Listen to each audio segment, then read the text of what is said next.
Hey, and we should be live. Double check, make sure microphone is found. Yep, okay, little icons down there.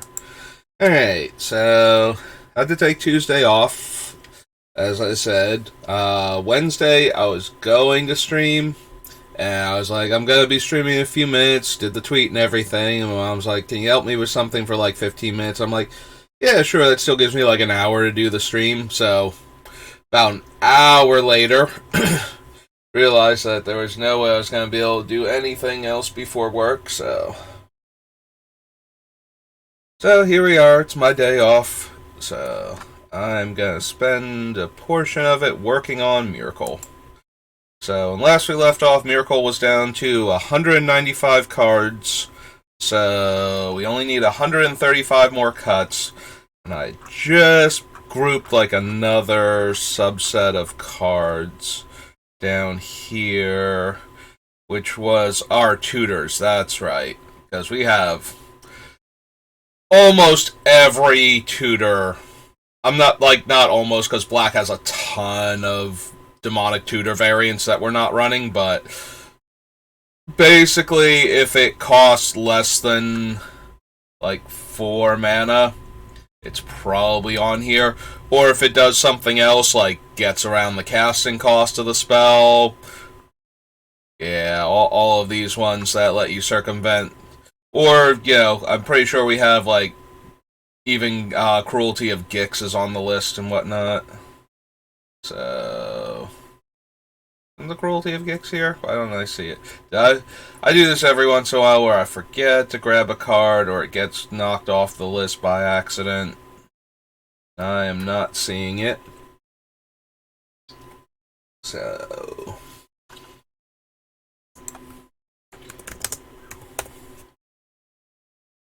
oh. Yeah, okay. Yep, there it is. That is a tutor, and so is Threats Undetected, which I also don't remember seeing on there. So let's go grab both of those. Weaver doesn't tutor, Boseiju, Aaron.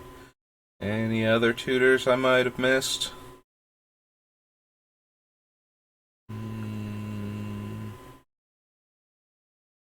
I remember discussing Turn Timber Symbiosis as not quite being a tutor because it only looks at a handful of cards.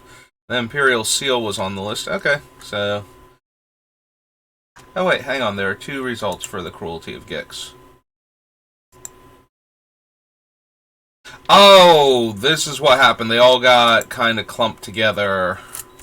That's why I didn't see them. Okay, so they were on the list. They were just all one big block. Okay, so never mind. I did grab them, but instead, I forgot to hit enter after posting Vivian, or pasting Vivian, so.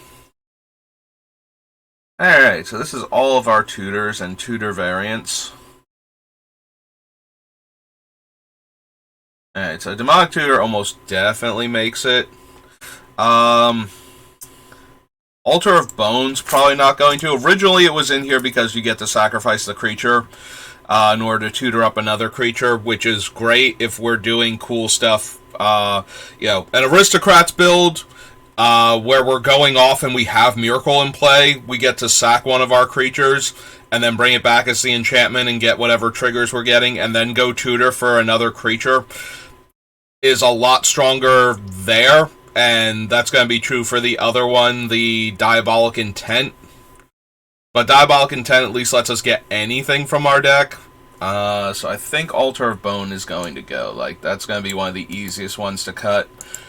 Which is a shame because that's a card from back in Ice Age, and it's in white-green. And, sacrificing creatures to tutor just feels like such a black card there, and the name Altar of Bone. So that was going to be really cool to finally have found a use for it. If we were building Myrkul, like the Aristocrats version of Myrkul, I think 100% runs that over some of the other tutors it has access to. Like this one, Natural Order, Magus of the Order, all of them feel way stronger.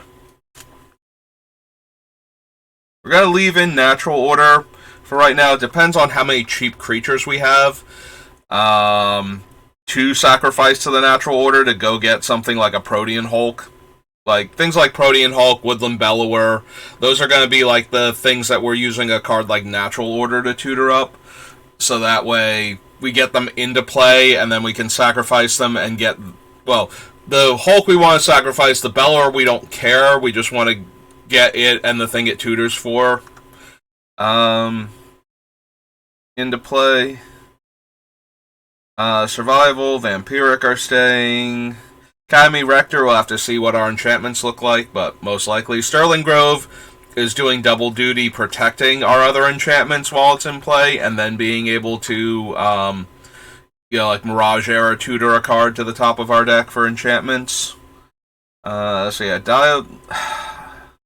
probably gonna leave Diabolic Intent in for right now, but I have a feeling it's gonna be one of the ones that comes out. Don't think we need Beseech the Queen.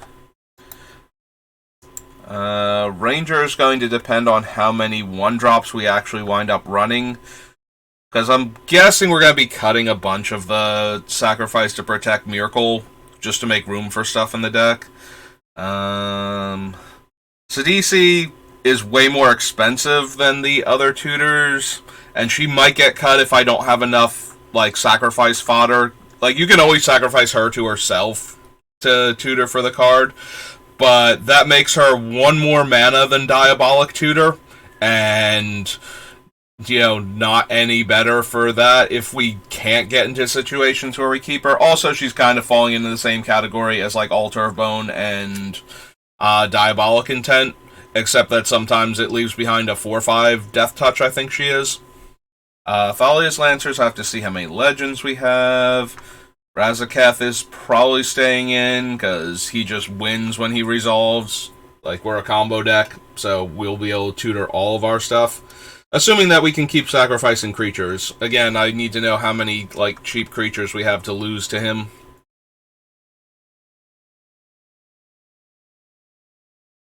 I can see Finale going. The biggest thing for Finale is that it also is a win con. If our opponents don't have any good blocks or we have trampling creatures, then Finale for 10 when we have infinite mana or more is just going to wreck everything.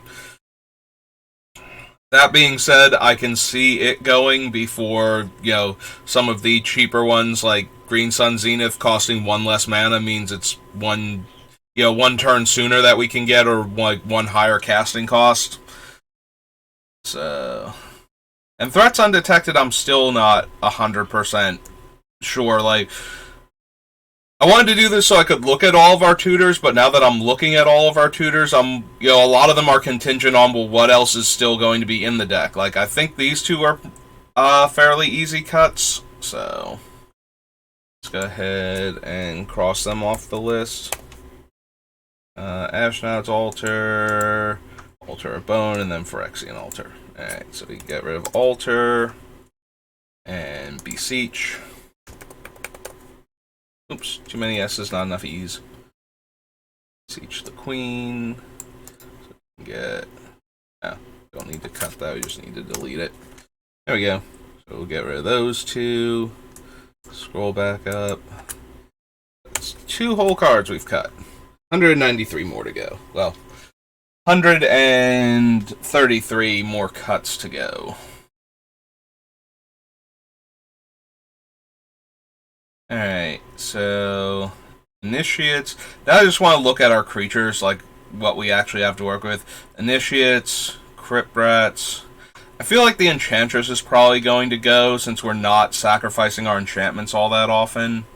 In fact, let's clear the list. And yeah, I think we're good to cut her.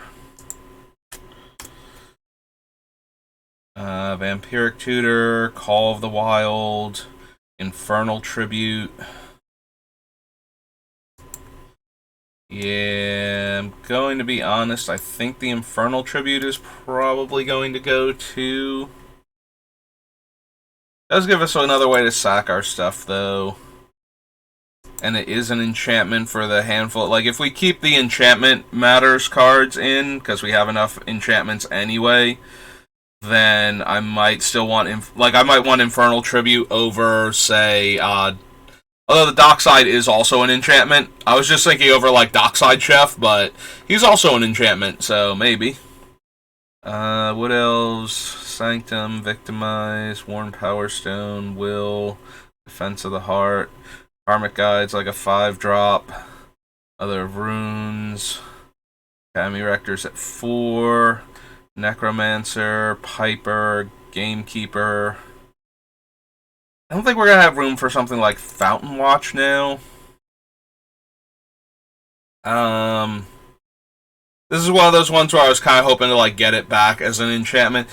The more I think about this, though, is like we're going to try to combo off anyway, and some of our combos get better or easier when we have Myrkul to turn the creatures into enchantments so that they can't die to the damage that I'm doing with like the Crypt Rats, the Thrashing Wumpus, the Pestilence Demon, and everything. So if we're trying to get those cards out, like I don't think we have time to get a Fountain Watch down and then wait for it to die and come back as an enchantment, so now it's protecting all of our stuff from our opponent's targeted removal when we have other things that are doing that anyway.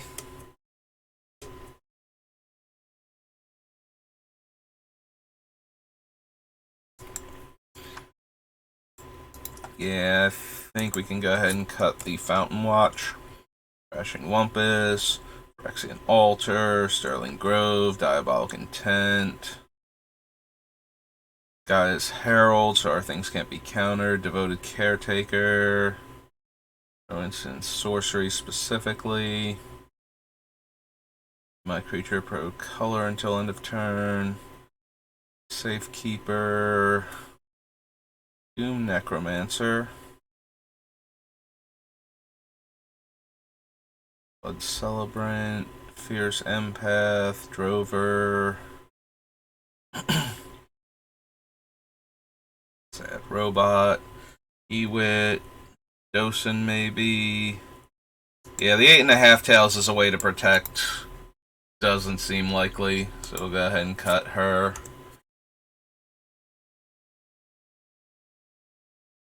Light of Sanctions for right now. Privileged Position. Protean Hulk. Frozen Grip, Pull from Eternity, Damnation, Rebuff the Wicked. Rift Sweeper to get back our things that get exiled. Maybe I don't... In a long game, I kind of want to be able to get back cards that we've had exiled. So that way we can regain access to them. I'm wondering how often that's actually going to be a thing where we need, like, one of our combo pieces finally got exiled and is gone for good. Like, do we have enough redundancy, or are we really going to need Rift Sweeper to go get a piece back? And I think we might have enough redundancy, so maybe we'll be able to cut those two.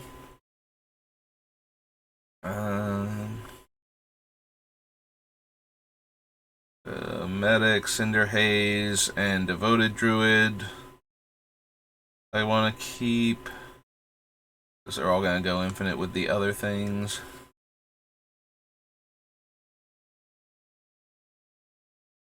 Puppeteer click.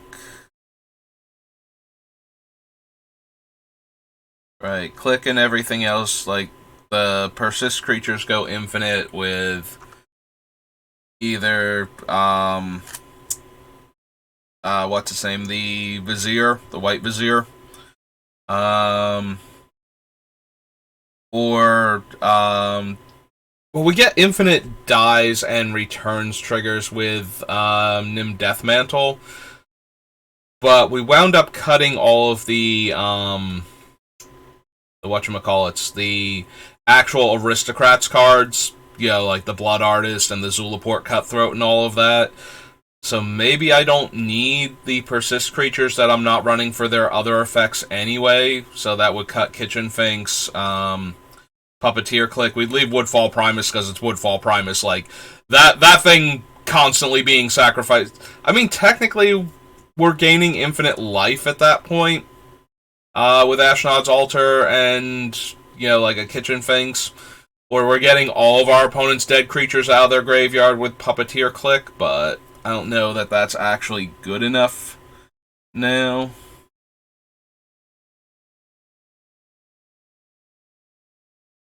Hmm. We also probably don't need... did I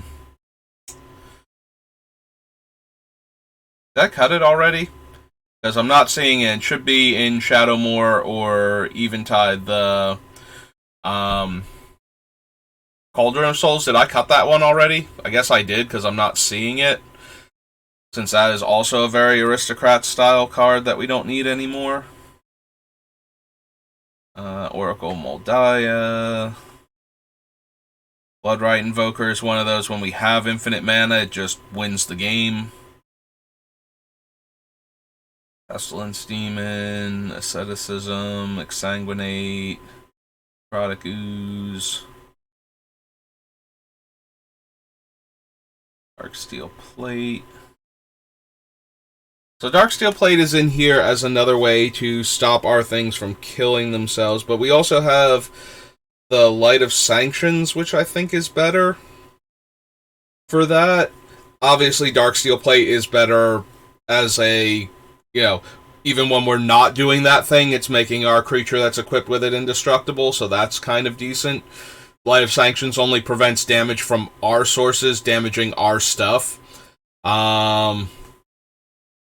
But it protects all of our things while it's in play. So if I'm using Necrotic Ooze and Carrick in order to go off, or Carrick and one of the actual Pestilence creatures, then I'd rather have Light of Sanctions down, because it can only protect Carrick or the Pestilence creature, and I kind of need both of them to live. So maybe we can go ahead and cut Darksteel Plate, because it's not actually letting us combo the way I want to.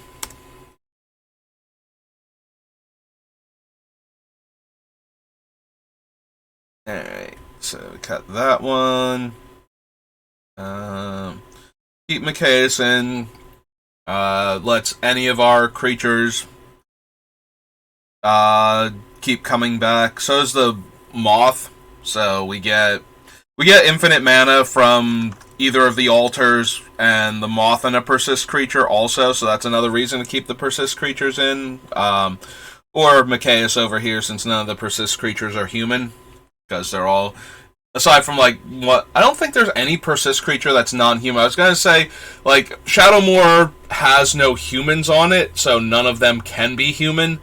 But then we did get the Persist mechanic in other sets, like Modern Horizons, but I'm pretty sure all of those are non-human also. I don't think there's any human with Persist, so Mikaeus does go infinite with all of the Persist creatures because of that, and only a handful of them fly, so the Broodmoth also lets us go infinite.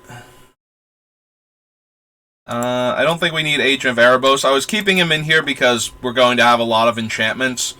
But if, we already have Scavenging Ooze and, Nezumi Grave Robber, so we don't need that one. My other creature dies, target opponent pays 3 life, or I get it to my hand.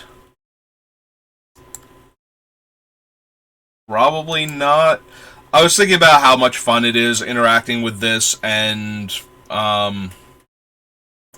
Myrkul, but I don't think we actually need it. This feels more like a cute trick than an actual, we're a combo deck, I want our combo pieces. So a lot of these things are going to be pretty easy to get rid of.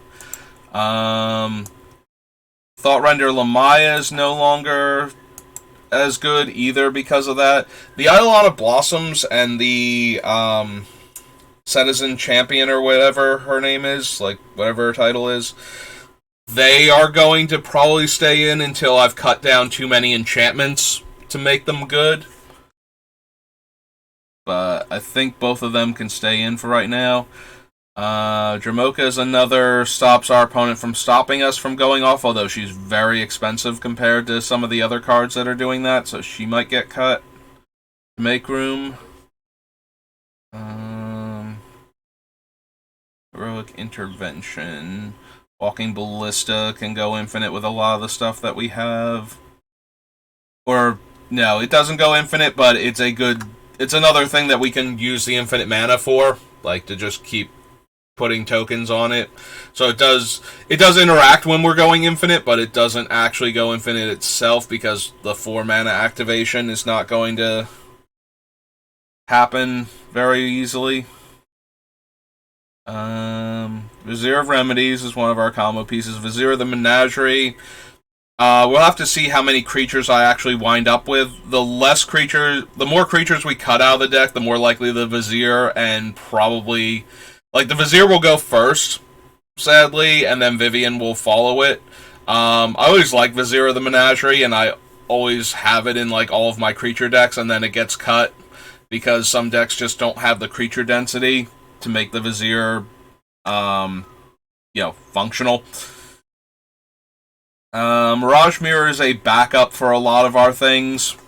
If we're already going off, then the Mirage Mirror has a high chance of allowing us to keep going if our opponent can deal with one of our things just by becoming it all of a sudden. Also, if it copies a creature, it's going to come back with Myrkul. It's going to come back as a token Mirage Mirror, like unanimated, because it comes back as it existed in the graveyard, not as it existed in play. So we would get a Mirage Mirror back if it died. We might cut the Torment. We have a bunch of other X spells and ways to dump mana into things that win us the game, so we might not need that. Every time I pass the Immortal Sun, I keep thinking that this might be the time that it goes. That one's fairly close to being on the chopping block. Command the Dreadhorde lets us get back all of our combo pieces in one turn off of one spell, potentially. So, Resolute Rider. I don't know. Are we really going to do the Necrotic Ooze copying the activated abilities of things in our graveyard? Like, we might, legitimately. If we do that, I don't think we need the Heron, too. I think the Resolute Rider has enough keywords, like the ability to gain Indestructible and the ability to gain Lifelink, for 5 total mana. Is probably good enough as a means to give it, like, the keywords that I want it to have. So, we can probably go ahead. I think I have the Huron on the list too, so when we get to it, we'll just cut that. Let's see. Life's Bounty, Intervention I'm keeping for it. Yeah, Citizen Champion is her name. Fury Ultimatum. Fiend Artisan can stay for now. Luminous Broodmoth. When it mutates, which it can do onto most of our creatures, if not all of them. I forget how many humans I actually have. Oh yeah, it's true. Some of the one-drop creatures, Mother of Runes is a human, like Devoted Bodyguard should be a human. So yeah, we do have a bunch of monsters he can't, mutate onto, but... So, Death Touch, Lifelink. When this mutates, return 10 or less total power from creatures. I mean, if our combo pieces are all in the graveyard, Nethroi very easily puts them all into play. Because a lot of them have very low power. Thrashing Wumpus is 3. Carrick is 2. So it's pretty easy to get back various combo pieces with Nethroi. There's Vivian again. Yeah, I don't think I'm going to need the Diagraph Rebirth. We're not sacrificing enough stuff every turn to make it cheap. So, just go ahead and cut that off the list. Alright, so Lisa's probably going to go for the same reason that we cut Athreos. Like, it's more of a cute trick my deck can do than an actual thing. So, cut that. Yeah, we can probably cut the Mask, too. Mask seems less impressive right now.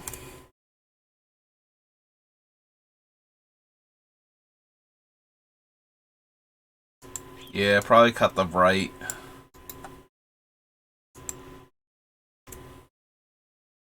Do I control have Death Touch when tapped and Hexproof when untapped?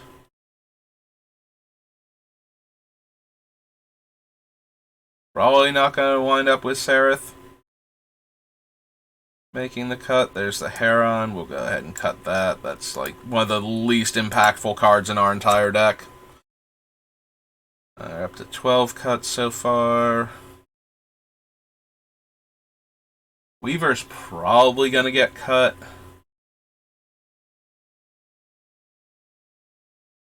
Hex. What's Dan doing now?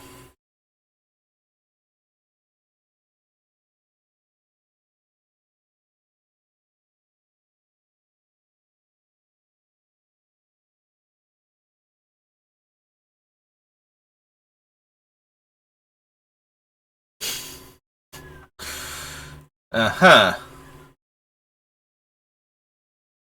Right, got it.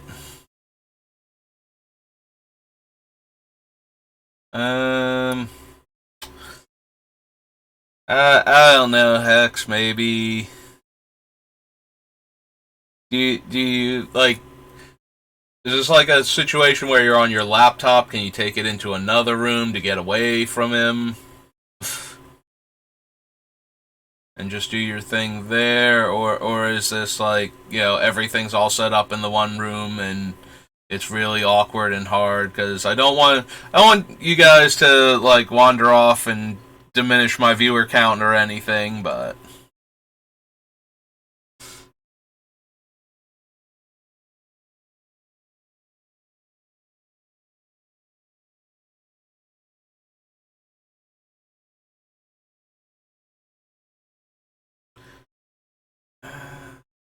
Claw. Yeah, we can probably cut the Archon. I have enough ways to stop our opponents from interacting with our combo on our turn anyway. So let's just go ahead and cut the Archon.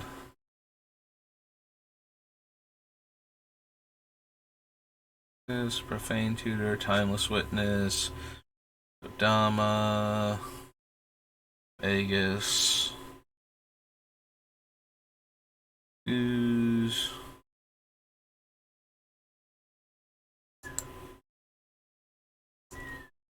Go ahead and cut the Bastion Protector. I have to give target creature pro my opponent's stuff. Yep. Eric, Flawless Maneuver, Guardian Augmenter. Quite possibly. Right now I'm scheduled to get out in time, so I should be there to draft. That is my current plan anyway. If something goes wrong and I don't get out in time, that will obviously mess everything up. But yes, my plan is to draft tomorrow. Alright, so Protector's 1, Archon's 2, Heron's 3, Right's 4, Mask is 5, Lisa 6, Diagraph 7, 8, 9, 10, 11, 12.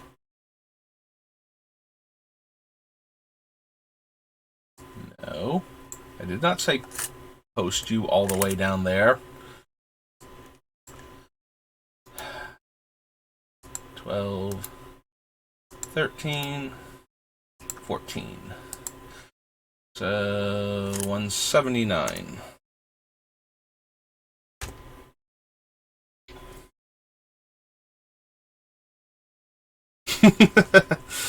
Well, I'm going to do my best to show up. Ryan may or may not want to go with... He probably wants to go with me. It will also depend on when I get out. Like, if I get out too late to actually go grab him and still get over there in a reasonable amount of time, then obviously I can't, but I should get out in time to go pick him up. And he probably will want to draft because he does like Dominaria so far, so...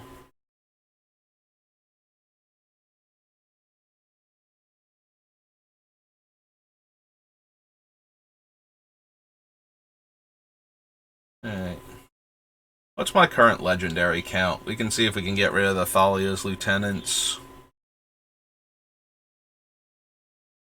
Nope.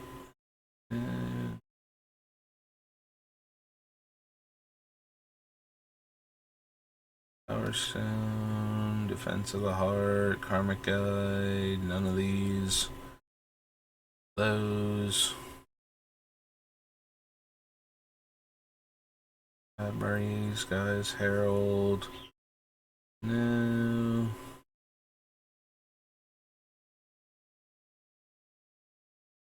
Driver.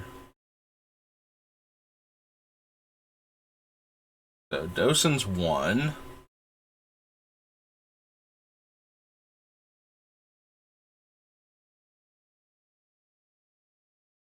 Not looking good for the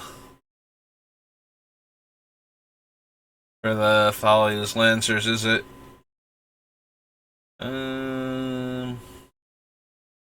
Here click, Woodfall Primus, Ranger, Oracle. Nope. No. No. Macias is 2. Erebos is 3. Dramoka, if she stays, is 4. Sidisi's 5. If Sidisi stays.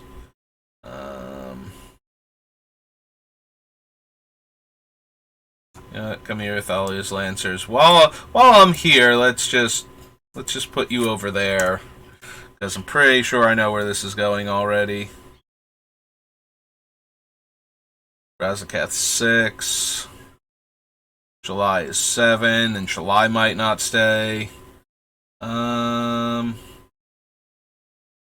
Citadel's 8. Greyhenger's 9.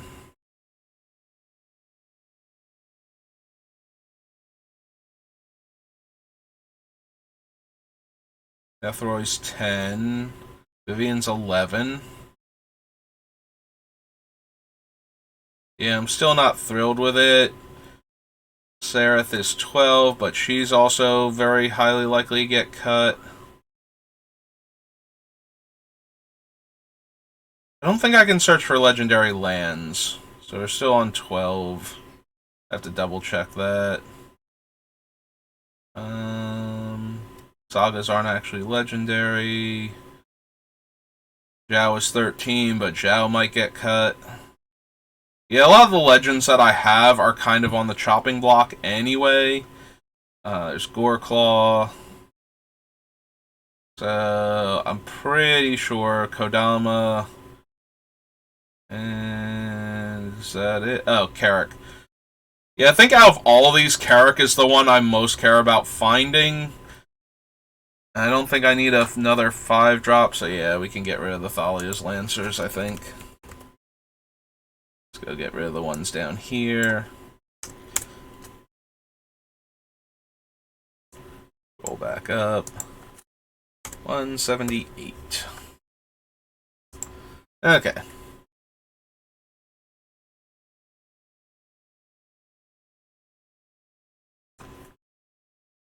Alright, real quick. Woodland Bellower. Tutor a it has to be a non-legendary green creature, 3 CMC or less. Figure out if I'm going to cut that one now. So, how many things are you getting for me? Wood Elves is 1.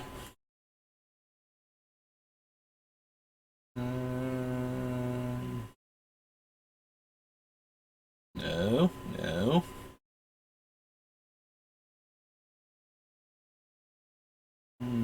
Herald is 2. Safekeeper's 3. Fierce Empath's 4. Ewit's 5. Okay. Dosen's 6. Oh wait, no, can't get Dosen, can't get legendaries, so back on 5. Yeah, Woodland Bellower, specifically non-legends. So back on 5. Rift Sweeper is 6 if we keep him.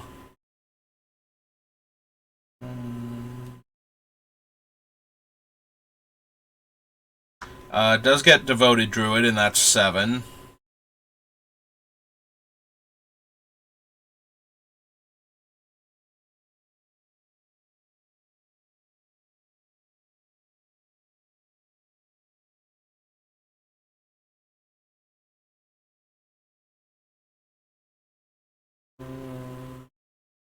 Can't get Eidolon.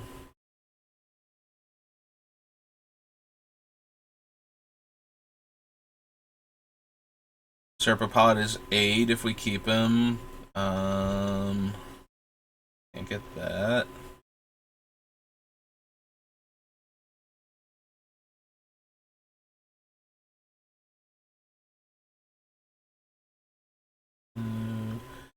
Can get Champion. So that would be 9. Artisan is 10.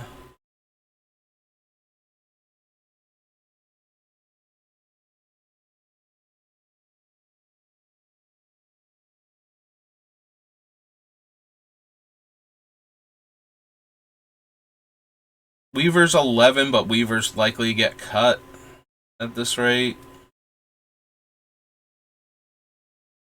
Fauna Shaman's 12. Yeah, I think Woodland Bellower is going to have enough targets, especially being able to get the Devoted Druid directly into play. Right? I'm not forgetting how he works. Where was he? Woodland Bellower, tier non-green creature, 2 play. Yep, okay.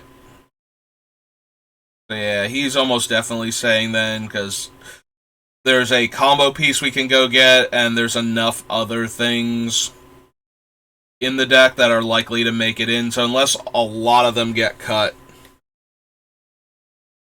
But yeah, the fact that he could just go and immediately get the Devoted Druid directly to play if we have Myrkul out already, and let us generate infinite mana immediately on casting him, I kind of like that. Alright, so Woodland Bellower, greater than Thalia's Lancers, confirmed. Alright.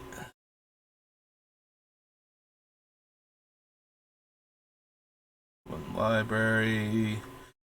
Sylvan Library and Greed. I kind of want to keep both of them. Greed is very good for keeping us at or below 20 life for Myrkul, while drawing lots of extra cards. Also works great with Carrick for that, where we can just pay for life and draw a card. So basically, every card in our deck becomes something that we looked at with Sylvan Library. City of Solitude right now, probably. We are cutting a bunch of creatures, though. Maybe the Call of the Wild is less consistent now. Whereas before we were going to be a very creature-heavy deck, now we're more of a tutors and enchantments and whatnot, while we try and find the creatures that are our combo pieces. Power Stone, Yawgmoth's Will, Defense of the Heart.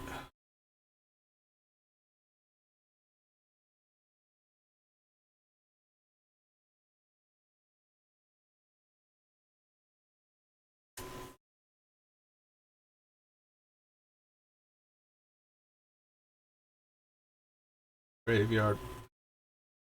Probably keep that one. I'm sad that it has to exile itself with the Gamekeeper, but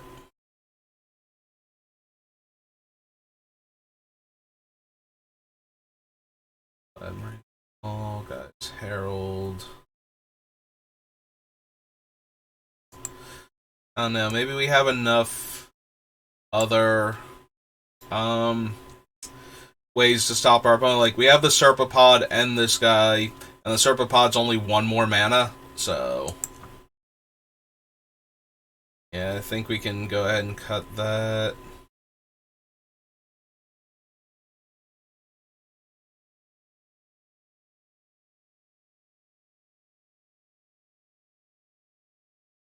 I'm not going to need all of these 1-drops. So I'm wondering which ones are actually going to make it into the deck. Give it Shroud.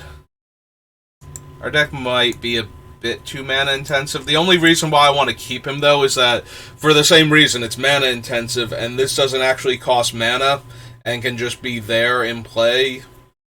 But a few of the other ones can do that too, and they sacrifice themselves rather than lands, so... Yeah, sorry, Ollie. Think you might need to go also. Make room in the deck. We're keeping Blood Celebrant. Now we keep Fierce Empath. Frozen Driver. Reeves, O-Stone, Solemn, Tooth and Nail, Ewit, Falling Light of Sanctions.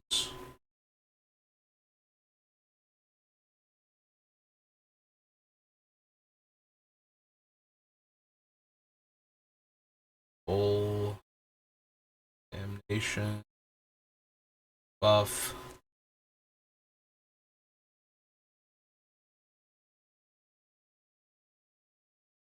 Still think we're keeping the Death Render. Only 2 to equip, and we do have plenty of sack outlets, so if we get one of our cheap creatures equipped with it and feed it to our thing, we should be able to consistently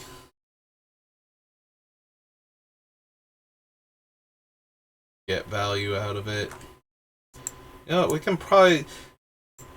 I care a lot about turning our guys into enchantments and keeping them around, but we already have Privileged Position and Sterling Grove, so I don't think we need Greater Aromancy in the deck. We probably don't have room for... If we have room for any of these effects, it's going to be like Safekeeping or Heroic Intervention, so Reknit's not going to make it. Similarly, the Cauldron Haze can probably go.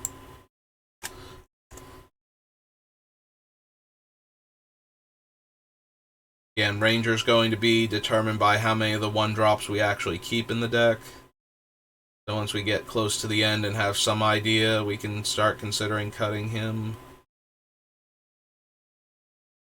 Leave Lapse in for right now, but Lapse might also have to go.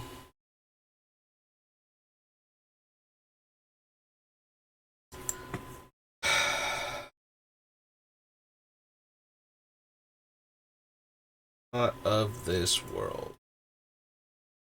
My control if that permanent is a creature with power 7 or greater. So it has to be a creature and it has to have high power. Which is basically right now Myrkul itself and Razaketh, I think. And Pestilence Demon. Like, a lot of our guys just kind of aren't that big. And again, I don't think we have enough room for all of these things, so... In fact, we don't have room for most of them. So let's just cut that. Asceticism can go the way of, the enchantment that, Enchanted, it's not Enchanted Evening, it's Greater Aromancy. That's what it was, so we can go ahead and cut that one also. Sun Zenith. We do have a bunch of small creatures, but I still don't think we have room for Mentor. We have other card draw in the deck, and we're not running Welcoming Vampire either, so, I don't think we need that one. Exquisite Blood, Underworld Connections, Servitude. Yeah, I think we have enough other ways to get back our things, and we're going to have the Crypt of Agadim, or whatever it is, Agadim Awakening card, so yeah, let's go ahead and cut that. Gotta make room, so keep making room. Alright, so the fact that Erebos actually costs black and 1 instead of black makes me want to run Greed over Erebos, so Go ahead and cut Erebos from the deck. 11 cuts now. Ramoka's probably just too expensive. I do like her, but I'd rather just have Dosen or one of the other ones in our deck. There was another one, I forget what... Oh, City of Solitude. Yeah, Dosen and City of Solitude I think are way better for us than Dragon Lord Dramoka is in our deck, so let's go down to 12.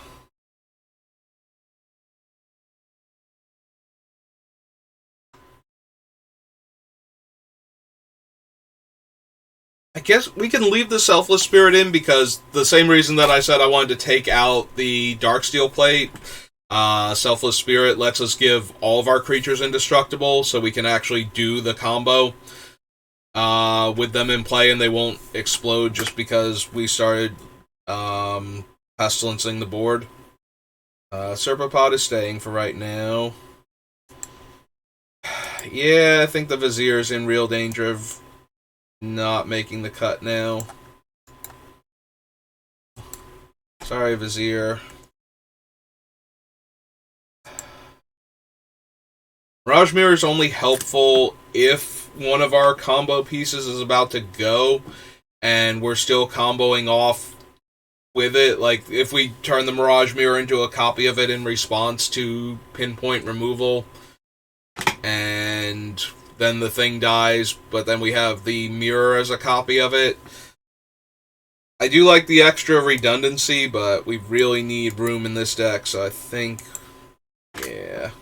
I think the mirror can go, and I think Torment can go, too. It's one of my least favorite of our we have infinite mana, let's just win the game cards. So that puts us to 15 cuts I've made this sweep. I'd cut Shalai, but at least she gives me a mana sink for the infinite green mana we're generating. That can let us win the game, potentially. A lot of our creatures, again, don't have an evasion ability, so the same problem that Finale of Devastation runs into, where, yes, we're giving all of our creatures a huge power and toughness boost, but it's not actually going to win us the game if we're not getting through for damage. So...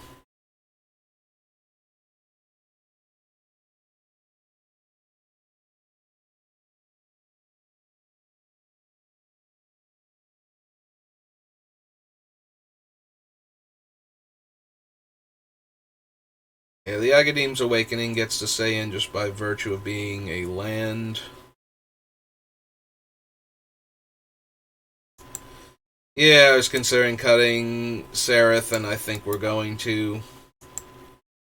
16. Morbid Opportunist may be a cut now. When I was going to be able to guarantee I was losing a creature basically all of the time, that was a lot more potent. Now that we're completely off the Aristocrats plan and we're cutting a bunch of creatures, I still like Morbid Opportunist a lot in Commander, but we need cuts, and we have other more consistent card draw at that point, so... Brings us up to 17 cuts made.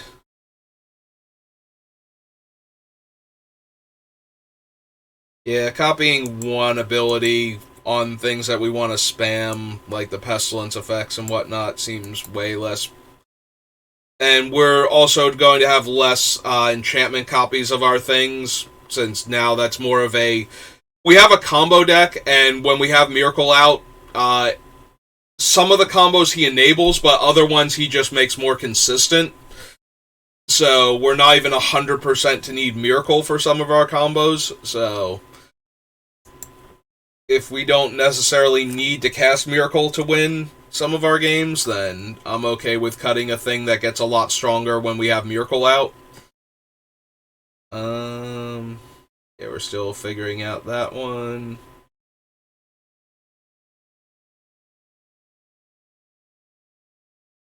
Yeah, I'm gonna be honest. Zhao Dun made it in because I had this whole we're going to sacrifice him twice. Yeah, once as a creature, once as an enchantment in my head, so I think we can go ahead and cut him. Alright, one more cut and we get to knock 20 cards off the list. There one more cut? Probably Strionic Resonator. Yeah, I think Strionic Resonator for the same reason we cut Weaver. Alright, and that's 20 cards, so let's roll back up here and just go to 158. Yay, less than 100 cuts left. We might actually get Myrkul done today. I mean, I definitely could if I just kept at it for hours and hours on end, but we might possibly get him done. You know, only have a 4-hour video. Somewhere in that range.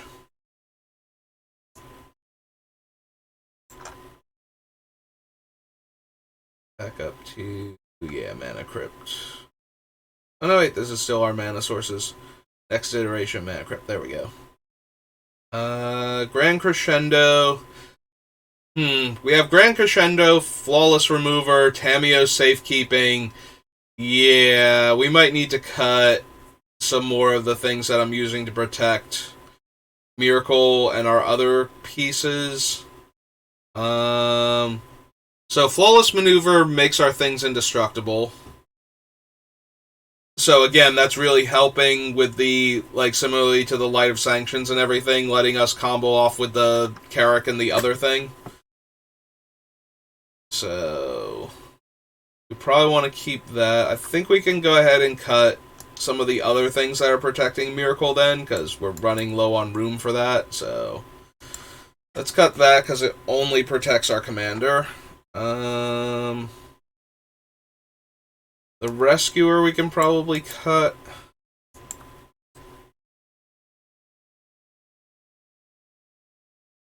Fairy's Protection, yeah. I want the stuff that also lets us win the game. So, Flawless Maneuver and Grand Crescendo make our things indestructible, and so does Heroic Intervention. So I think we're going to wind up cutting Tameo's Safekeeping, since it only does that for one of our permanents. So, yeah, let's get some of these other cards as potential cuts as we scroll back up. Alright, Grand Abolisher also stops our opponents from doing stuff during our turn. So...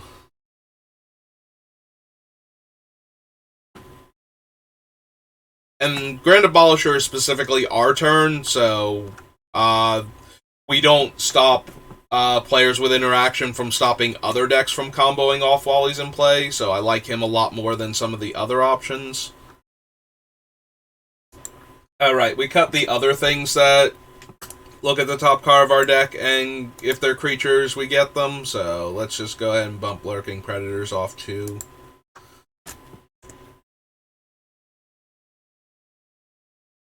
Tutor, Sylvan Tutor, Cruelty, Terror Sunder, there's Safekeeping. So we go ahead and we cut that. It's 5 cards now.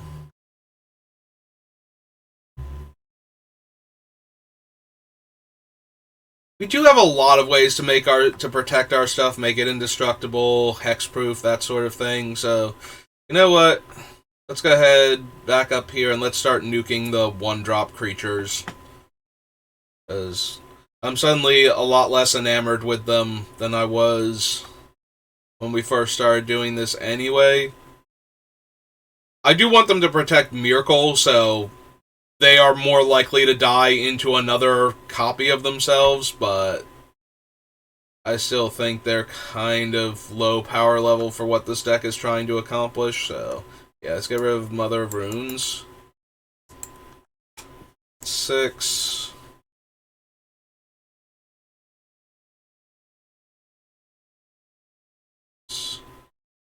Sterling move, intent, call, voted Caretaker.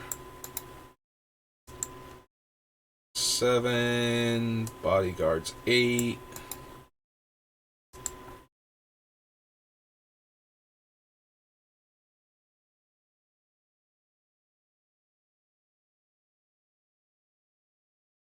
Stone, Solemn.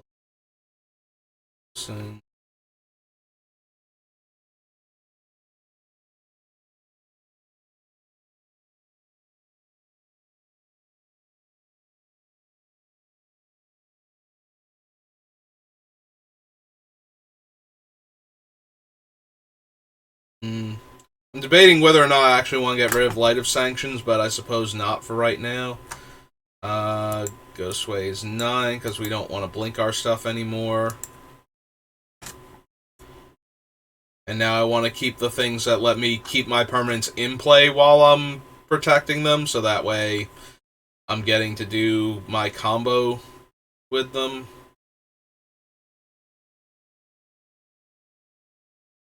Oh, there's Cauldron of Souls. It is still on the list, and I think we can go ahead and cut it. Somehow I was looking for it before and just could not find it, but yeah, I think we can cut Cauldron.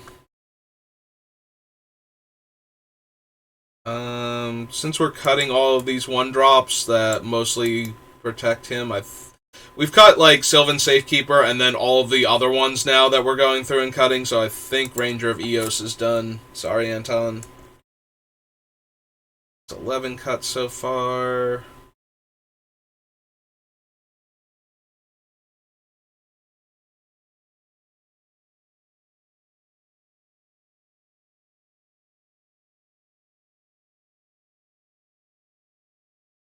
I see. Taking Selfless Spirit. Selfless Spirit we're keeping because it affects all of our creatures at once.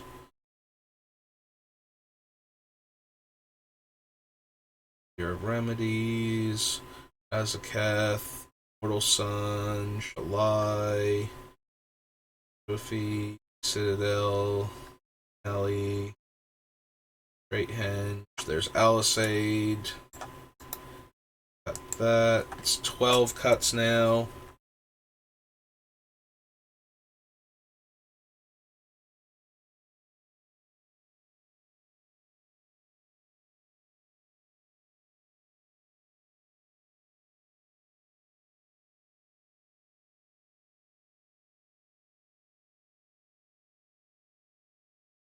Those. Give her 13 cuts. Now we can cut the Abiding Grace.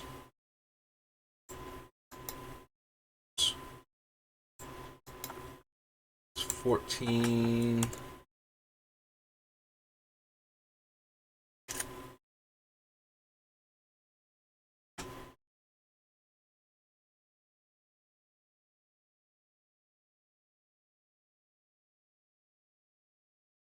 Cuts we made so far.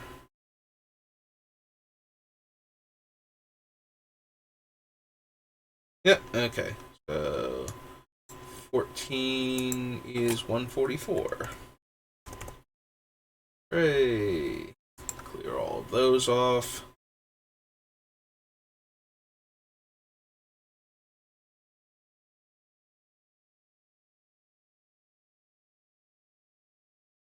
Alright, so we have all these enchantment tutors. What enchantments are we still running? Now we've cut a whole lot of cards. Greed and Sylvan Tutor. City of Solitude. Although I might cut that and just leave in Dosen and the Abolisher. Because I need creatures in this deck. Yeah, I think we can cut the city.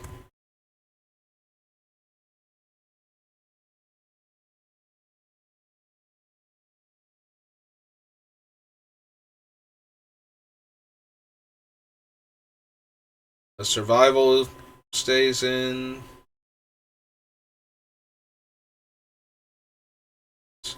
Defense of the Heart. Yeah, we're gonna have a lot of good enchantments, aren't we, still? Feels like. Alright, Reverent Mantra also stays in addition to the Heroic Intervention. Giving all of our creatures pro-black means that the Wumpus or the Pestilence Demon or the Necrotic Ooze can't kill our stuff. um, while still being able to activate them infinitely. So it is another mass protect our creatures. And we can also cast it for free to do something like save Myrkul from an exile effect that targets him. You know, if opponent goes for like a swords or a path or something. Or if we're already protecting him from targeted stuff, if they like cast Blasphemous Act while he's not indestructible.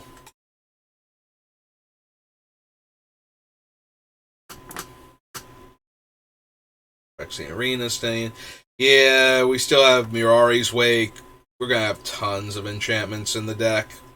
Unless we cut all of them somehow. So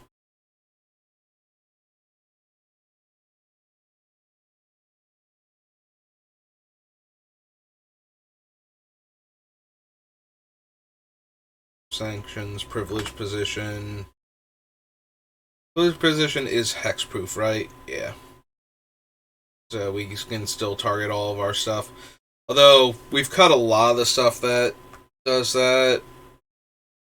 I might want to keep the rebuff. I think we can cut the lapse though at this point. I think we've seen enough cards go that we don't need that one anymore.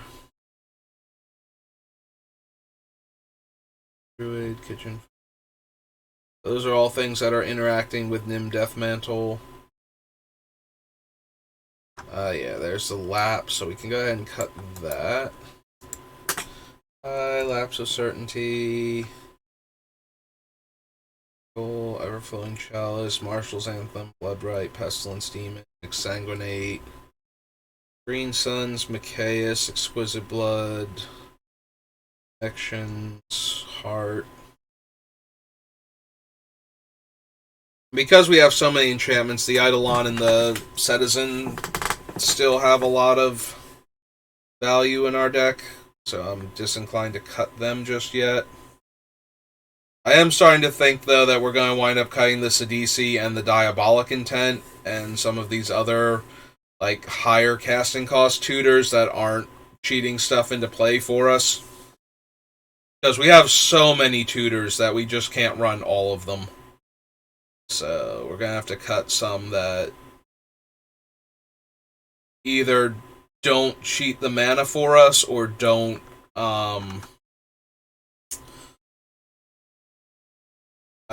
give us, like, they're not cheap enough or they're not cheating things into play to make up for how much more expensive they are. So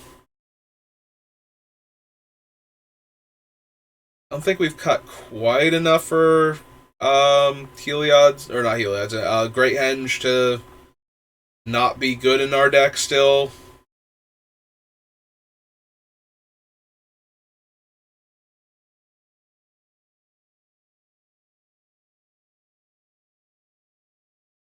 Mythos of Nethrun. The downside to the Great Henge is it doesn't work well with Micaeus because it's giving counters to our creatures. So Micaeus wouldn't be able to bring them back.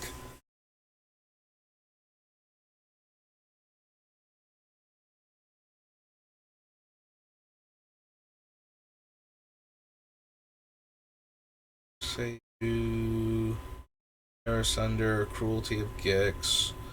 Threats Undetected. I'm still super iffy on that card. I think we currently have enough variation on power that we should be able to tutor for, like, you know, some combination of things where two of them are still super relevant to us, but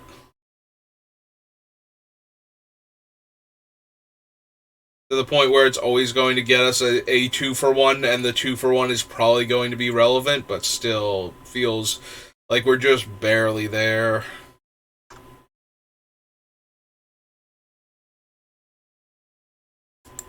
Yeah, the limit on getting green creatures and us not caring as much about sacrificing our stuff anymore, I think the Order and Magus of the Order can both go.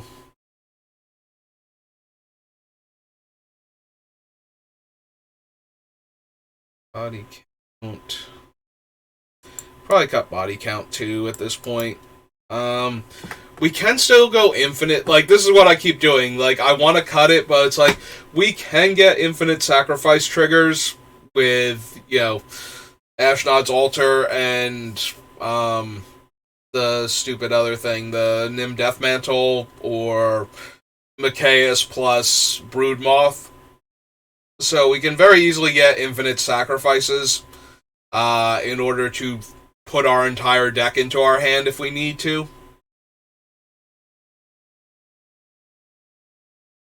See, when we have access to infinite sacrifices, though, there's a part of me that just wants to put in, like, one or two of the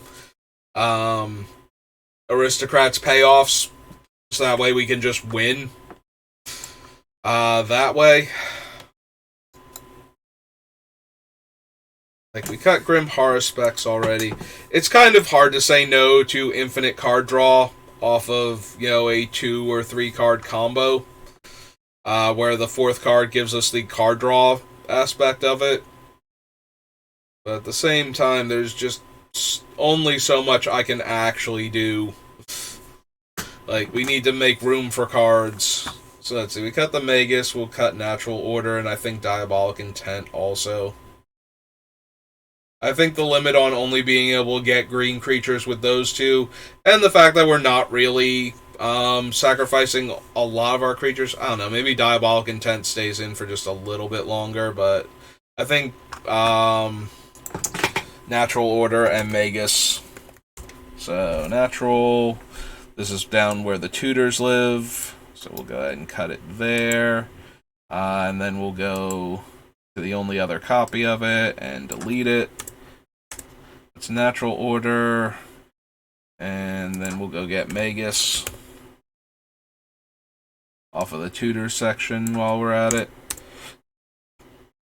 Alright, so what is that? 1, 2, 3, and cities 4. Is there something under city?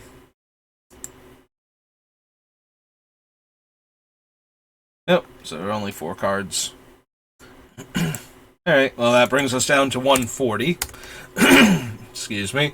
So, 80 more cuts to go, and Myrkul will be all set. Then we'll need to figure out his lands.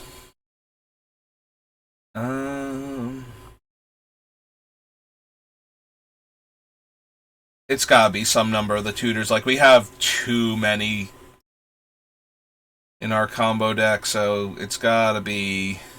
Like, some number of them have to go. Also, a few of the reanimate spells can probably go. We have Animate Dead, we have Nethroi, we have Revelark, we have Persist. Yeah, some number of them can probably go also. I want to keep the Animate Dead because we have tons of Enchantment Tutors and Enchantment Matters cards still in the deck, so that one should probably stay in. Reanimate is the cheapest for a single target, so maybe it's Persist then that needs to go. We do have a couple of legends. Also, now that we're less concerned about sacrificing our own creatures, maybe Victimize doesn't need to be in the deck anymore.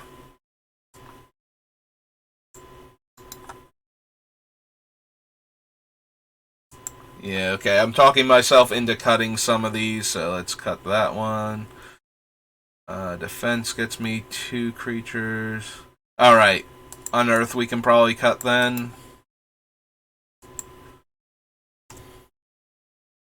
Karmic Guide is another Ashnod's Altar, whatchamacallit, infinite sack triggers, or infinite death triggers. And infinite comes into playability triggers too. So we'll leave the Karmic Guide alone for right now. Alright, we also have the Necromancer and the Apprentice and the Doomed Necromancers. Yeah, they're probably both gonna go. Since we don't need them with they go well with Myrkul, but as we've already established, Myrkul is going to be good for certain moments when I'm just going to end the game, so I don't need these value creatures unless that's how I'm getting back the thing that I needed to go infinite with Myrkul. So Think we're good to cut both of them then. Blood Celebrant, Decree of Pain, Fierce Empath, Drover. I'll have to double check our 6-drop creature count for Drover. Make sure he's still actually relevant. Docent, Grave Robber, Court of Calling, Privileged Position, Protean Hulk, Grip, Pull. And having Grip and Pull back to back every time, that kind of makes a juvenile part of my brain snicker when I realize I've just said that for like the 8th time. I have a lot of tutors. I might still want Primal Command though because of the other modes while still being a creature tutor. So, Loaded Druid, Kitchen Finks, Puppeteer, Woodfall Primus. Yep. Kind of want all of those to stay.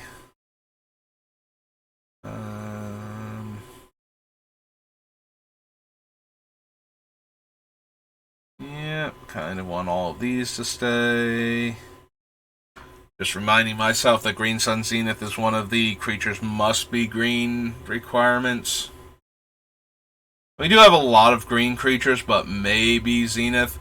Like, we don't have enough early creatures, like we cut Sakura Tribe Elder and whatnot, and being able to tutor for, like, early mana dorks or acceleration is part of what makes Green Sun Zenith so strong.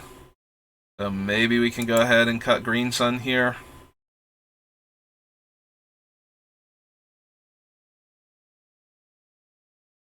And other ends, DC. Yeah, I think we can go ahead and get rid of Sidisi. I think a 5-drop. Like, yeah, we want to be able to sacrifice our stuff to certain things, but I'm more concerned about, like, I really want the thing we're sacrificing to more and more to be like Ashnod's Altar, or at least Phyrexian Altar. Like, I want to be generating mana from losing our things, so that way we're continuing to win the game.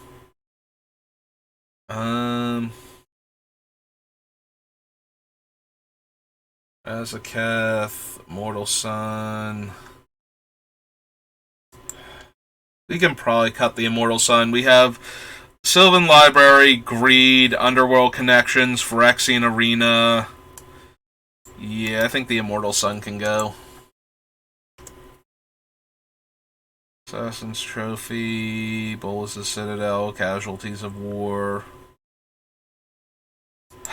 I love the Citadel. We do have a lot of fetch lands. And I am a combo deck. Citadel's gonna be in here till almost the end, I think. That being said, the finale might go here. It does rebuy our dead creatures also, and that pushes it a bit more back into usability.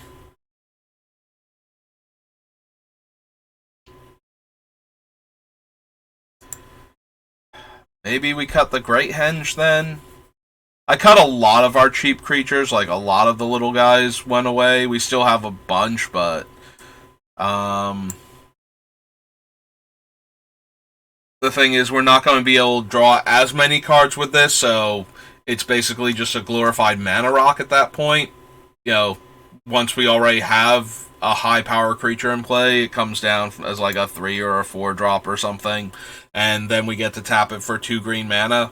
But I think we have enough other stuff like that, and we have enough other card draw that's going to be slightly more consistent, that we can cut the Great Henge here.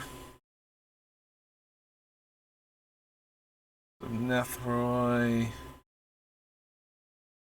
The fact that it's also not interacting well with Mikaeus is not a huge factor, but it certainly is something to consider.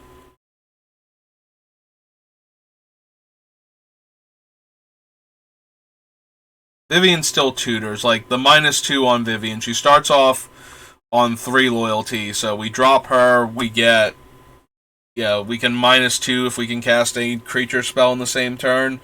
But it has to be lesser CMC, and she's a 5-drop.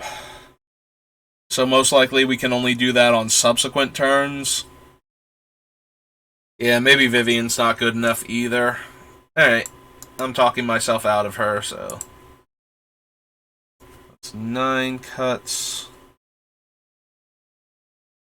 Turn Timbers is basically a land.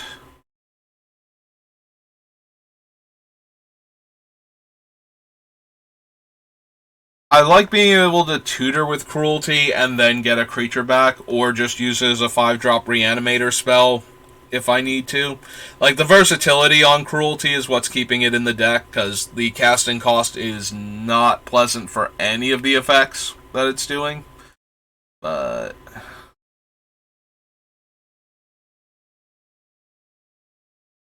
Or Goreclaw... I have to do a double check for Goreclaw, see how many 4-power creatures we still have. Yeah, we can probably cut Persist at this point.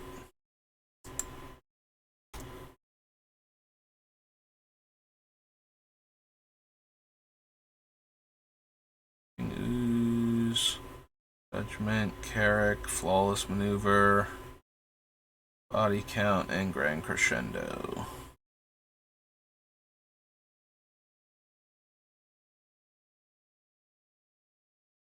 Alright, so Vivian, Great Henge, Immortal Sun, Sidisi, Green Sun Zenith, all have to go from this list.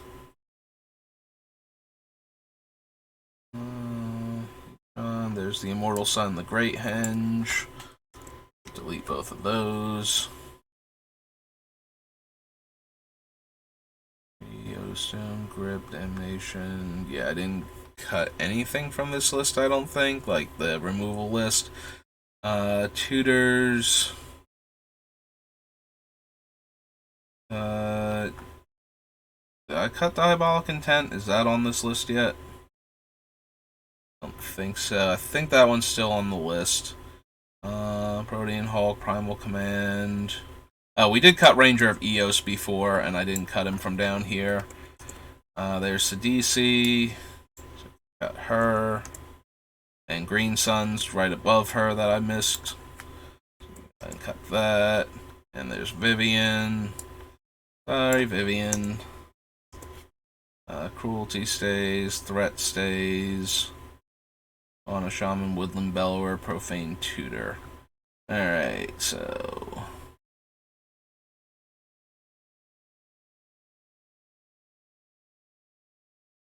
have 1,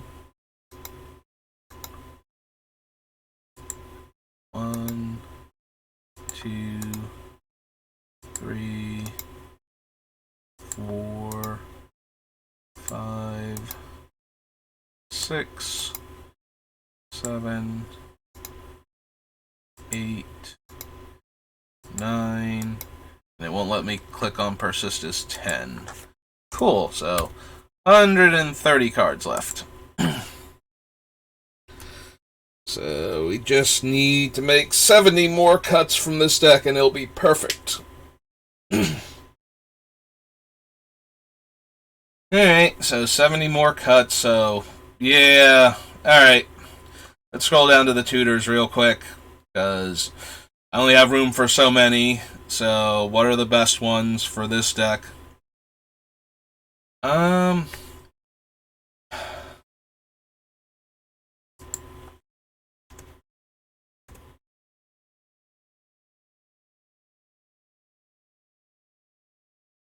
We gotta cut a bunch. We have so many tutors. Do we cut a bunch of the put on top ones? Like we do have enough card draw that it might be okay to leave them in, but I'm starting to wonder. Also, most of our win cons are currently, like, the actual combo pieces are creatures. We have a few enchantments that we want to get out that are good, but a lot of the enchantments we have are things that are tutoring for or protecting our creatures anyway. So I think the creature tutors need to stay in more than the other ones do. So Leaving Demonic, obviously. But I'm wondering if we... Enlightened Tutor can get our altar, though. Like, we have very few artifact tutors outside of the Tutor for Anything card, so we can probably leave Enlightened Tutor in. Now that we've cut a bunch of creatures, only the Necrotic Ooze really benefits us from discarding them, although we do have a couple reanimate spells. So, yeah, Survival's still gonna stay. Survival's dumb. But yeah, let's go ahead and cut Diabolic Intent.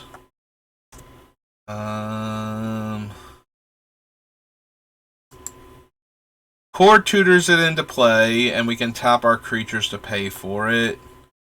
I think we can cut Idyllic here. Maybe this deck does cut Razaketh. A lot of the times when I see him win immediately, it's because the deck has a lot of creatures in it to begin with, so you can just pay 2 life and keep sacrificing your things until you get all of your combo pieces. But he's an 8-drop when we do this, and we need to have creatures in play that we can just throw away to him when a lot of our creatures are combo pieces. So we're throwing away the ones that let us tutor for our combo pieces, or otherwise search them up or draw extra cards, in order to immediately get the thing that we want to kill people with. So maybe I don't want a clunky 8-drop, that we don't want to draw until we're ready to put him down.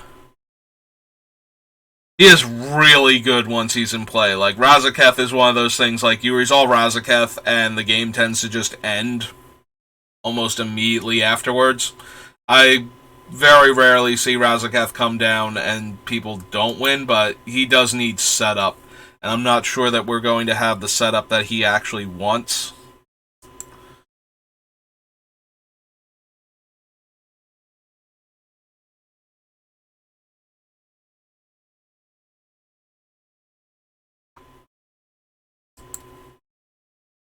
We do have some amount of card draw, but I'm debating if I want to cut the Imperial Seal and the Sorcery Speed tutors like it. Always have the highest chance of getting cut from my decks, despite how rare and expensive most of them are. Because they are expensive because of how rare they are, and they offer you redundant tutors.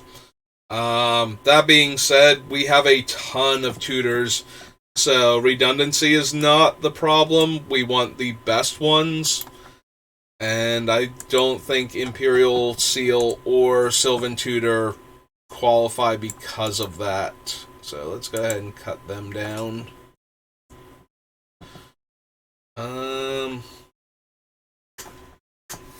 Profane Tutor's only thing is that if we can go off, like, I don't mind top decking and casting a Profane Tutor when I have no idea what I'm going to need in 2 turns, because by the time we get there, I will know what card I actually need, because when it goes off, you get the best card in your deck. But the fact that we can't cast it if we're going to win with the card that we're getting, like, we can't just immediately go, oh, well, let's just tutor for it, makes me inclined to cut it. Like, Profane Tutor, I think, is actually pretty decent, because you can just suspend it whenever, and when it goes off, you just get your best card. And the fact that what you were going to tutor for might change by the time you actually are tutoring is less important than the fact that it's still a demonic tutor that you cast like 2 turns ago, and now you actually get the effect of it. So, like, demonic tutor effect is always going to be good unless somebody has actually put down a stranglehold in the meantime. Mindlock Orb, one of those type of things. So, let's see. Profane. Get rid of that. Sylvan. So yeah, I do like Profane Tutor, and I think it goes in a lot of decks because of that. Oh, whoops, that was Sylvan Library. Hang on. Undo. Wrong Sylvan. Sorry, Sylvan Library. My bad.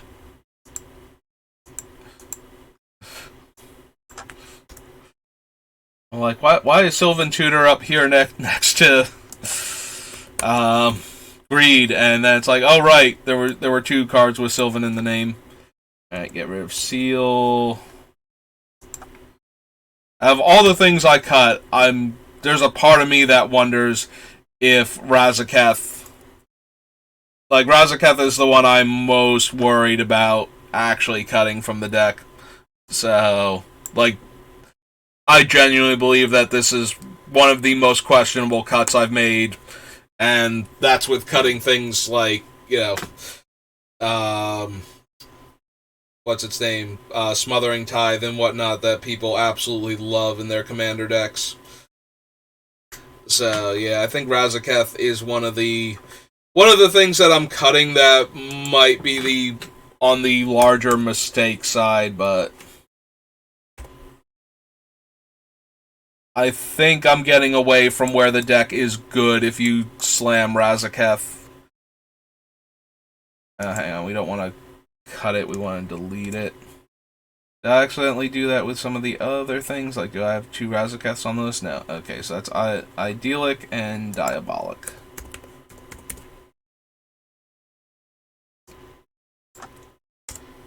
Alright, and that is 1, 2, 3, 4, 5, 6. Excuse me. Alright, so down to 124. 64 cuts left. Get some water. Okay. We cut a handful of tutors. Still have quite a few left that we can run, though. Yeah, I am still questioning myself on the Razaketh cut. Like, that might be a mistake, especially when we have cards that let us cheat him into play or tutor for him into play. Like, I'm thinking like Elvish Piper while looking at Defense of the Heart here. Like, we have cards that will get him directly into play from our deck and cards that will put him into play from our hand. And he's potentially very potent when he's cheated. Like, he's already definitely ridiculous if we have creatures out. So if we cheat him into play, we are way more likely to have creatures still around that we can feed to him in order to combo off the next turn. We also have a handful of persist creatures and a few ways to make our stuff stick around after it dies. So feeding all of our things to Razaketh probably wins us the game. Alright, so God, I want to put Razaketh back on the list. I think cutting Razaketh might be a mistake. We have Drover and we have Goreclaw still that both make him cheaper. So he gets down from like an 8-drop down to like, 6 or even 4, which is way more reasonable even at triple black. I'm talking myself back into wanting Razaketh on the list again. I kind of want Razaketh on the list again. Alright. He's Hour of Devastation. Alright. We'll put him back on the list for now. I might go back and cut him again, but wow, do I not want to? Like, I think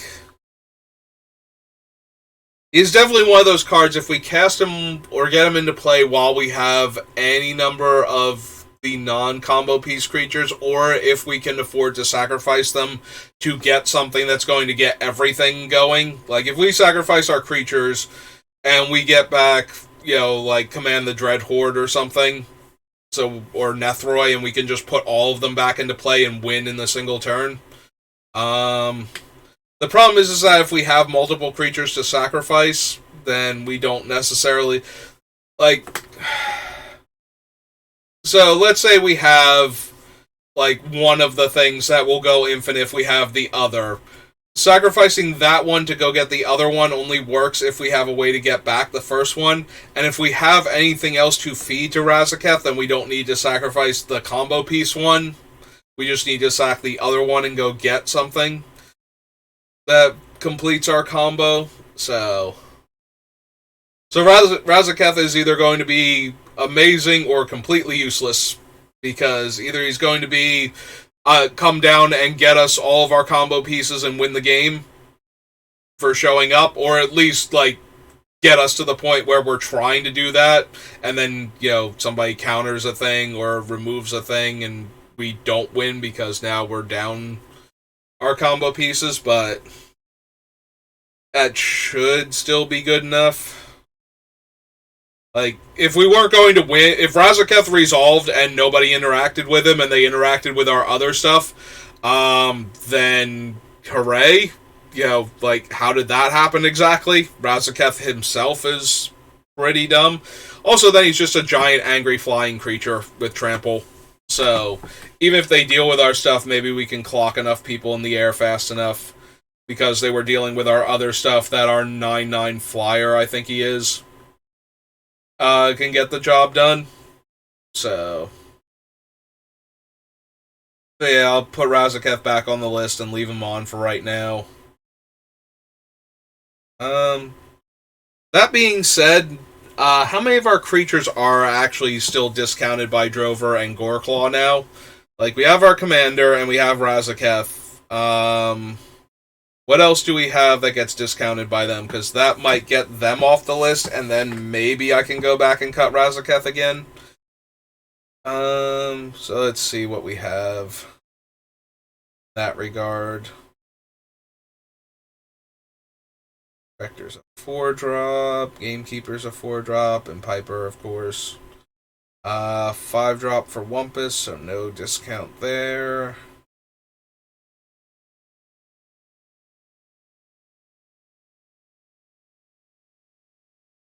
Empath, Drover, Robot clocks in at 4. Since a 3. So far, alright, Protean Hulk is 1. And that one's a pretty potent one to have. Revelark gets discounted by Goreclaw, but not Drover.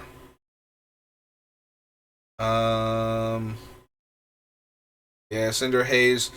I keep thinking Cinder Haze is a 4-2, but it's only a 3-2, so that doesn't get anything.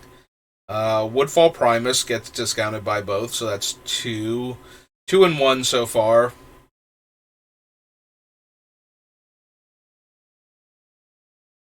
Pestilence Demon is 3.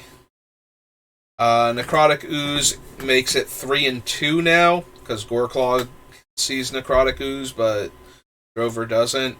Machias gets hit by both, so that's 4. Was that 4 or was that 5 now? Was I already on 4 with the Necrotic Ooze? Or the Pestilence Demon, rather? Alright, so I think we're on 4 and 2 with Machias. But we might be on 5 and 2. Eidolon, no.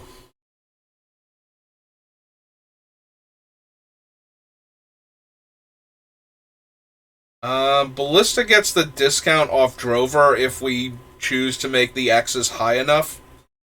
So that one actually works with the Drover, but not Goreclaw. So that's kind of funny. Serpapod gets a 1 mana discount from Goreclaw. There's Razaketh. Shalai gets neither. Rider is a 4-2, but it's all colored mana, so that doesn't matter. I'm looking at like it matters, and then I'm like, wait a minute, it's literally quad hybrid white-black. So it was never going to get the discount regardless. Nethroi doesn't get Drover, right? Green, white, black. Yeah, he's a 5-drop. So Drover's actually looking kind of weak now, since he only discounts creatures, and a lot of our stuff is not actually 6 or higher. So yeah, Goreclaw sees a bunch of our things. Woodland Bellower gets both. Um, Kodama gets both. Myrkul gets both. Carrick, 1, 2, 3 is a 7-drop 2/2. So Carrick actually gets the Drover, but not Goreclaw.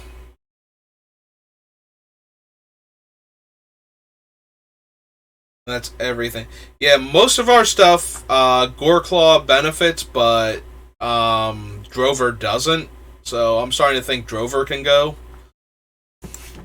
So yeah, let's go find the Drover.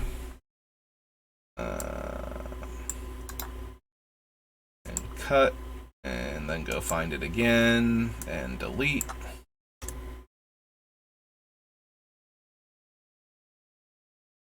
So, what are the creatures Fierce Empath gets now? Now that I've... Because the things that... so it gets Carrick.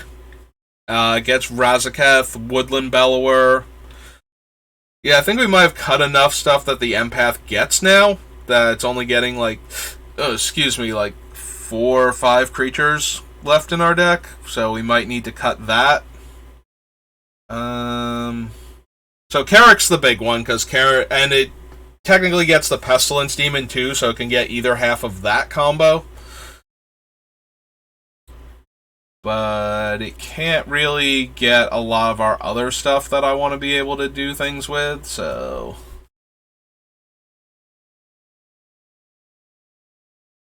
Yeah, I'm starting to think that the Fierce Empath is just going to go...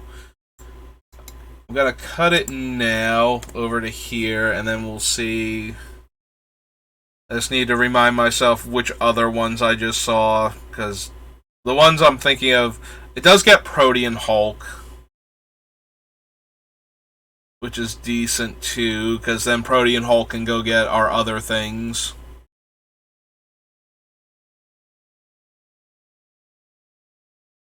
Although, it might be getting Protean Hulk to lose the Hulk to go get, like, one other creature. With combined cost 6, so... Deathrender... Revel Arc... All of these things...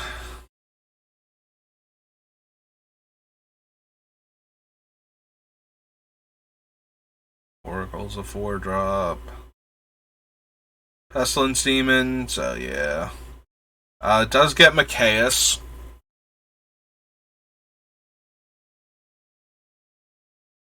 I don't know, maybe it's still got enough because the things it does get tend to be combo pieces. Like, Krosan Drover isn't a tutor, so whatever. So if I only have 5 targets for Fierce Empath in my deck, or 4 targets for it, if 3 of them are combo pieces or get combo pieces for us, and one of them is a big value creature, then that's okay for Fierce Empath, but that's terrible for Krosan Drover. So...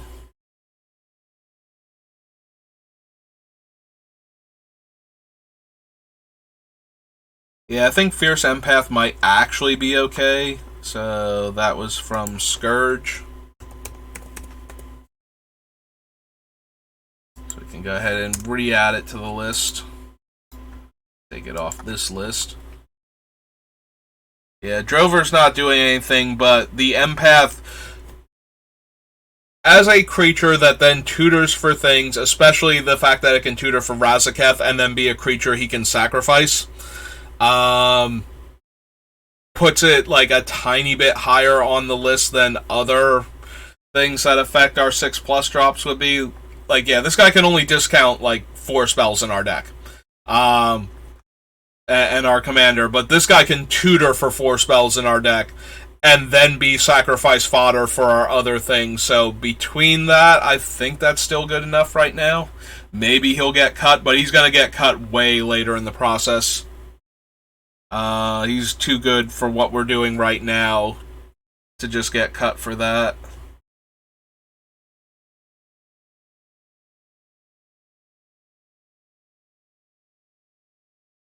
Yeah, maybe the privileged position too.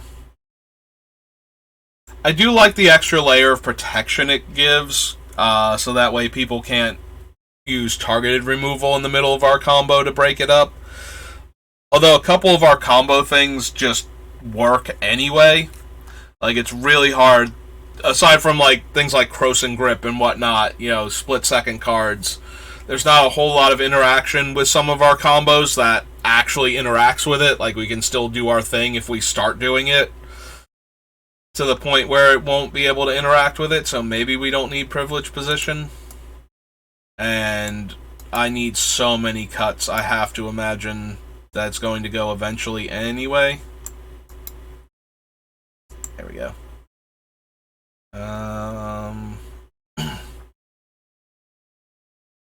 Yeah, I'm starting to think the Pull and the Rift Sweeper.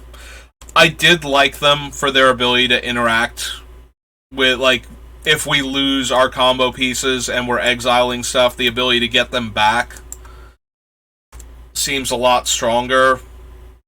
Gives us more inevitability. But that's it. And if we having cards that give you inevitability is great if you're going to keep running into opponents stopping you from winning the game and getting rid of your stuff forever. Having ways to guarantee you're still going to win because it's nearly impossible to get rid of all of your things. They have to exile the thing first or get rid of the token copy of it once we exile it and then get rid of Rift Sweeper or Pull before we get the card back. It makes it really hard for the opponent to ever completely shut us down, except by just, winning the game, where it doesn't matter that if the game went on for another 50 turns, we would win it, because it didn't. So, inevitability is great when you can make the game go that long consistently, and it's terrible when, it's great when you can do it that way, or when your opponent thinks they've stopped you and gives you just enough time to crawl back into it and get your combo piece back and get it back into your hand and win the game if it's like Rift Sweeper getting it back into your deck. But all the rest of the time, it could have just been another thing that was getting you to combo win faster, to win more games, or it wasn't going to matter anyway. I do like the inevitability of it, but inevitability only works if it's actually inevitable. So, if the opponent weakens us and doesn't kill us, it's great. That's about it, though. And yes, I do like to have cards like that, because there have been times where I've gotten, I started to do something cool, and everybody was like, no, maybe you don't do that. And then I'm alive at 3 or 4 life. Because other people are threats now, and I've kind of been neutralized. So the ability to suddenly get back into the game and win it is certainly something that I like. But we have enough stuff in the deck, I think, that is doing things anyway, that if we lose one of our combo pieces, we can get another one, and we can still do enough cool things to actually win the game. So we don't need to get back specific combo pieces with Pull or Rift Sweeper. I do like if I had room in the deck for them, if I could throw them in without, having to cut other cards that are doing more for us, that would be nice, but I don't think we actually need them. In the same category, I'm starting to wonder, Puppeteer Click is expensive enough that it's hard to set up the combos with it, with Persist Creatures. Kitchen Finks will give us infinite life when we're doing this. Puppeteer Click, our opponents need to have dead creatures, or we need something that's paying us off for going infinite with it. So I think we can cut the Puppeteer Click and keep the Kitchen Finks for right now. Oh man, all this talking, I've managed to make 5 whole cuts. I'm really doing it.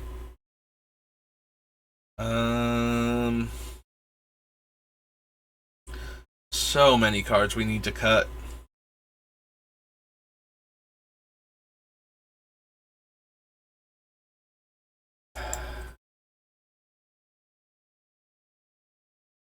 No.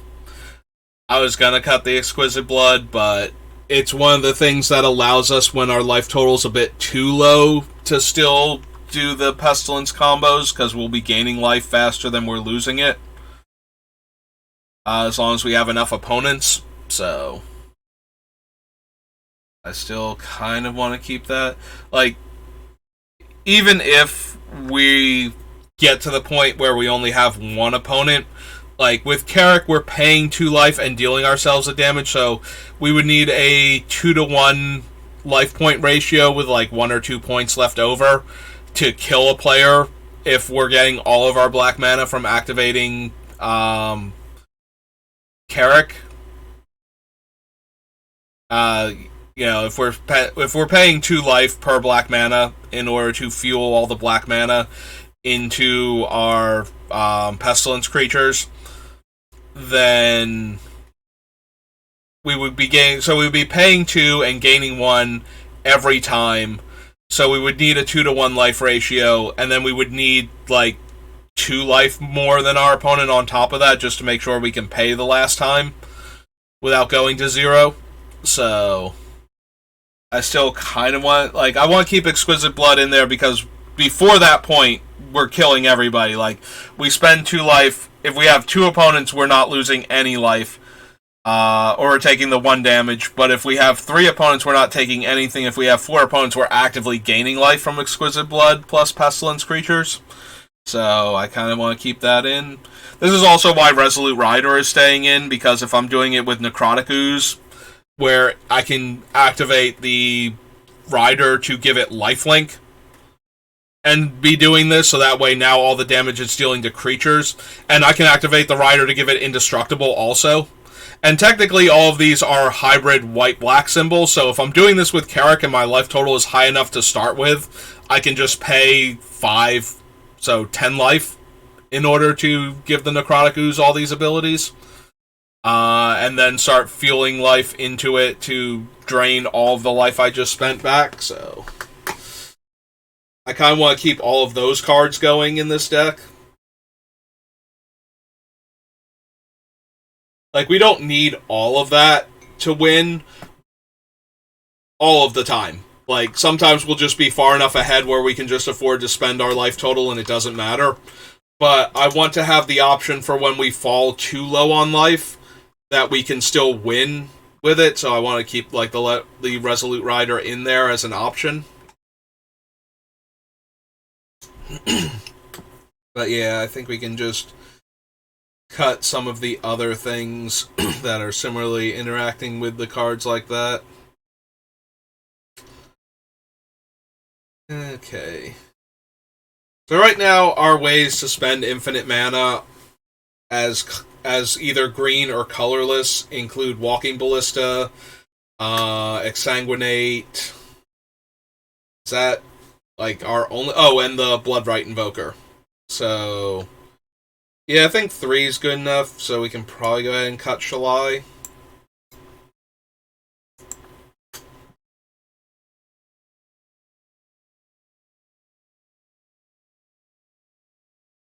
Red Horde, Finale of Devastation, which I'm also seriously considering cutting.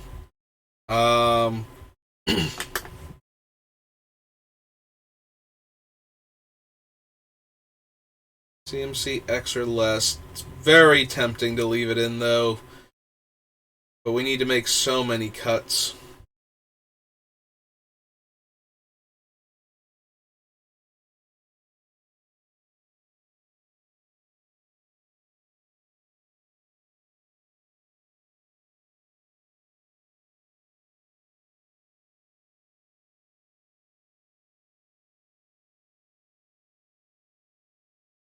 Sunder, Cruelty of Gix.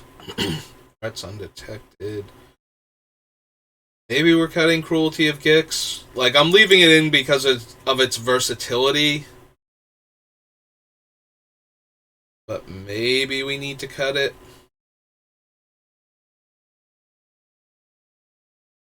I'll give it another pass or two before I commit to cutting Cruelty here.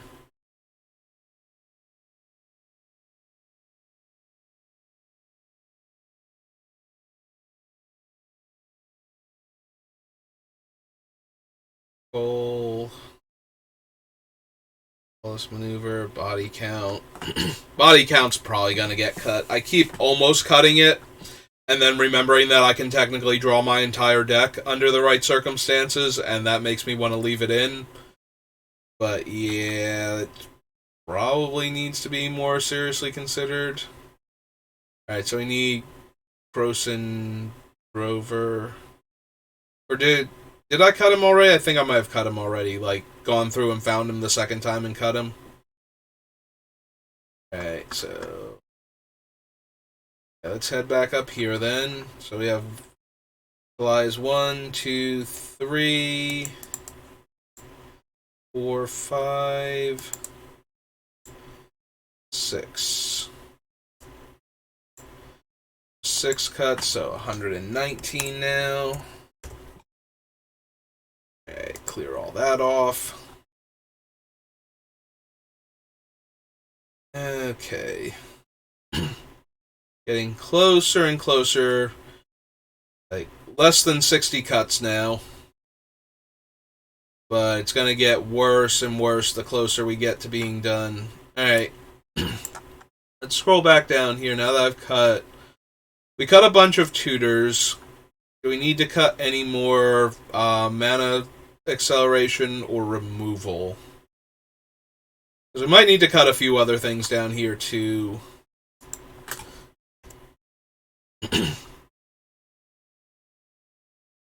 Like maybe Thran Dynamo. So we have, for mana rocks, we have Soul Ring, Worn Power Stone, Grim Monolith. Can all come down relatively early.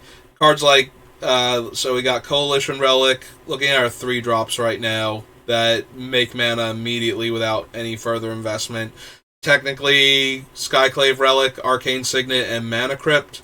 So all of those come out before Thran Dynamo. And the ones that come out after Thran Dynamo either fix our colors better for like 1 more mana.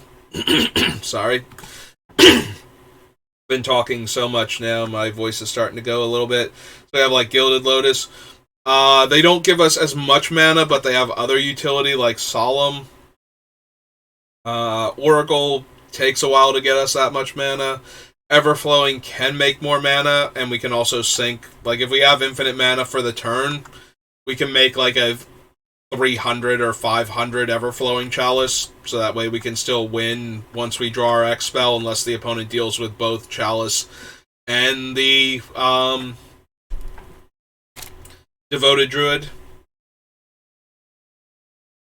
So that way we always... and in the meantime, we have like a tap add 300 colorless mana to our mana pool artifact in play. So, you know, we can do whatever we need to do. Yeah, I think we can cut Thran Dynamo, because I need to make more room. And I think it's the least effective of all of our current artifact mana sources.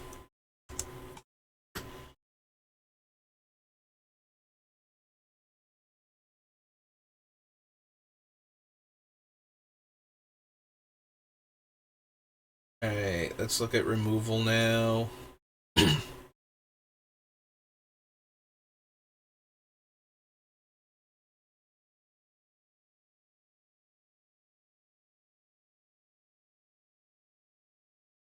I know, maybe the Mythos can go as a 3-drop that only destroys as opposed to exiling. Like, we have Utter End, Tear Asunder, and Anguished Unmaking that can all exile non-land permanents. Assassin's Trophy destroys and costs less mana. Like this one, if we want to destroy a non-creature, we need to cast it for black, white, green. So we're spending 1 white more than Assassin's Trophy to not let the opponent get a land. It's close. The mana efficiency is probably going to be a thing, though. Our deck is very expensive. We have a lot of high casting cost stuff, so it's going to matter sometimes that it costs white less for Assassin's Trophy. Like, it might actually let us do two things in a single turn. Yeah, I think the Mythos is the least impressive of all of our removal spells. I didn't mean to copy, I meant to cut it, but there we go.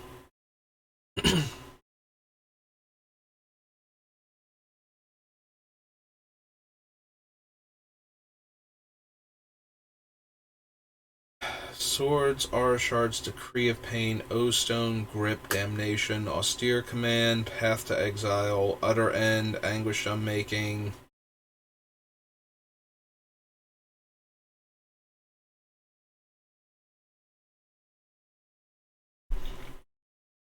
We have been cutting lots of creatures from the deck, especially a bunch of the cheap ones. Yeah, it might be time for Arashards to finally get cut, sadly. I do love Arashards, and it certainly wrecks a lot of decks, or at least makes them play very scared. Yeah, the idea, it's not so much that they can't play their artifacts and enchantments, but they do have to worry about flash creatures, and if they're not going to get the value out of them, that you will just play a creature on your turn and blow up one of their more terrifying things. So they can't really play anything until they're either going to use it immediately and start winning the game, or if they think that something else on the board is way scarier than their thing, they might feel safe to run it out, but that's about it.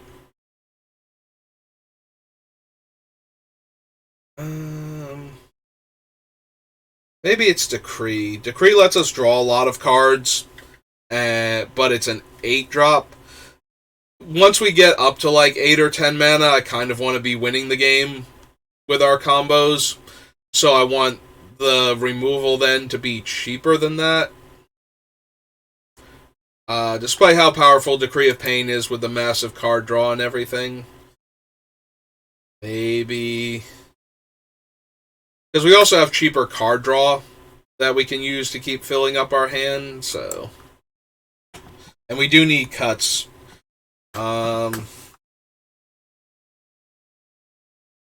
Austere Command is less horrifying now that I'm leaning less on Myrkul turning all of our stuff into enchantments to win. But we still have a bunch of things that want to be turned into enchantments, so we're going to leave that in for right now.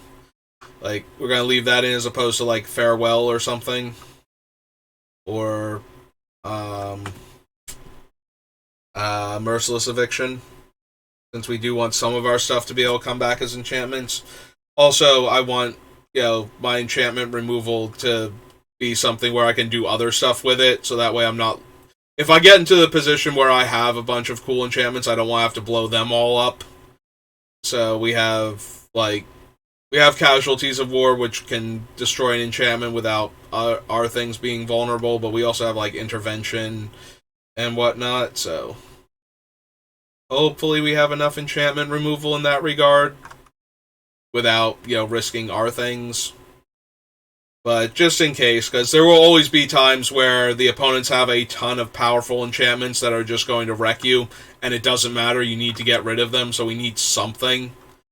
And while Heliod's Intervention is great for that, yeah, I still want one other card that can do this if we really need it to. And unfortunately, Allay would just be too expensive. We might be able to destroy 2 enchantments in a single turn, 3 max. But that's about it, because it's 3 mana to buy it back, so it's white and 4. So we would need... we need 4 mana to cast it, 6 mana to cast it twice, because we need to buy it back. And then, 12 mana to cast it 3 times to pay the buyback twice. So yeah, I don't think Allay is quite where we need to be.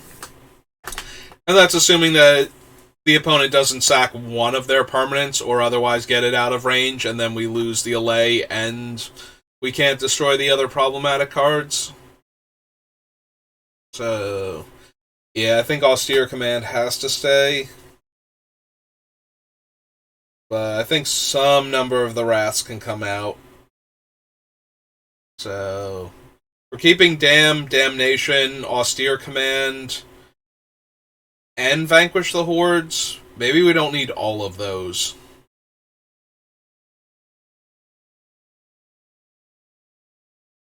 We have Damnation, and Austere Command to destroy all creatures. Maybe we don't need... Yeah, maybe we don't need Vanquish. Or maybe we don't need Damn. Although Damn is actually the creatures can't be regenerated, so the few times that would matter. I feel like it's gonna be one of these two. I guess Damn, because we'll keep Damn because we might conceivably use it as a single target removal spell if it's just one problematic creature we need to get rid of for 2 mana. Like, yes, we can get Vanquish down to 2 mana pretty easily, but then we have to destroy everything, and in case we don't want to and we just need another removal spell.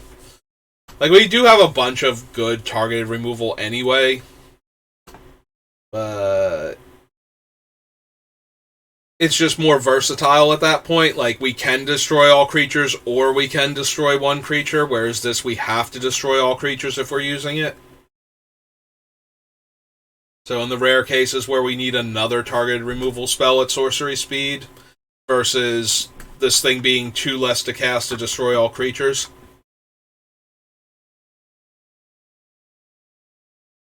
Alright, so let's go bump all these off the list. So Thran Dynamo.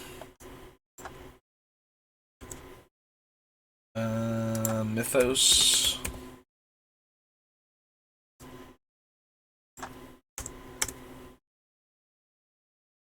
Aura Shard, sadly. Bye, Aura Shards. Decree.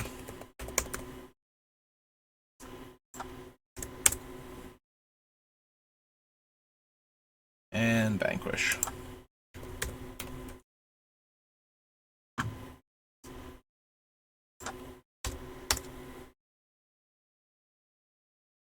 Okay, so that was 1, 2, 3, 4, 5.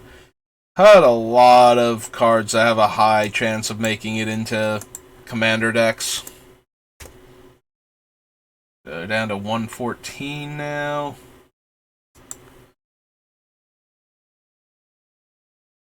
So 54 more cuts.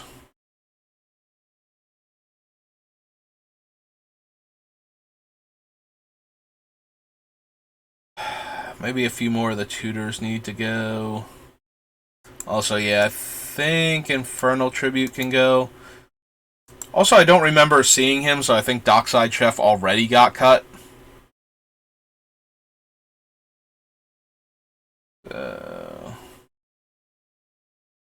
Yeah, it's true. We can probably cut Yawgmoth's Will at this point. I do love Yawgmoth's Will.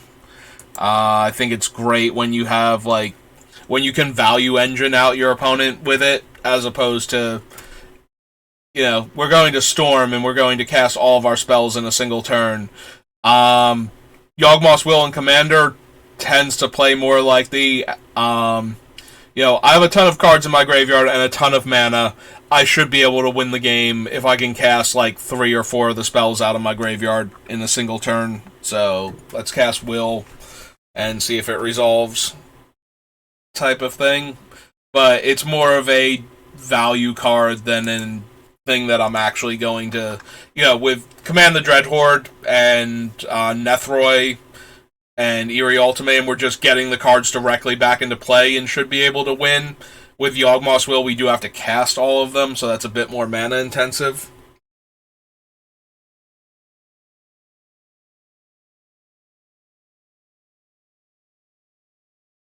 Ferrari's Wake.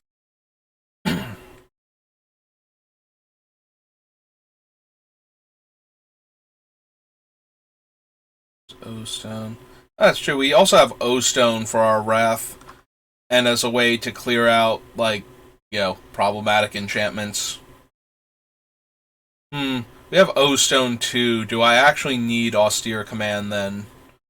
I guess Austere Command is more like we can choose. So maybe we don't need O Stone? Maybe O Stone's the more redundant one out of the two? Because I think we only have enough room for so many wraths. Like, O Stone takes a while for us to exclude a bunch of our stuff from it. Yeah, maybe it's O Stone then, since we have Austere Command and the other mass removal spells.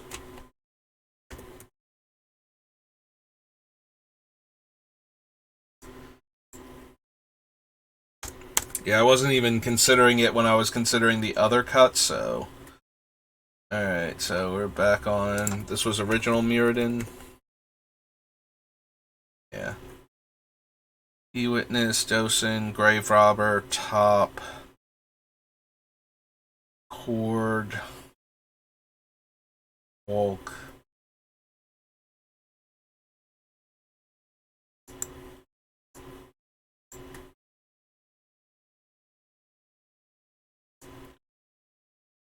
Yeah, all the stuff that gives hexproof would do this also, so I think we can cut rebuff.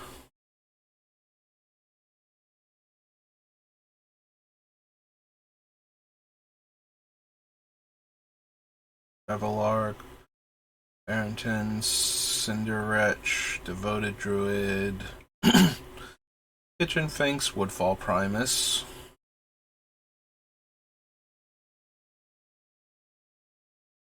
Myrkul, Moldiah, Chalice, Anthem. We have a bunch of other ways to get multiple creatures back from the graveyard. Maybe we don't need Anthem, especially now that we've cut Heartless Summons.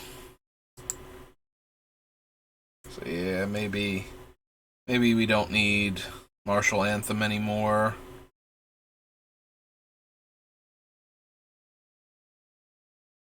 Chaos, Exquisite Blood, Actions, Burnished Heart, Eidolon, Hedron Archive, Unmaking, Spirit.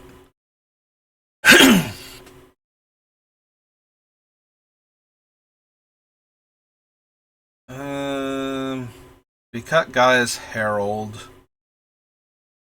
We cut Prowling Serpapod too.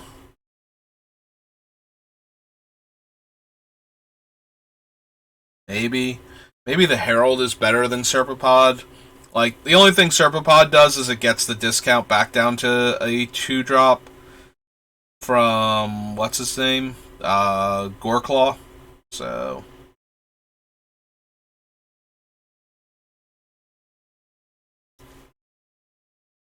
I mean, depending on what we're trying to cast in the same turn that we're trying to stop our opponent from countering our stuff, but we already have Dosen and... excuse me, and the, Grand Abolisher to protect our spells from being countered when we're trying to do our cool thing, so... Maybe we can cut Prowling Serpapod then as a less, catch-all than those. Because the Abolisher also stops our opponents from activating abilities that would kill our things, and casting spells that would and both of them stop them from casting spells that would remove them, in addition to stopping counter spells. So,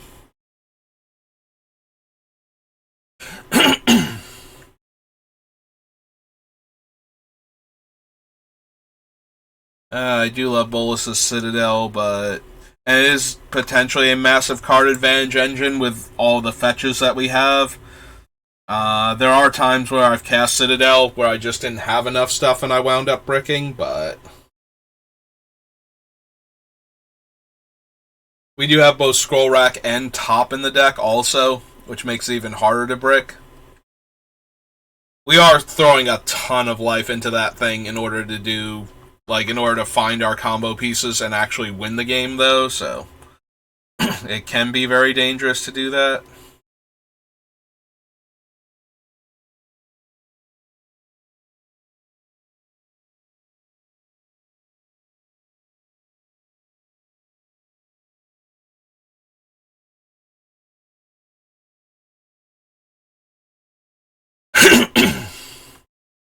Wow, all this talking has my throat pretty raw all of a sudden. Like, over the past, 10, 15 minutes, just been feeling a bit worse the further we go.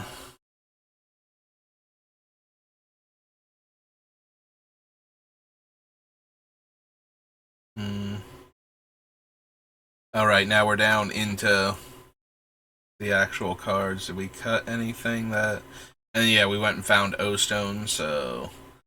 Alright, so we have 1, 2, 3, 4, 5, 6 cuts that we made.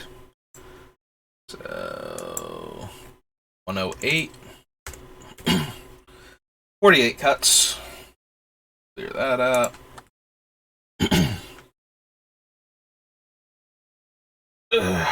48 cuts, so we're going to need to lose a few more things that I've been hanging on to for a long time that I really wanted to see in this deck.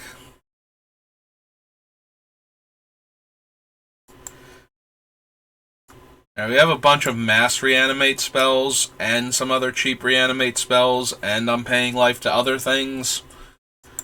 So I don't think we need reanimate. Survival, Wood Elves, Worn Power Stone, Defense of the Heart, Grim Monolith, Karmic Guide, Academy Rector. What enchantments do I want to get with Academy Rector? Because, yes, she tutors them directly into play, but she herself is a 4-drop that we need to kill off. So... Greed and Sylvan Library, not so much. I'm trying to figure out if there's like a really expensive or really important enchantment that she's going to grab. Survival, important but not expensive. Defense of the Heart is pretty decent with her.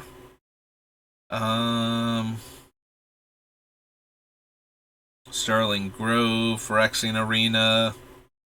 Mirari's Wake would be a really good one to get.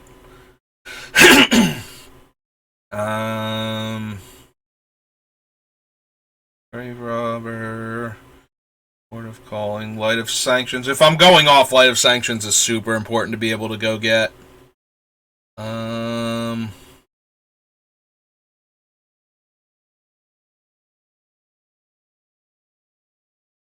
I think I'm seeing enough to keep her in here. Exsanguinate can be, at least it's or not Exsanguinate, I'm sorry, I'm thinking of Exquisite Blood when I saw it.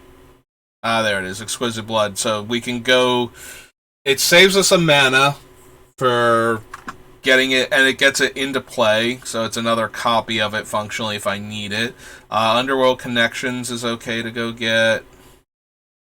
Eidolon can be okay to go get, since we would get to draw a card immediately off of doing that.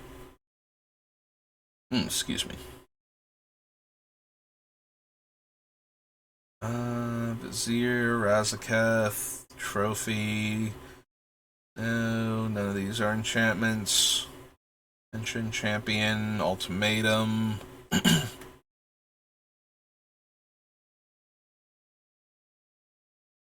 Any other enchantments? Cruelty of Gix, technically, we can go get. Which can then go tutor for anything that we might want. Or bring back one of our dead creatures.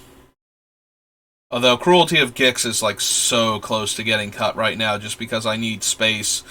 And it's a 5-drop enchantment.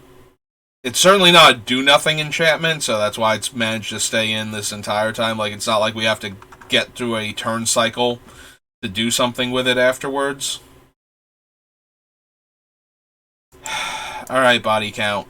We can do some cool stuff with you, but I don't think you're going to make it, sadly.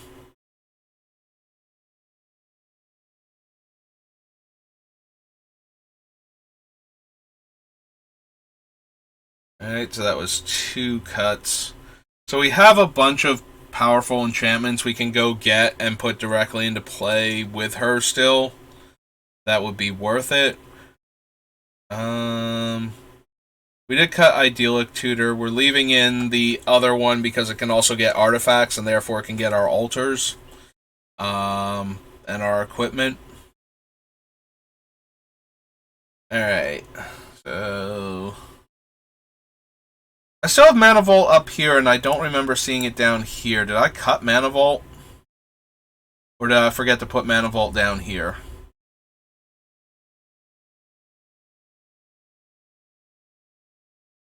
Because, yeah, we have Soul Ring, but not Mana Vault, which makes me wonder if I cut it and if I counted it as being cut now. Because I might have, but our deck is pretty mana hungry. Like, I could see it still being in there. But we do have Soul Ring, Mana Crypt, Grim Monolith, Warm Power Stone, and then some of the other things like Arcane Signet and Skyclave Relic and Coalition Relic. But it does let us get off to a faster start. And the deck is very mana hungry, so I could see it staying in the deck. I thought it was kind of weird that it was already gone, so maybe I just accidentally didn't clip it to put under the Mana Rock section. The other option is that I eventually decide to cut it as one of the less impressive Mana Rocks in my deck. But that seems unlikely with the... although the Dynamo does keep on tapping normally every turn for the extra 3 mana, so we don't have to take a turn off to reset it so we can keep using it.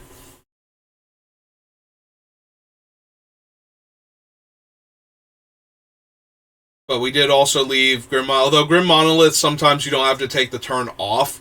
Like, you just don't have anything good to do, or you want to leave up a reactionary card and then you don't wind up using it, so you can pay to untap Grim Monolith. Whereas the Mana Vault has to be done during your upkeep.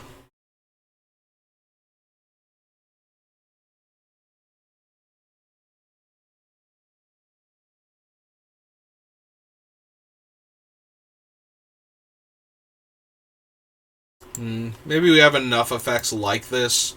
Reverent Mantra we can cast for free by exiling a white card from our hand, but we did cut a bunch of the cheap white spells also. Like, we had a whole lot of little white creatures in the deck for a while, and now we don't. So, maybe we have fewer white spells than we did before, and now it's less powerful. Also, we have a bunch of other effects like it, and 4 mana, so we're almost always going to have to exile the white card from our hand in order to do the thing. Also, if our stuff is pro-black as opposed to indestructible, giving lifelink to the Necrotic Ooze, if that's how we're doing it, gets to be a lot less potent. That was the one thing about the Heron, is technically we could give lifelink to the Wumpus or the Pestilence Demon, or even the Crypt Rats.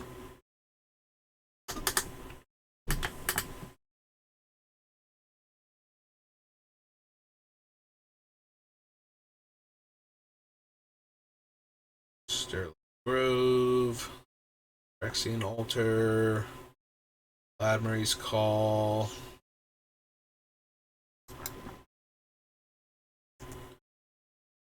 Ari's Wake, Looted Delta,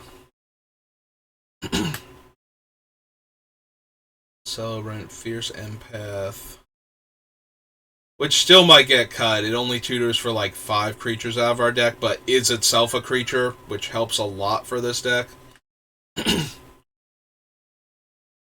No, maybe we cut the Timeless Witness. Just go with the Eternal Witness plus our reanimation cards. Maybe we don't need the redundant Eternal Witness. Either that or we can cut Eternal Witness because we can always eternalize Timeless Witness, and it's only 1 mana more initially.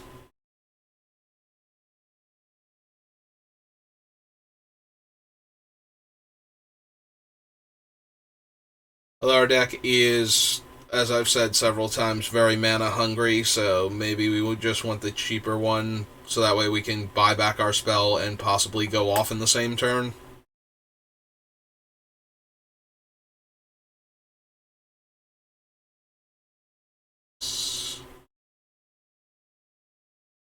Chalice. I really don't want to cut Everflowing Chalice if I don't have to. Um, those things are both combo pieces. So those.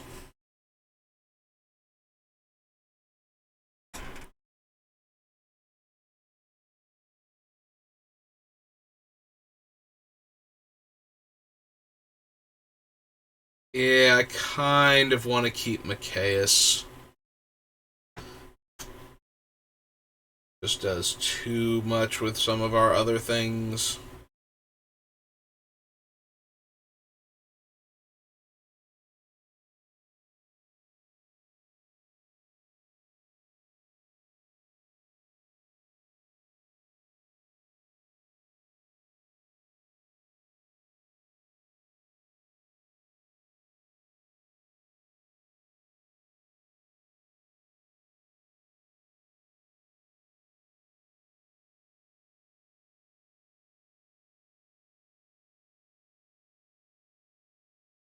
Maybe.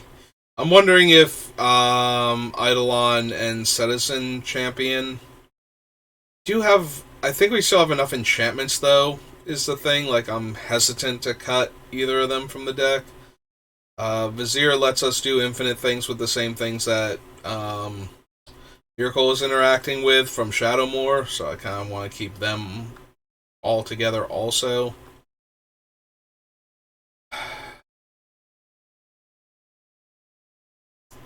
Maybe it just is Citadel. I do love the Citadel, but...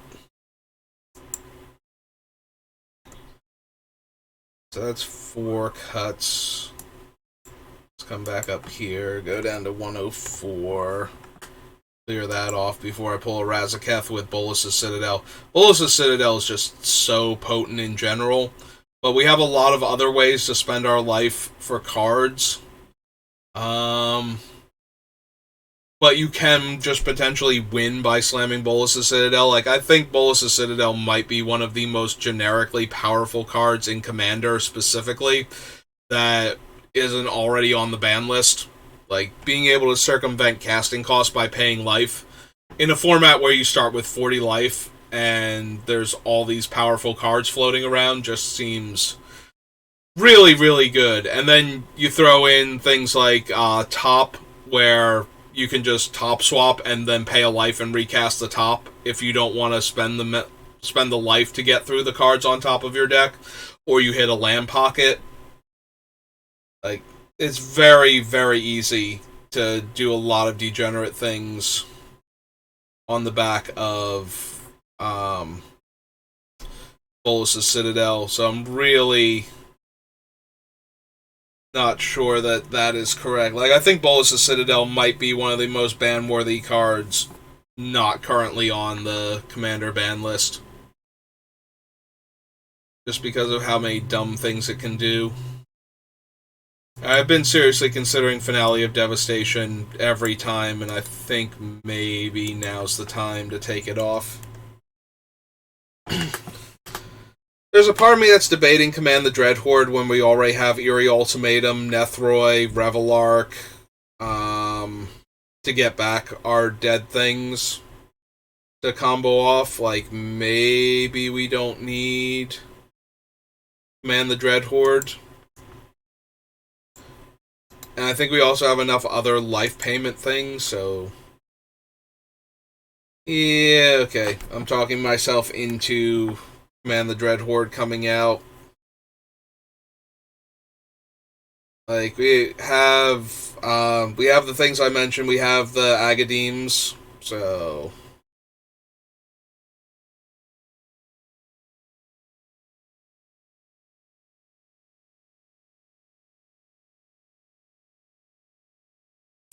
Yeah, the more I think about it, the more I'm thinking Threats and Cruelty can both go.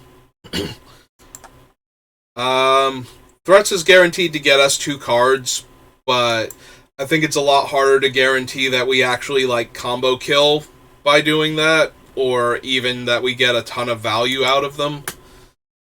So... maybe when we're looking at the final deck, we'll realize that we can get enough different things and we have just enough redundancy space, because if we have to get 4 specific cards in order for them to win us the game, that becomes a problem if any of them show up before we cast Threats Undetected. But if there's a little bit of overlap in some of them, then it gets a lot better. When we have Command, Finale, and Threats is 3. Cruelty is going to be 4.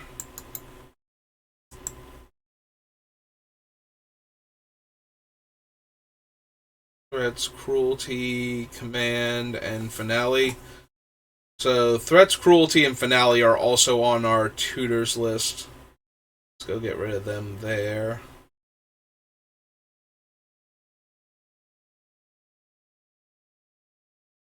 Threats, Cruelty, Finale.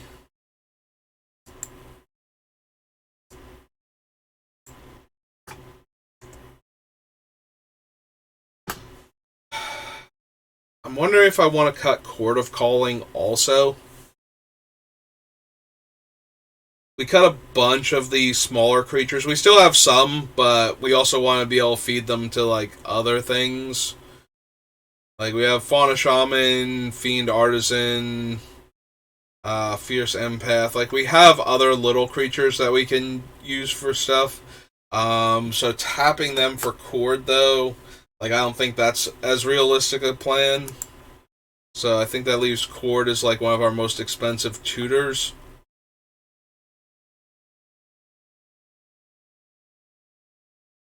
I mean, Woodland Bellower is only getting us, like, a 3-drop or less. While Chord, if we cast it... If we cast Chord for 6, we're still only getting 3-drop. But now it's not limited to green. And it tutors it to play. Maybe it's Grim Tutor. Grim Tutor is currently our tutor that's doing the least amount of work right now. As a 3-drop that costs us 3 life.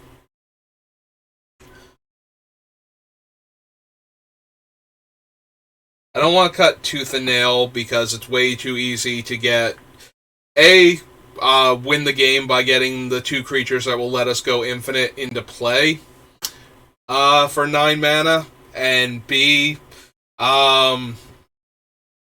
it's a thing that we can cast once we have the infinite green mana off of the creature in order to actually win the game. You know, similarly to Finale of Devastation and whatnot, but we're cutting those to make room for things that I think will work more often. Alright, well, we made all those cuts, so let's come back up here. Is it 4 different cards in total? Threats, Command, and Finale. So, yep, that brings us down to an even 100. So, 40 more cuts, and we should be good. Quick save. 40 more cuts. We're all done.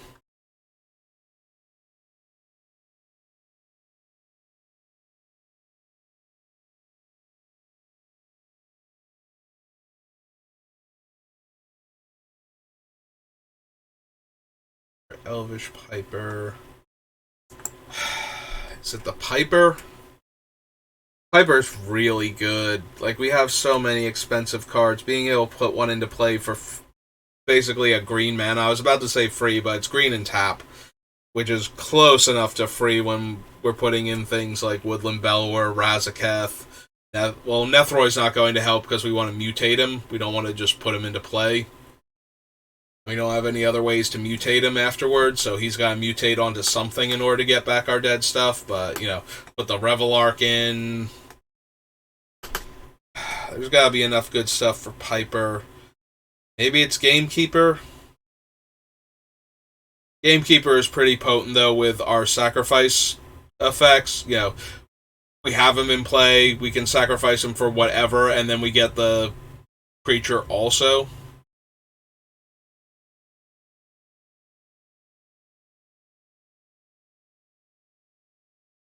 I like Aladmri's Call because it's an instant and gets it to our hand.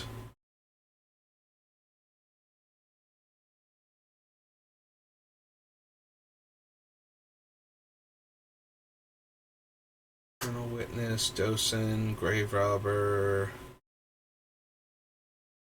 Maybe it's Cord.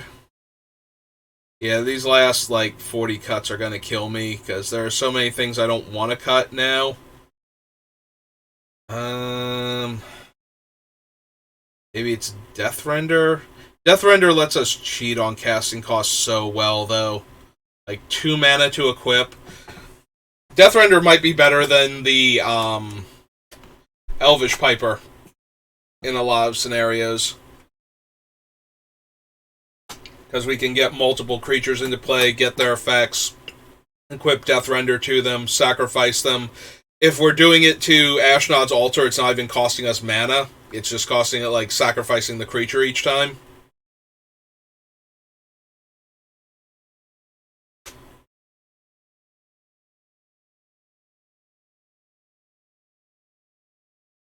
I don't know, maybe we don't need the infinite value from Kitchen Finks. And if we don't need that, maybe we don't need the Brood Moth. I'm wondering if we still need the Mikaeus. Like, Mikaeus himself is so powerful. But maybe we don't need him. It just keeps getting uglier and uglier as we cut more stuff that I want to keep in the deck. Like, we need 40 cuts, and I've got 0 right now. And everything that I think about cutting is just like, but I really, really don't want to. But we're going to have to, like, a bunch of this stuff is just going to have to go.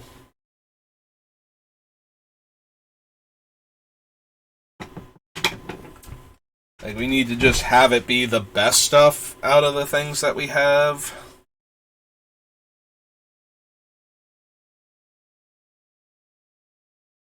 That's true, though. With the Vizier of Remedies, we go infinite with Kitchen Finks just by, sacrificing endlessly to Ashnod's Altar and Phyrexian Altar, and that's really hard to get away from. Oh, we have so many cool infinite combos, so which things don't we need? Alright, it might be the Eidolon and the Citizen Champion. Since we're getting less enchantments in play with Myrkul, like, we're not going to be drawing infinite cards by sacrificing our stuff, having enchantments come into play, drawing more cards, trying to dig for things. Maybe these two can go. I'll leave the Vizier of Remedies. Intervention, there's Citizen Champion. So yeah, that kind of hurts.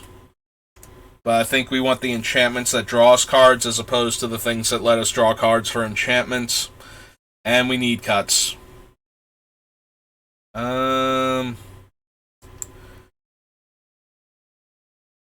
Mikaeus, Broodmoth, and Vizier all let us go infinite with an Ashnod's Altar and the Persist creatures to generate infinite mana. Yeah, I think I want to keep those. I want to keep all the ways to spend all of this mana that we already have. So we're going to cut those two, but I'm going to be hard-pressed to find more cuts now, aren't I?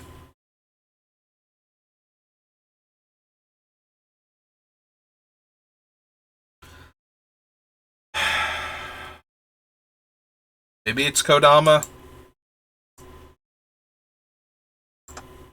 Yeah, I'm starting to think it might be Kodama. We need to already have the other things in our hand for Kodama to do well. And I think we've got enough stuff that can draw us cards from elsewhere or get cards from get permanents from elsewhere. So we don't necessarily need the Kodama.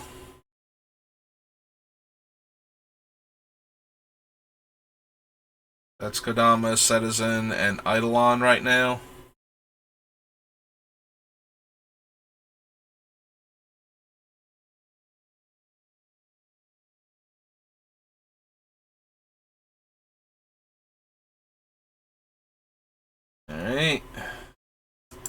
So down to 97.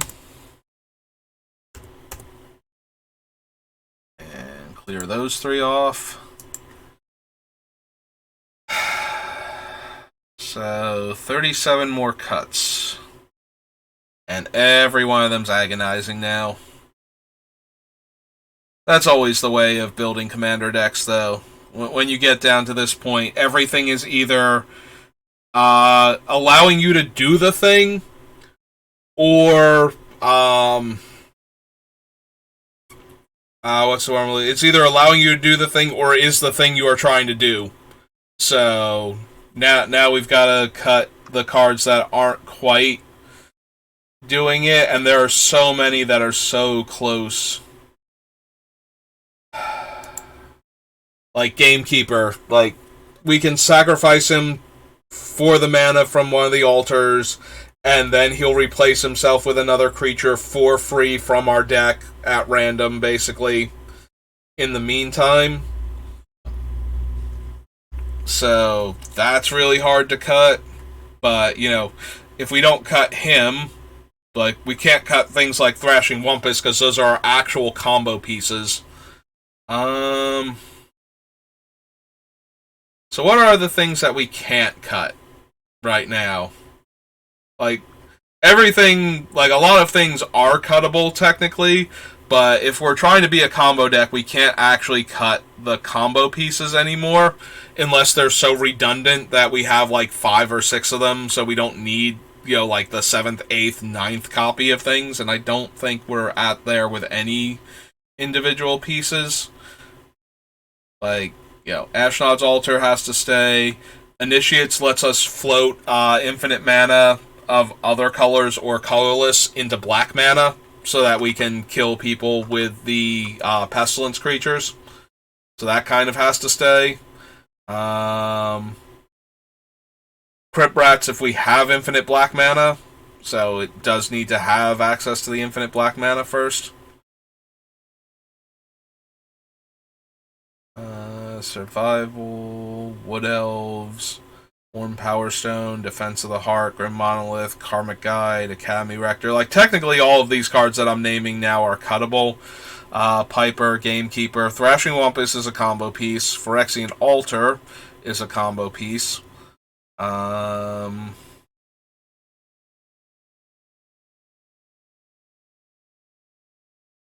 Celebrant is in here to be a combo piece by bit, enabling us to pay black mana to get a mana of any color. What it does is when we have Carrick out, it becomes 3 life out of mana of any color, which allows us to like, pay a bunch of life so that way our commander is indestructible. But also, if we're gaining life back fast enough, Blood Celebrant can just let us kill our opponents with Carrick. So I'm kind of inclined to keep that. Here's Empath, not 100%. None of those technically 100%. Same to all of these.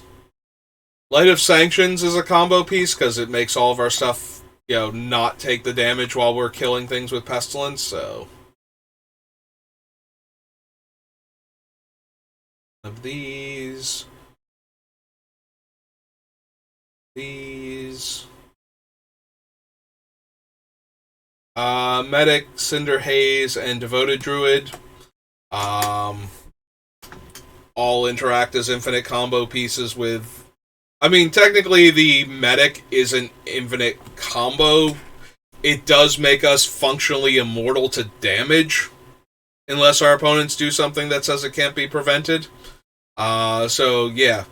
And it's 1 damage to anything, so the Medic can also protect all of our creatures from damage-based removal and combat damage and all of that, so I'm inclined to keep Barrington Medic in the deck, despite the fact that he's probably one of the least impressive things we have going on.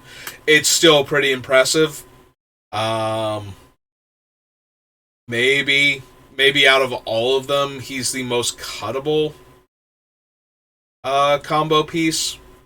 Like, Cinder Haze Wretch just gets rid of all of our opponent's hands, when we do the cool thing, and forces them into A, top deck mode, and B, being reliant on being able to cast the spells that they're drawing. You know, if they have 5 or 6 mana in play and they top deck a 7 drop and have to pass the turn, we still get to knock that card out of their hand too later on. If we're already taking every single card from everybody else. So we do have access to that. Technically, none of these are essential. Bloodright Invoker is a way to dump infinite mana to kill. Pestilence Demon also lets us kill. You know, it's one of the Pestilence creatures that we have. Exsanguinate is an infinite mana sink. Necrotic Ooze is the backup card for all of our other combos being in the graveyard. And if multiple pieces are in the graveyard, it is functionally a one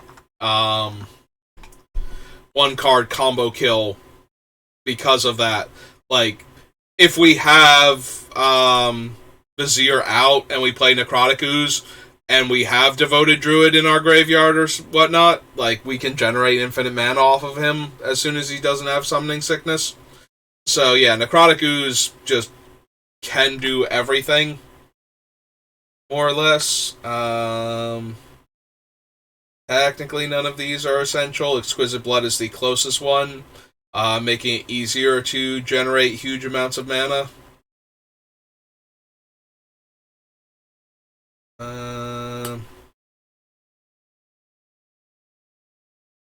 So many. Walking Ballistas and infinite mana. Sink. Vizier of Remedies lets our other things do degenerate combo things.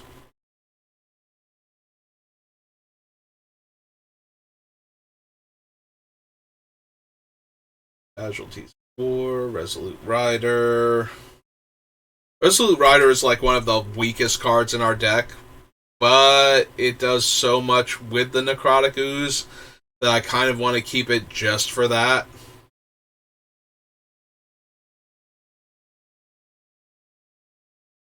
And we do have so many tutors in the deck that I can't imagine not being able to, you know, like, having access to the card I think is going to be super relevant anyway.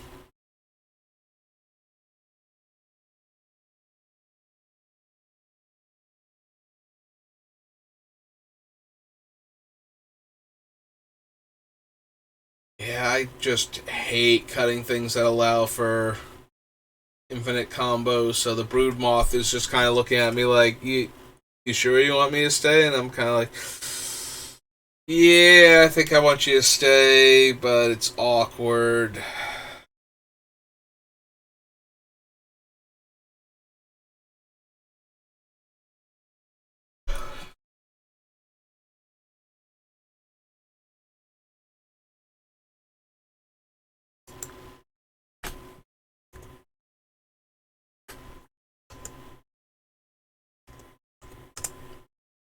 Alright, we need to get rid of that semicolon, not space them out.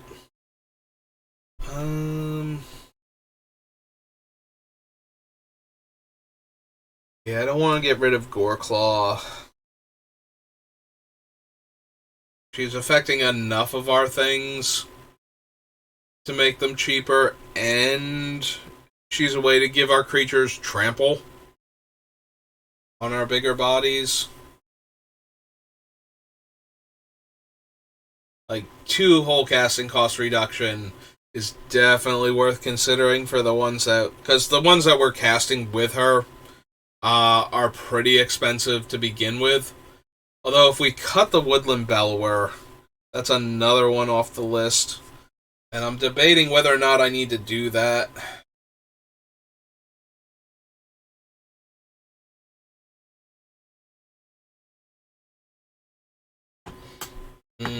Like, we need so many cuts still relative to what we have left. Like, as far as essentials go, we're pretty good. Like, we have a lot of room for other things. But yeah, which ones are we actually going to cut?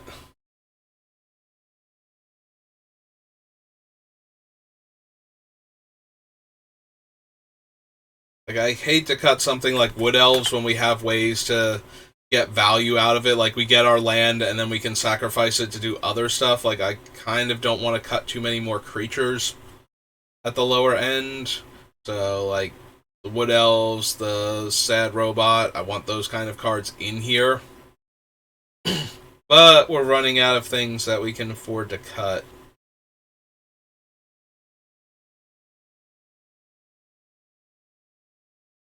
Oh no, is it Trophy?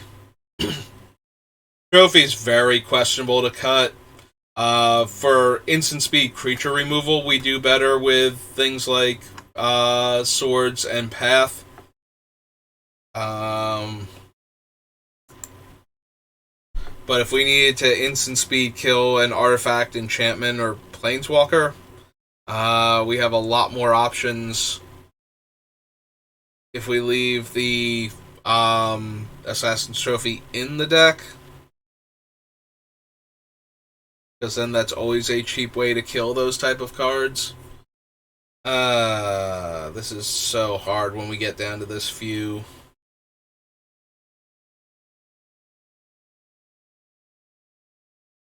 Demonic Enlightened, Worldly, Vampiric, Survival, Benson, Academy Rector, get them into play.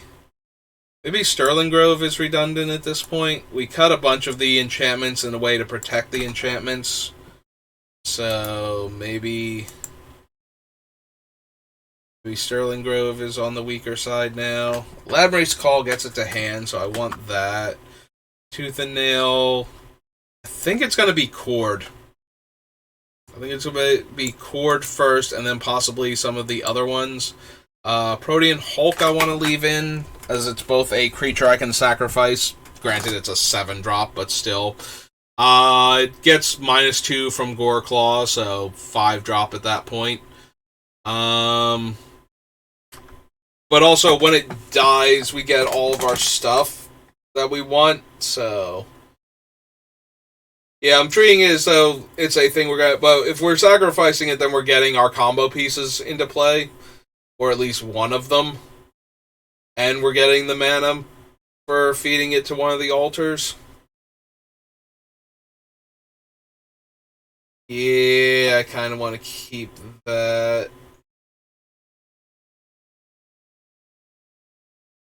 Fiend Artisan is also a tutor that can do for X. Does need to tap to activate, though. Fauna Shaman, Woodland Bellower. Yeah, Sterling Grove and Court of Calling now. I keep leaning in the creaky chair. Alright, so that's Sterling Grove. And Cord.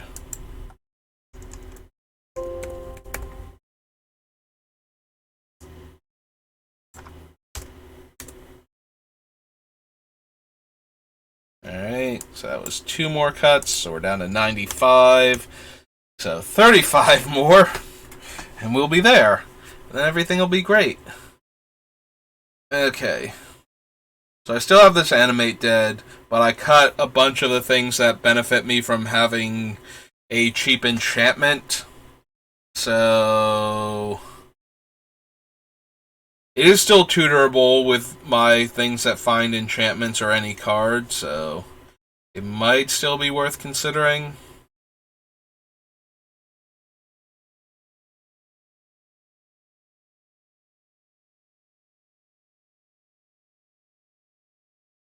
Alright, not gonna lie, my brain wandered off. Alright, I was considering Animate Dead. My brain wandered off for a second as I'm looking at all the other cards. It's like, wait, what card was I thinking about cutting? Like, what? Why does it matter that it's an enchantment? And it mattered because before we had a bunch of other things that interacted with enchantments in a meaningful way. How are we getting stuff back? We still have the Witnesses. I did cut both of these, so let's clear them off. Save again. Where's the other Witness? I think I'm gonna cut her before I cut Animate Dead, since most of our combo pieces are creature-based. So I want to keep the Eternal Witness because it's a mana cheaper. But circumventing the mana cost of our dead creatures is probably more worth it. So rather than cut Animate Dead right now, let's cut that. It's so hard to find cards that I don't want in the deck anymore.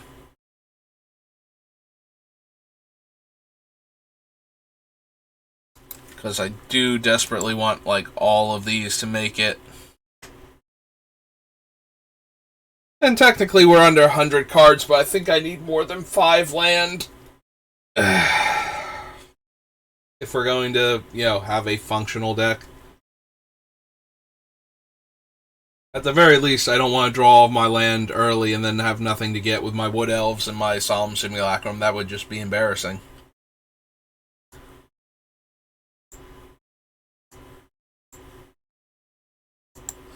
D4.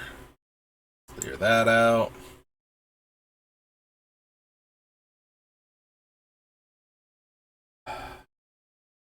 I really don't want to cut a lot of the card draw things, so things like Greed, Sylvan Library, maybe the Underworld connections then.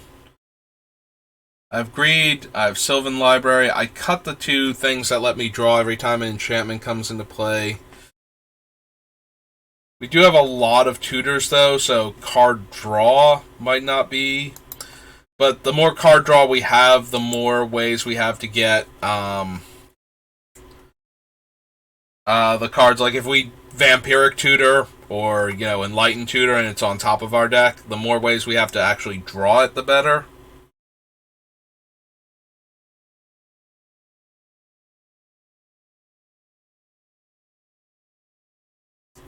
Yeah, maybe Underworld connections. This has to go.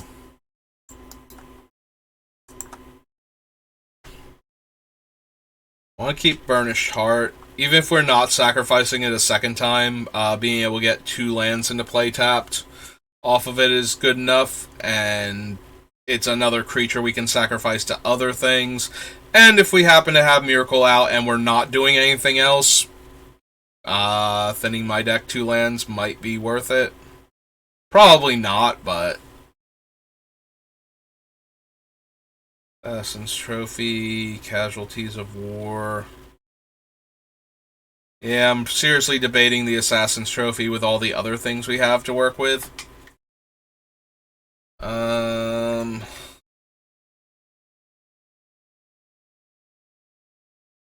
I don't know, maybe the Animate Dead does have to go. Like, we need to make room for stuff.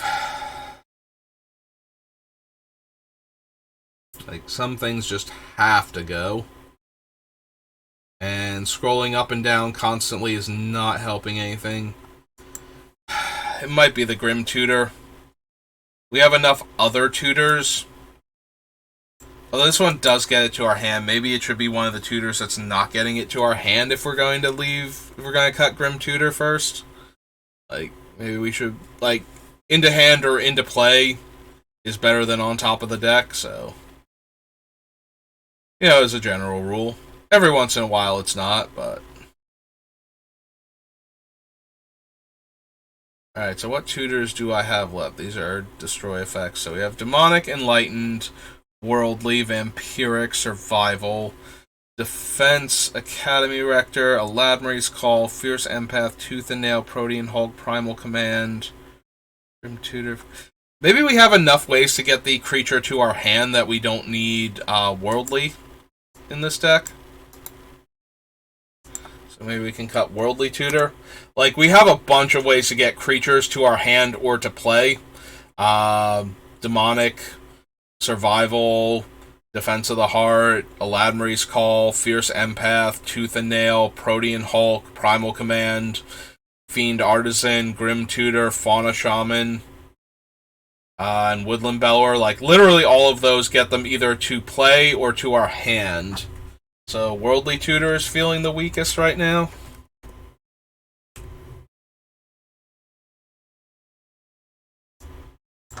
And we do need some cuts. We need a lot of cuts, so.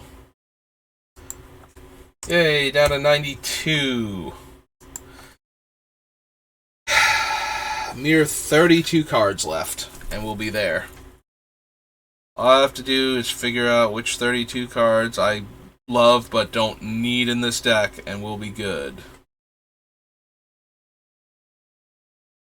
The problem is that everything is either a combo piece, mana acceleration, ways to get combo pieces into our hand or to draw lots of cards, or to make things cheaper. The creatures we have are so expensive. Do I want the Elvish Piper?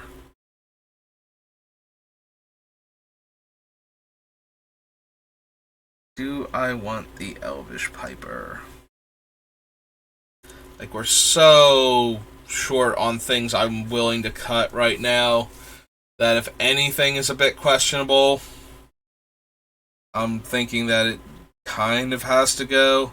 Like, Elvish Piper is super fragile, but if it doesn't die, it just gives you such a huge discount on your next creature, or if you can Greaves it real quick, or Boots, and actually activate in the same turn. Although it's kind of hard for us to get that much of a mana advantage out of it, with Greaves and Boots, because then we're spending 4 to cast it, 1 to equip it is 5, and we already figured out that we only have so many 7-drops in the deck. Alright. Let's cut the Piper. Piper is such a lightning rod. Like, if players can kill it, they will. And I don't think we have enough other stuff to distract them, so we need other players to distract each other from our things.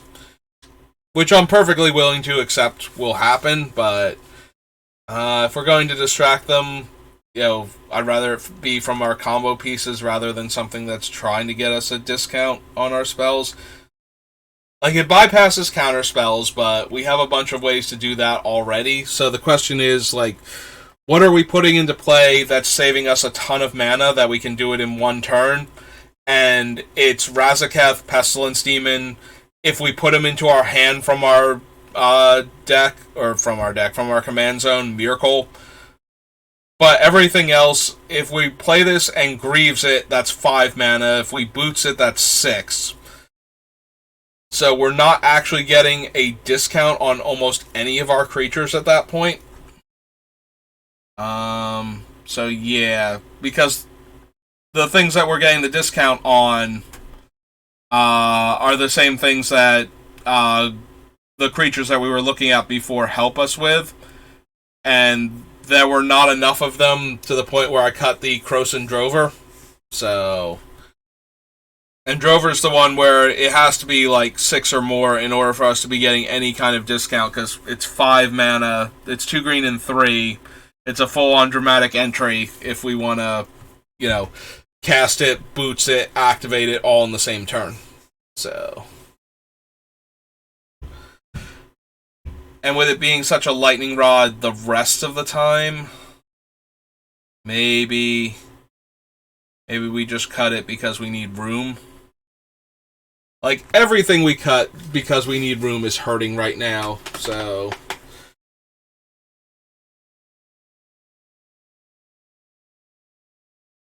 maybe we cut Dosen because we only want to cast him on the turn we're going off, whereas the Grand Abolisher, we don't mind him being in play at all, since he only affects us.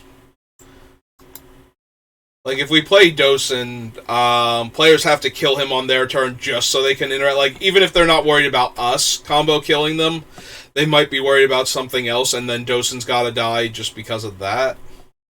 So, we can't just cast Dosen, because we don't have anything better to do, type of deal.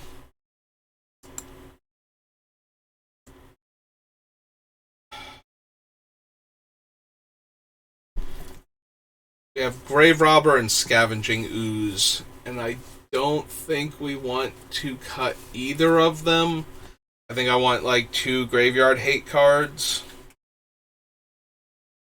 And I don't feel like Bojuka Bogging in this deck, because I want to have some room for basic lands.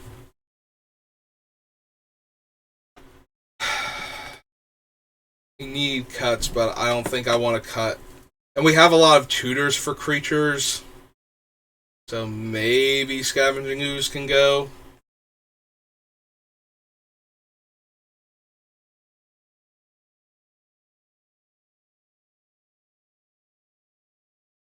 Yeah, I don't know if you can hear the noise in the background. We're having some work done on the house. Um, so there might be some like banging and clattering. I don't know if the microphone can pick it up. For the most part, they haven't been doing stuff around like this room where I do my recording from, but they just now made some noise. So just in case you can hear it, that is what that is. Nothing too serious. Yeah, it's the thing that's been distracting from a lot of days. Like, it's why I couldn't do anything Tuesday, and part of the reason why I wasn't doing anything, like, why I had to go help on Wednesday. Like, they're doing their thing, but, you know, if we can help set them up to make it easier to access, like, we were clearing out a lot of brush yesterday to make it easier to access the side of the house that needs to get worked on, so.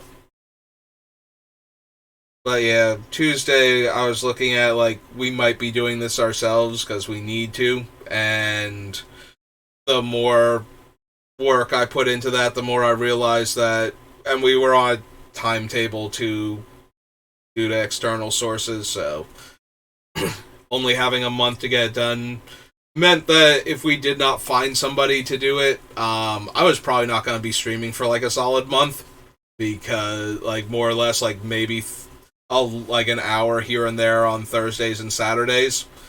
Um, which, you know, I'm not making anything off of doing this, but I am I want this to be a thing that I do. I would love for it to actually make money, but I'm gonna be working on decks anyway and playing Magic, so, you know, might as well try and make it more than just my hobby, you know, if I can, and I do love talking about Magic.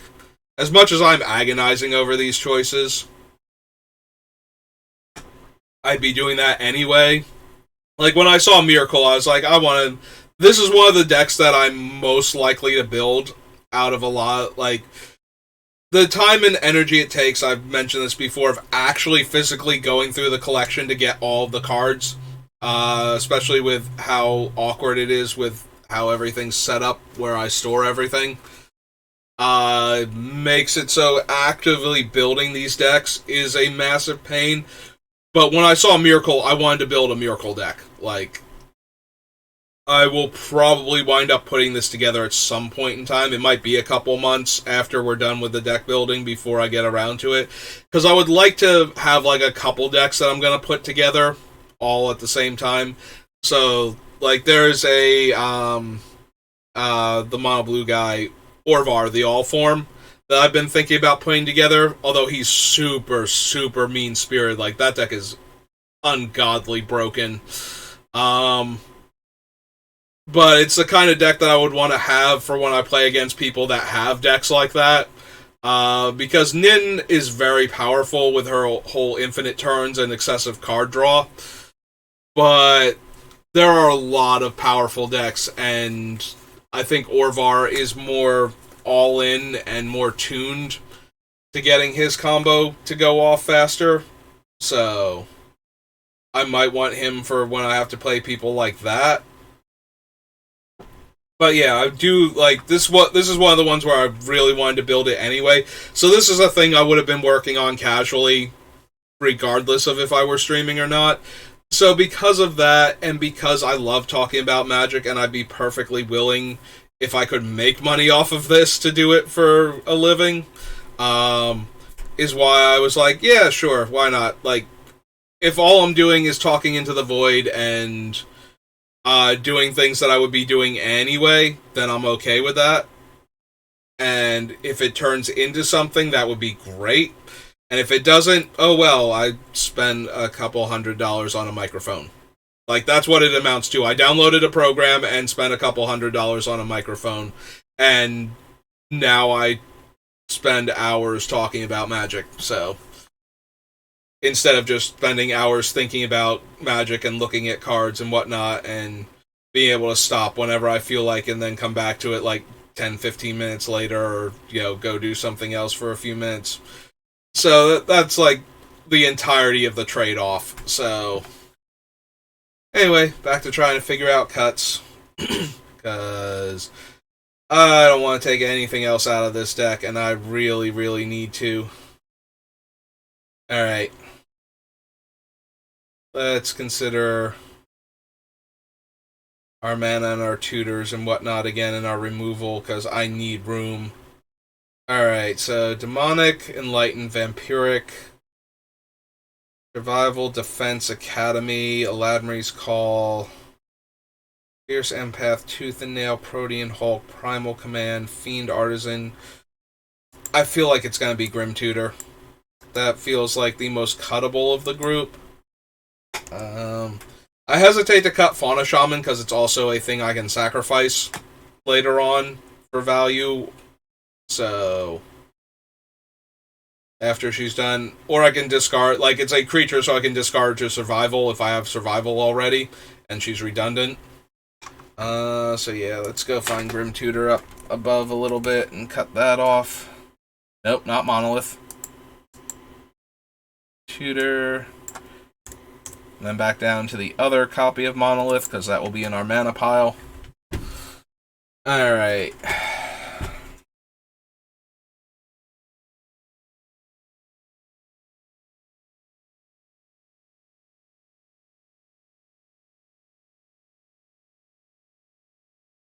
Everflowing Chalice, Oracle of Moldiah, Hedron Archive, Skyclave Relic. Maybe it's the Hedron Archive. I do like Hedron Archive a lot. Like, it shows up in a lot of my more mana-hungry decks, because then you can trade it in for cards afterwards. So, if we're keeping Hedron Archive, then maybe it's Skyclave Relic? Skyclave Relic is 6, right? It's like 3 and 3 more to kick it in order to get the other 2 copies. The other 2 copies come into play tapped, so it's not quite a Gilded Lotus. It's like 1 mana more, and you only get 1 mana of the turn that you cast it, where Lotus is 1 less and you get all 3 mana immediately. We need room. It's gotta be like one of these things. And the Hedron Archive jumps us up 2 mana once we're at 4. Alright. Let's cut that. We can keep the Hedron Archive.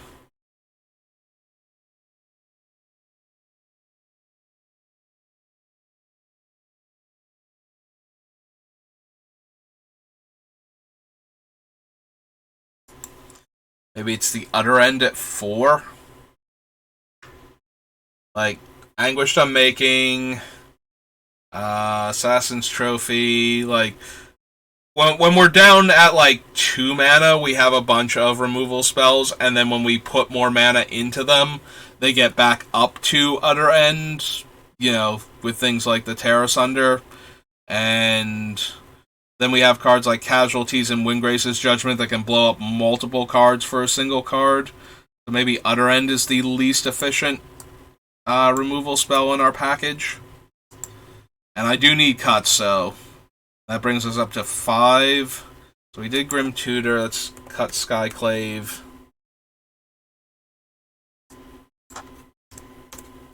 And Utter End. And go back up here and knock it down to 87. That's 27 more cuts. And yeah, I think we can cut the... We'll knock the Mana Vault off up here, but I don't know...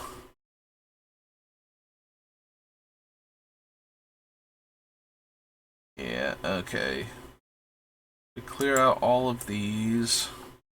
I don't know if that counted or not. I kind of want to do a quick count, make sure we're actually at 87, and I don't need to make even more cuts than I thought I did. So, Animate Dead, Demonic, so that's 2, 3, 4, 5, 6, 7, 8. 9, 10, 11, 12, 13, 14, 15, 16, 17, 18, 19, 20, 21, 22, 23, 24, 25, 26, 27, 28, 29, 30, 31, 32, 33, 34, 35, 36, 37, 38, 39, 40, 41, 42, 43, 44, 45, 46, 47, 48, 49, 50, 51, 53, 54, 55, 56, 57, 58, 59, 60, 61, 62, 63, 64, 65, 66, 67, 68, 69, 70, 71, 72, 73,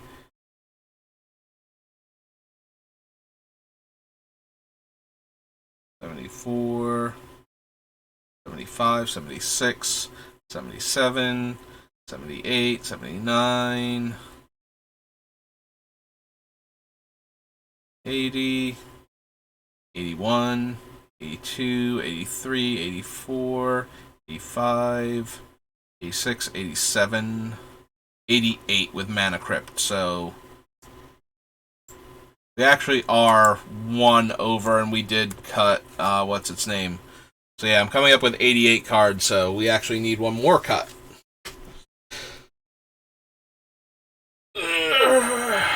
Alright. So we need 28 cuts. Everything is either a combo piece, a tutor, or a mana ramp spell, or a removal spell now. Or a card draw. Like, everything is good. Everything wants to be in here. Do I cut Crypt Rat? Crypt Rat can't work with Carrick.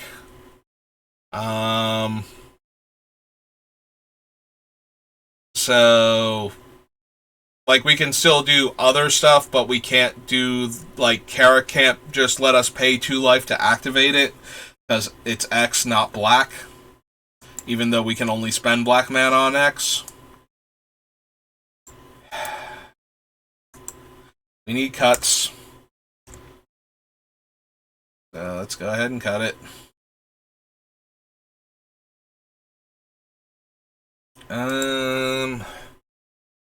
Alright, we cut Citadel, which is one of the bigger things to go with Scroll Rack. The other thing is that it can let us exchange a card in our hand for one of the tutors that we put on top. Scroll Rack. Survival, Wood Elves. And Scrim Monolith. Karmic Guide. Maybe Karmic Guide. Karmic Guide gets back our pieces. Karmic Guide can technically go infinite with Ashnod's Altar. And real quick, now that I'm thinking about, when was the last time I saw Nim Deathmantle? Am I still running that card? Oh my god. I just now realized that, because yeah, Nim Deathmantle is in one of these 3 sets. Like, and it's not here. Right? Did I cut Nim Deathmantle and I've been keeping cards in based on... Yeah, there's no Nim Deathmantle left in our deck. So we would need to add in another card in order to make all of those other cards still want to be in the deck. I'm so used to... Like, I think I cut Nim Deathmantle early because we were moving away from Aristocrats nonsense, but if we moved away from the Aristocrats nonsense, then that means we need to cut Mikaeus and the Moth and all of the other things.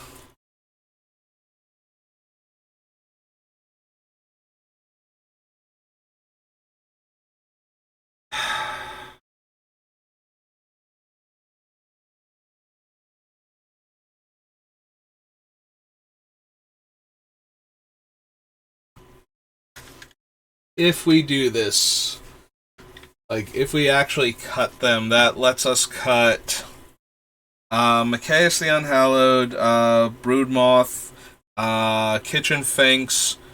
We're gonna leave in Woodfall Primus because he's just good. Like, generally good. Like, he's a removal spell and a giant body and a good thing to sacrifice.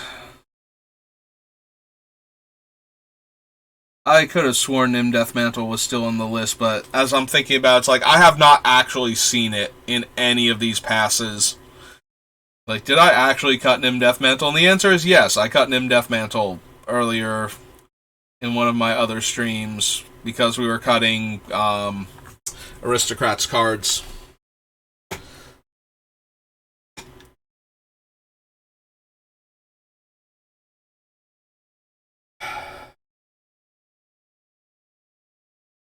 If we cut Nim Deathmantle, as opposed to putting it back in and going up a card, do we cut the Death Render? Death Render lets us cheat on mana with cards in our hand if we have sack outlets. Here, if nothing else, I think I'm going to cut the Death Render at this point. Death Render is very good when you have lots of ways to sacrifice and big creatures to bring out, or potent creatures to bring out, or value creatures to bring out. Like, Death Render goes very well with this sort of thing, and if you're sacrificing it to Ashnod's Altar, then you just get to keep chaining until you run out of creatures in your hand that you want to put down. So, without the Death Mantle, because the Death Mantle lets a bunch of our stuff do infinite things very easily. Like, we can generate infinite mana with most of our creatures and Ashnod's Altar by sacrificing them. Because we can easily sacrifice two creatures, sometimes, like, literally the same creature twice, like the same Deviled Egg, over and over again, and still get infinite mana that way, which we have a bunch of infinite mana sinks in our deck, which makes me want to keep that combo in. Alright, so I think I want to put Nim Deathmantle back in and take out the Death Render. So, Deathmantle is which set again? Just for my own duplicate tab. What I need. Go back to Gather and go to Nim. No, thank you. Go to Nim Deathmantle. Here, let's just do that. That should bring it up. Yep, Nim Deathmantle is... Alright, we have to full screen in order for me to see this. It was from original Mirrodin. Oh no, it's from Scars. Alright. Let's go to Scars.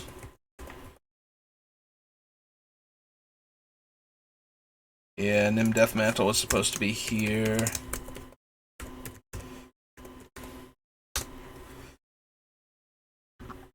Alright, so we cut this, but all that did right now was free up space for Nim Deathmantle, which goes infinite so easily with Ashnod's Altar. Like, Nim Deathmantle, Ashnod's Altar is one of the easiest infinite combos to set up, because almost everything will give you infinite, comes into play in death triggers. If it has... It just needs one way to come back, or to make a single token, and you have infinite comes into play in death triggers. That way. So... And we are a combo deck. We are trying to kill people with our cool infinite combos.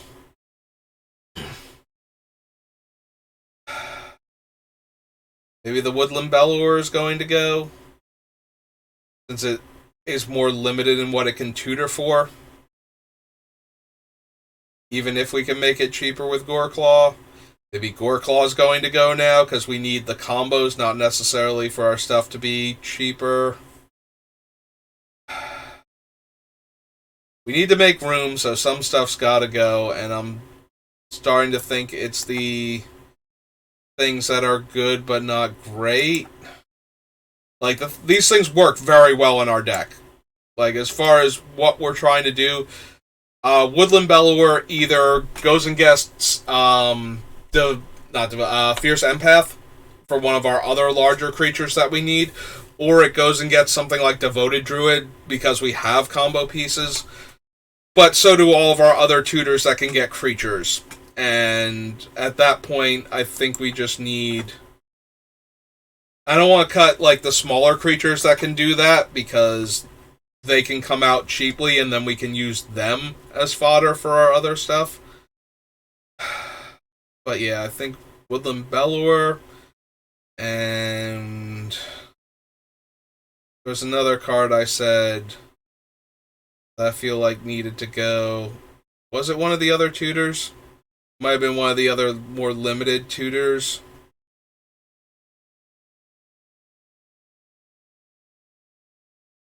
Academy Rector, Defense of the Heart, Survival of the Fittest, Vampiric Enlightened, Demonic. What was the other card I just said?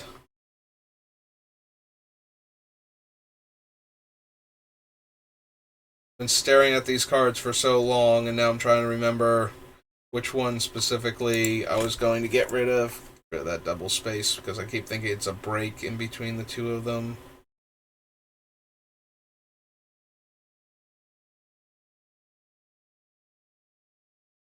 Yeah, I genuinely cannot remember. I said another. Oh, Goreclaw. Thank you. I knew it was something that was down here.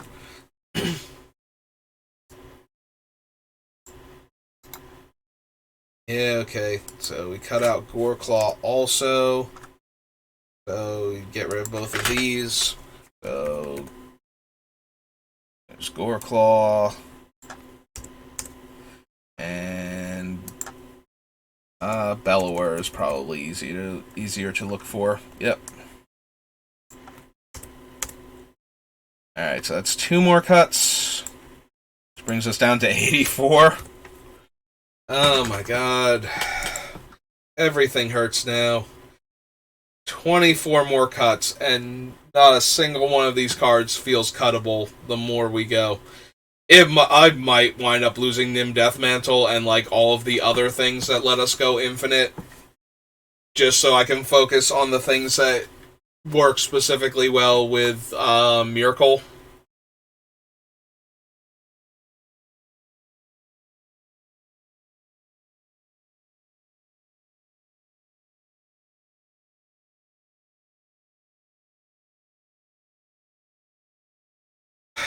Part of me wants to cut Defense of the Heart because we are a combo deck, but if we cast Defense of the Heart while one of our opponents just has 3 creatures in play, it's not like they can choose not to cast creatures now.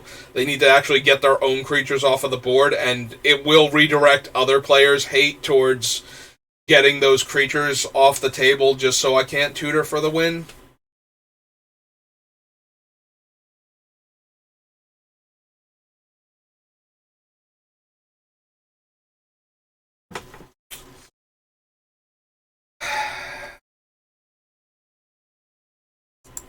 Alright, Gamekeeper.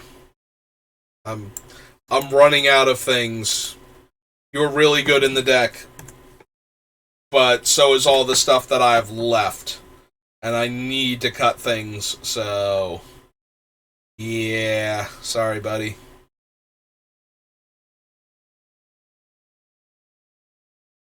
I have so little room left.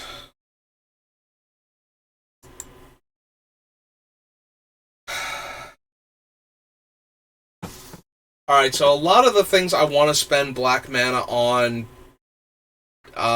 So Carrick and Blood Celebrant let me cast my other things for 3 life per black mana. Like if I'm now that I'm not needing black mana for the Crypt Rats anymore, maybe Blood Celebrant can go too. We cut the Blood Celebrant. It's 2 cards now. I'm cutting creatures though, and my deck does not have as many creatures as I would like to begin with. Like, now we're getting to the point where the only creatures I have are the combo pieces and ways to get them, which, eats into Survival, Fauna Shaman, and Fiend Artisan. Because I'm starting to run lower on creatures I'm willing to sacrifice to go get my other things. Like I can't sacrifice one combo piece to go get the other combo piece when I need both of them in play to do their thing. Unless, I can.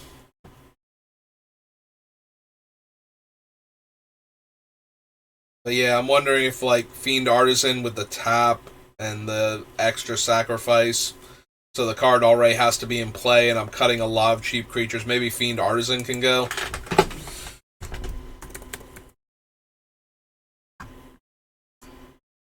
Yeah, I'm thinking Fiend Artisan can go. So we cut that one out. And then we go to the other copy of him that's down here and delete him entirely. And so this is 3 cards now, right? Gamekeeper, Blood Celebrant, Fiend Artisan. Let me just cut a whole bunch of creatures real quick from my creature combo deck. But kind of need to. Alright. 21. Blackjack. I will stand. Except that I need to keep going lower. Less blackjack, more golf. We need to get under par. Par is a very generous 60, so obviously this hole is a monster. But I think we can do it eventually. At this point, it's just about cutting things that aren't themselves the combo or the ways to get the combo, right? Right? That's how this works?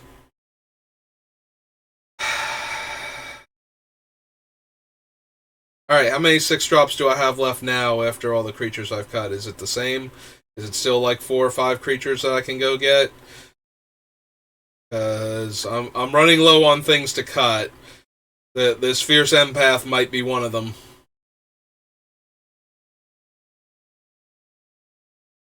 Enlightened Tutor might actually be one of them. Like, yes, it's another tutor that gets our things, but we need, like, it gets our creature... No, it doesn't get our creatures. It gets our enchantments and our artifacts.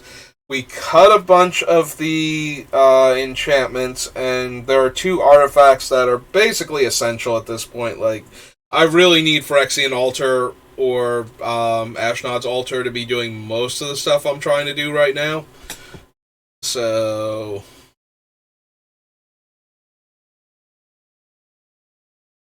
Kind of really need to keep them around.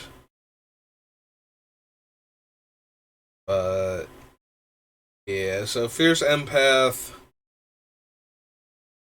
it gets the demon. Are we cutting Nethroi? Are we cutting back one of our reanimator things? Like, we already have Crypt of Agadim, or Agadim's Awakening. We cut Command the Dread Horde, and the whatever the ranks card was, and the other one too from like Guild Pact. We cut all of those that can mass reanimate. So like I do kind of want things that can get our stuff back. What are our ways to mass reanimate? Like, do we still have 2, or are we down to, or yeah, do we have 2 that aren't in the land slot, or are we down to 1? Because if we're down to 1, I'm kind of inclined to keep Nethroi, but because it's very easy to mutate him onto basically any of our creatures now. I think we have like 2 humans left, something like that.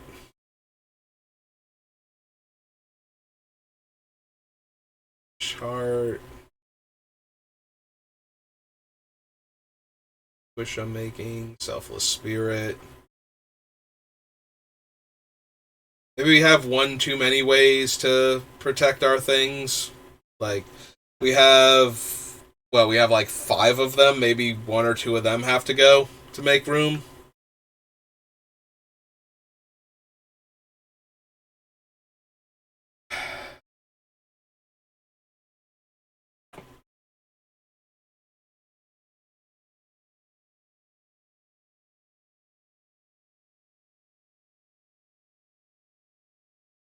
Oh, that's right. We also have the Eerie Ultimatum, so yeah, maybe Nethroy can go then. Alright. Got Nethroy.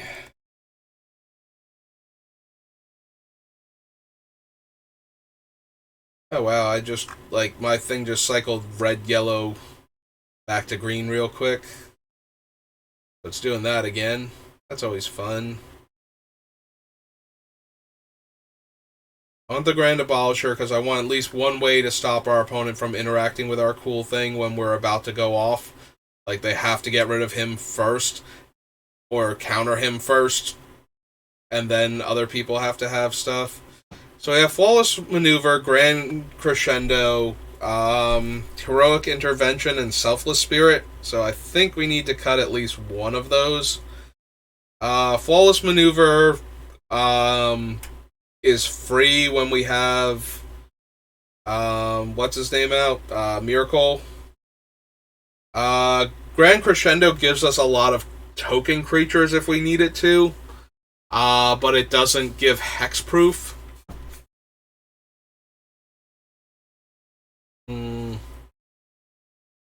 Which ones are we going to cut? Selfless Spirit is a creature, so that allows it to interact with some other things that we have going on. It does have flying already, though, so we can't use it to protect all of our stuff with the Broodmoth and get it back, but we can do it with Mikaeus once, and we can do it with Myrkul, getting it back as the token.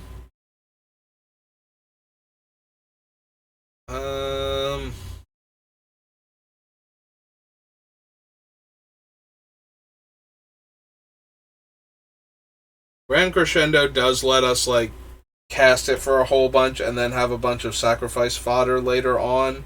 But most, like, basically that's just giving us more mana on a subsequent turn where we can cash them all in for either, colored mana or 2 colorless mana a piece.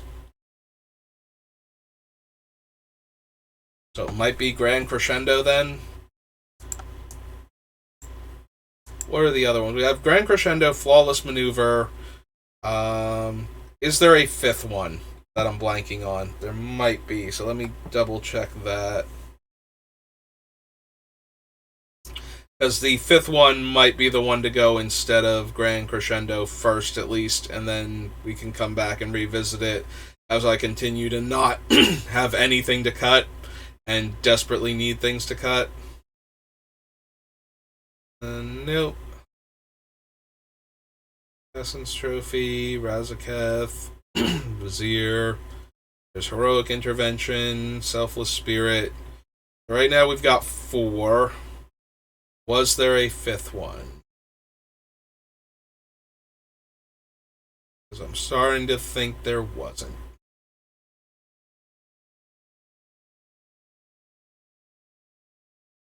Yeah, I think we cut all of the other ones that could protect all of our things, so...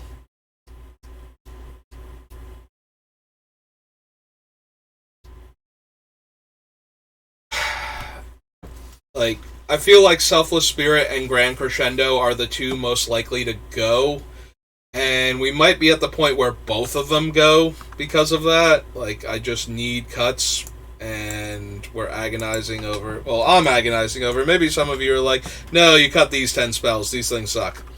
But I'm at this point where I don't want to cut any of them. Alright, Animate Dead. Get out of my deck. I cut all of the other Reanimator effects that are that narrow. So yeah, let's get down to 19 cuts. So we go ahead and we cut... I think it's Crescendo first, but I think it might be Crescendo and the Selfless Spirit.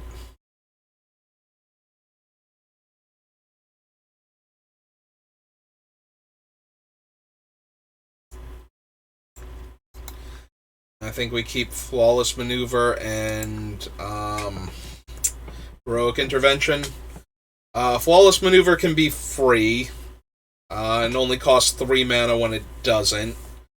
And So Grand Crescendo is 2 in comparison if I don't want to make any tokens. And Selfless Spirit is vulnerable as a creature in the meantime and has to already be in play if we want to use it to protect other things, as opposed to being able to cast it and protect all of our stuff if we're not comboing off and we need to keep our things from dying.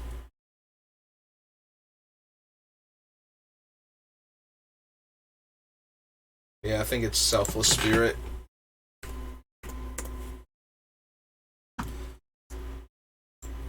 Alright.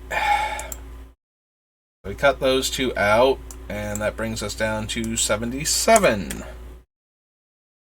And a mere 17 cuts later, this deck will be done.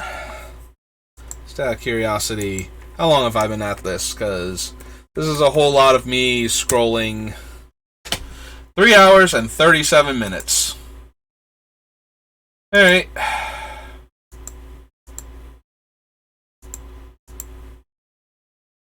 3 hours and 37 minutes, and we still need 17 cuts. I cannot make up my mind on which ones I don't love anymore. Is it going to be Sylvan Library? Are we going to... So that leaves us with Greed and Phyrexian Arena as our primary additional card draw.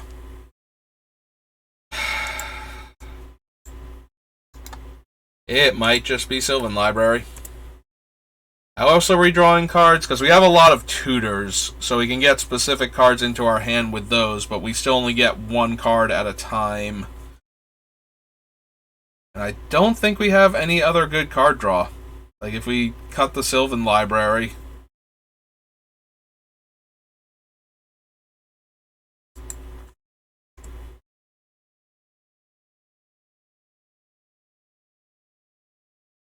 Because we did cut a bunch of other card draw before. But yeah, we are mostly sitting on tutors as our main way to get extra cards at this point. Which I'm a little leery on as a result. Like, I really wish we had a bit more card draw. I hate cutting it. The problem is I don't want to cut tutors, since they are just the card we need at the time in a lot of cases. Or one of the cards we need. So...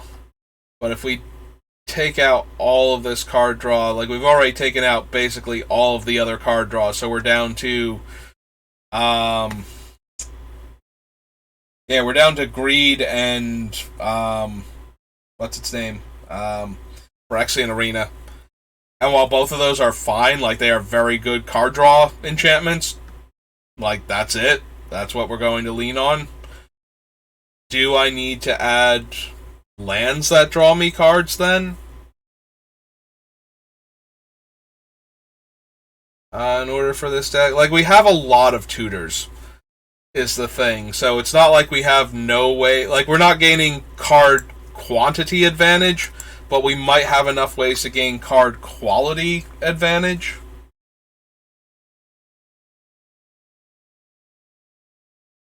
Yeah, I think we're going to go down to 1 Graveyard Hate card, and it's going to be...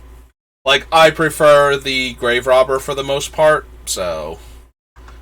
Over Scavenging Ooze when I can run both of them. I do love Nezumi Grave Robber, like, a lot. The fact that it turns into a card advantage engine afterwards by reanimating your opponent's dead creatures. Yeah, we have a couple ways to get cards, but they're not, like... We can get a card from Sad Robot, and we can get, like, some... We can get, like, 2 for 1 with, like, getting lands out of our deck, but we're not getting... All of our stuff is tutor-based now, realistically. If we cut... Like, we only had 3 cards to begin with, so cutting Sylvan Library, you know, out of the 3...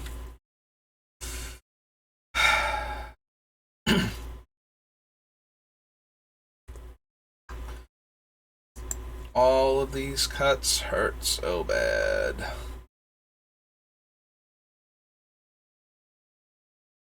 And yeah, we have our top, and we get to crack our fetches and shuffle away lands a lot. We have a bunch of tutors, so we can also shuffle away things we don't want. But that's about it. And we still need, what was it, 15 cuts now?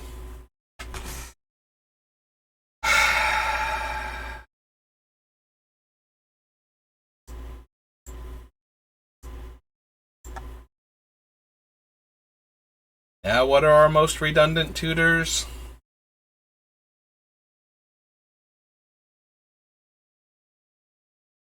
Because I'm kind of thinking I want to cut the ones that don't put the card in our hand anymore.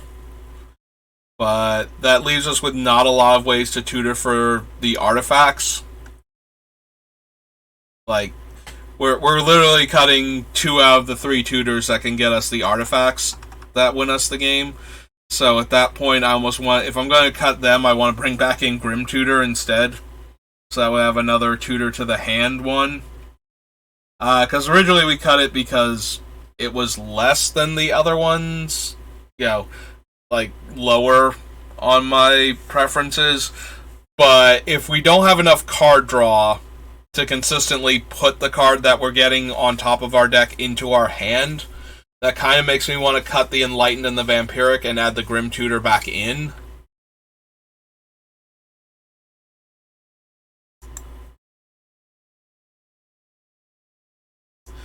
Yeah, I think I'm going to do that. So that only gets us down 1 card.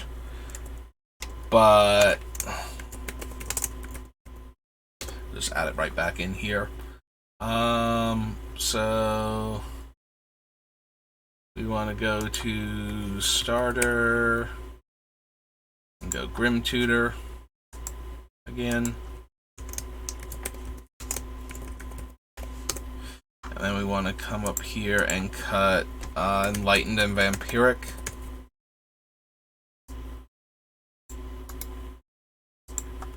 Enlightened cut, Vampiric cut.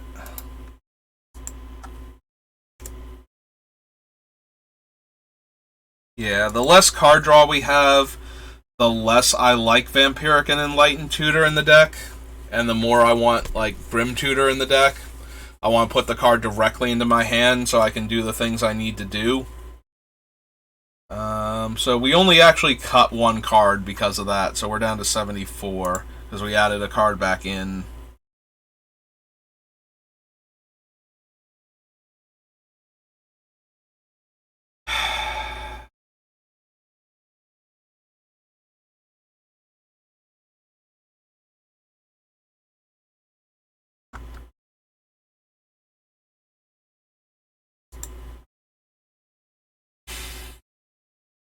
Yeah, okay. Let's go ahead and cut this Karmic Guide.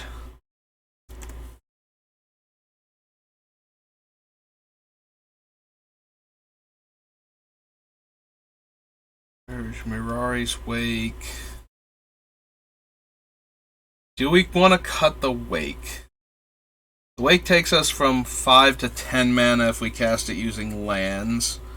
And if we're not casting it using lands, it's probably still taking us from like 3 or 4 to 6 to 8. So yeah, I think I still want Mirari's Wake.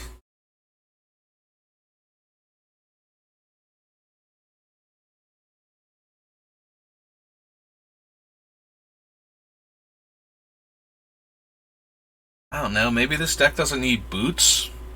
Like, a lot of our combos, we're either turning the things into enchantments, or they don't have to tap to do their thing anyway.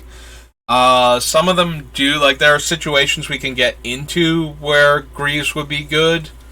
Technically, so would Boots, but it costs an extra mana to do the thing. Like, I'm starting to examine some of the cards that are just default in the decks that I build, and asking myself if the deck is still the type of deck that wants that effect.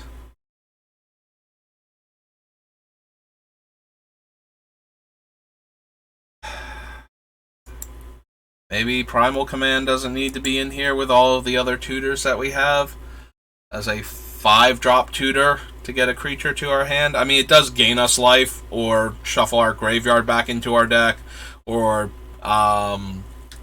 put something that's annoying on the battlefield on top of the opponent's deck.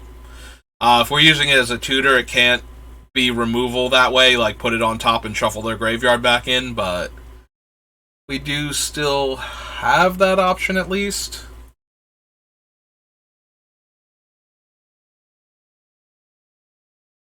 But I'm having so much trouble, like, cutting things from this deck.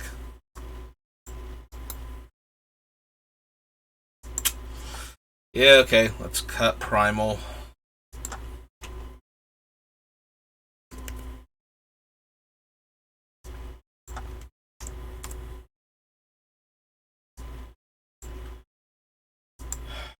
Primal Command and Karmic Guide are now gone. As potent as Karmic Guide can be. Again, a lot of our stuff is pretty... Like, a lot of our stuff is just so good in the deck that figuring out what we're cutting without removing our ability to either get these individual cards into our hand when we need them to, or cast them efficiently. Like, you know, we're cutting down either utility cards or combo pieces. Everything is in one of those two categories right now. So it becomes which ones are the least potent, the least effective, the ones most likely to not do what we need them to do if we're doing all of the things.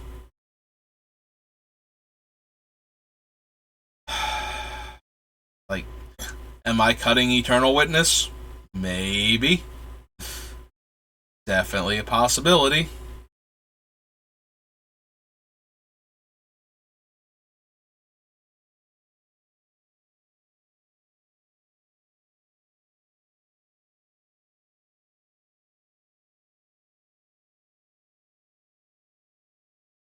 Maybe it is the Medic. Medic is the least impressive of the three. Like, if it tapped for life gain, and I could just generate infinite life from it, that might be more worthwhile. But as it stands, like, if we have the Vizier or if we have Myrkul out so that way it can go infinite, we can prevent all damage forever. But that's the least impressive out. Like, taking our opponent's entire hand away with the Cinder Haze Wretch. And Devoted Druid just gives us infinite mana, so... yeah, okay. The Medic is the least impressive out of all of them. I wanted to run it because we only have 3 choices for creatures that can do these things and that interact that way. So if I'm cutting one of them, that's kind of a disappointment, but we need room. We don't have room for anything else, so we're going to cut it. We still have the Kitchen Finks as a 3rd card that justifies the Vizier being in the deck. Like a 3rd cheap creature. And then we have Woodfall Primus, who just is amazing with Vizier and a sack outlet, so...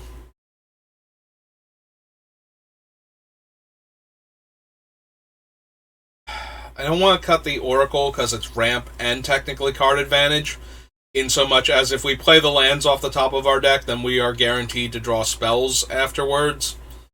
Or we just have infinite lands on top, and with all of the shuffling and whatnot we can do, it's relatively easy to make sure we're drawing spells. Doesn't guarantee what spells, but...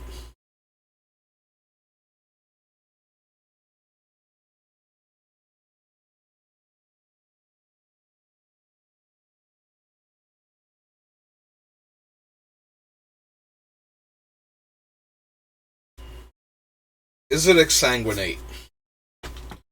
So, the other ways we have to sink infinite mana for value are all creatures, which means that if those creatures are dead or we can get them into the graveyard, Necrotic Ooze will have their abilities also.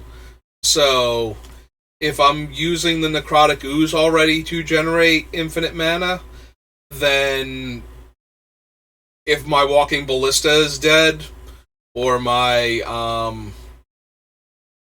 what's the other one? The Bloodright guy, from Rise of the Eldrazi is dead, I still have the combo with Necrotic Ooze, so I kind of want to keep that. So Exsanguinate might be cuttable. It's another thing to dump infinite mana into, but we have ways to do that, and the other ways are tutorable also, and if they die, we still have the Necrotic Ooze backup. So we are very vulnerable to having our graveyard exiled if we want to lean too hard on the Necrotic Ooze, which is one of the things why I kind of want things like Pull from Eternity and the Archer, or whatever it is. No, it's not Thorn-Wheeled Archer. I always think Thorn-Wheeled Archer is the card. And now that I've cut the thing, I can't go back and look for it. But yeah, the green one that shuffles a face-up exile card into the deck. I don't think it was Thorn-Wheeled Archer. Maybe it is. But I think Thorn-Wheeled Archer is the Death Touch Reach creature. Rift Sweeper? Rift Sweeper. I think that's it. Anyway. So yeah, we'll cut the Exquisite Blood.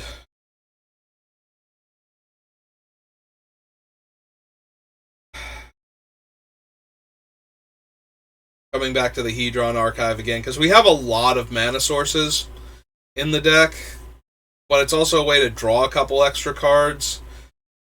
Alright, we might need to look at the mana sources again and cut one of them. Maybe Hedron Archive, but maybe also one of the other 3 or 4 drop or higher ones. 3 drop or higher, I think, we need to consider. And maybe we can cut Assassin's Trophy since we have a lot of other removal. Yeah. Assassin's Trophy was a consideration before, and we have enough targeted removal and mass removal. I think we can afford to cut 1 or 2 more pieces. Since we're agonizing this hard over what to cut anyway, let's get rid of ones that might be redundant. Like, we originally let it stay in because of mana efficiency over one of the other cards that we cut, which I think was Utter End. But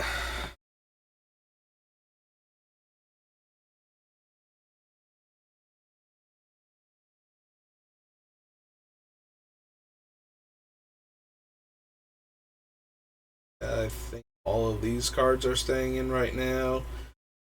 So let's see. Worn Power Stone is 3, taps for 2. Grim Monolith is 2, taps for 3, and costs 4 to untap. Coalition Relic can tap for 1 to 2. Build those taps for 3. Sad Robot lets us draw a card when it dies. Oracle can keep playing lands off the top. Chalice can be whatever we want it to be. Burnished Heart is 2 lands. We already cut Skyclave Relic. I think it's going to be Hedron Archive next.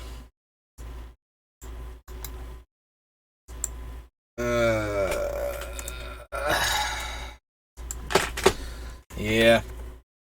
We'd already cut Skyclave Relic, which I think was one of the other contenders to leave Hedron Archive in the deck, but alright, so 1, 2, 3, 4. Is it just 4 cards? Actually, here, let's get rid of the Burrington. And we have 3 left? Okay, so it's 4 cards. So 68. 8 more cuts. Less than 10. Less than 10 cuts, and then Myrkul will technically be ready. So, what are these 8 cards?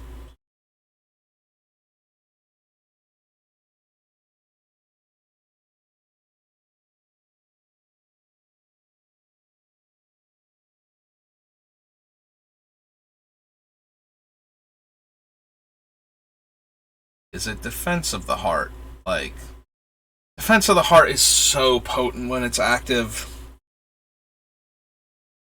And it's really hard to not, like, for all of your opponents to play around it. Like, somebody has a go wide strategy going on that, is going to, like, they can't not play out their creatures. And then we play Defense of the Heart, like it's a 4-drop, so they're very likely to have already played, like, a token maker or something around the same time we have access to Defense of the Heart, unless we're ramping super hard, and it's all we've got to do with our mana. It might be Eternal Witness. I hate cutting, like, the cheaper creatures right now. Like, we need things that we can sacrifice, and we need other things we can go get. Protean Hulk is great as a get one creature specifically out of the deck, but I'd like to get two if it's all the same.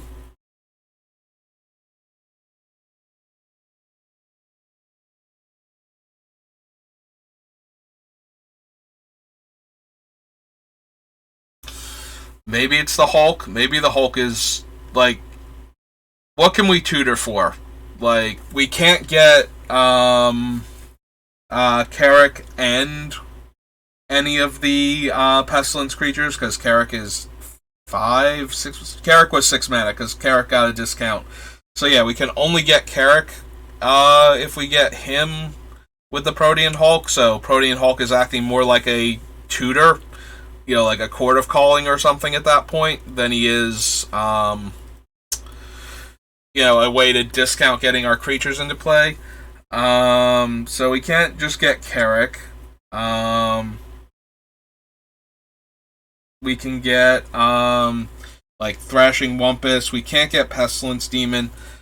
I'm starting to think that maybe he's not good enough. Maybe Protean Hulk, because of the high casting cost of a lot of the stuff we want to get. Like, I don't think we can get two creatures that are actually winning us the game together.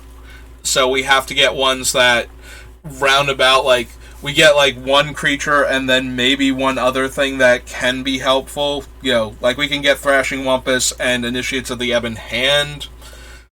So that way, like, he's 3, 4, 5, Initiates is 6.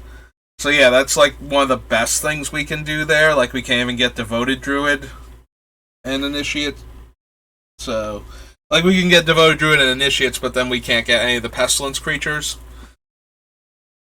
Yeah, I'm talking myself into cutting Protean Hulk. Alright, so... Yep, let's cut him from this list also.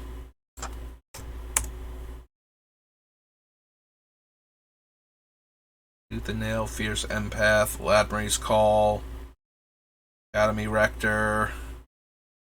Alright, now what enchantments does Academy Rector get? Because we've cut a bunch of them, but I think she's still going to make it because she gets, like, Greed for us. And Phyrexian Arena, among other things, if she's not getting... But... are we still getting things that are winning us the game if she dies? Like, we can get Greed, Survival, probably still worth it. Defense of the Heart can be. That's the Altar. There's the Arena. Mirari's Wake.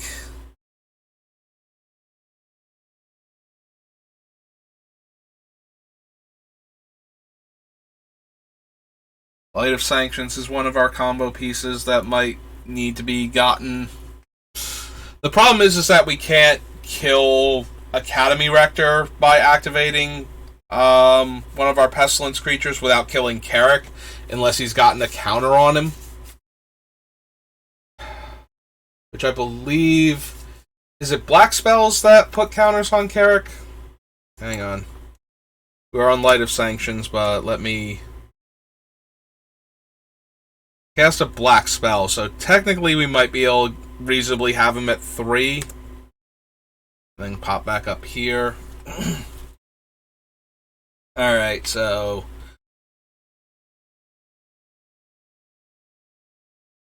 Oh wait, we didn't pop back up there. We popped down there to where all my tutors are. So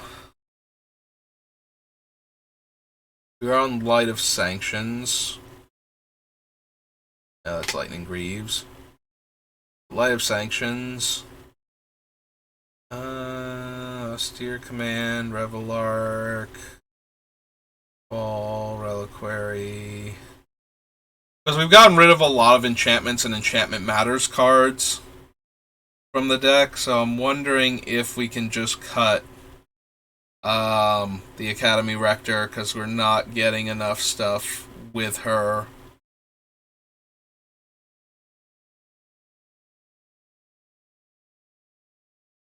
And some of the things that we're getting are very, like, technically they are part of the combo, but other things could also be, and if we have our commander out, we don't even need the ones that she's getting a lot of the time.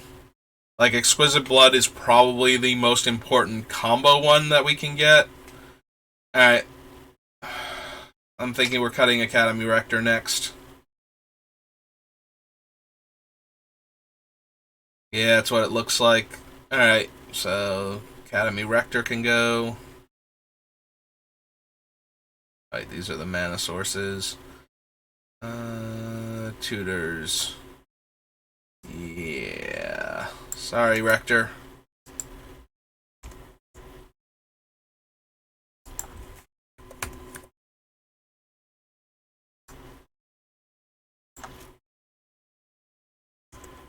Ah, man, all this agony just for 2 cuts. 6 more to go.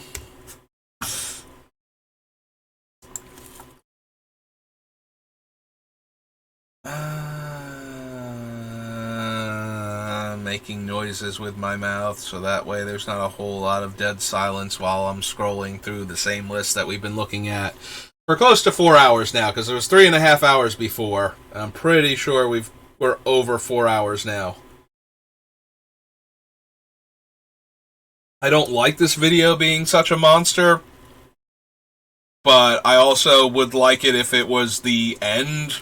Like, if we actually had Myrkul built when we're this close to him.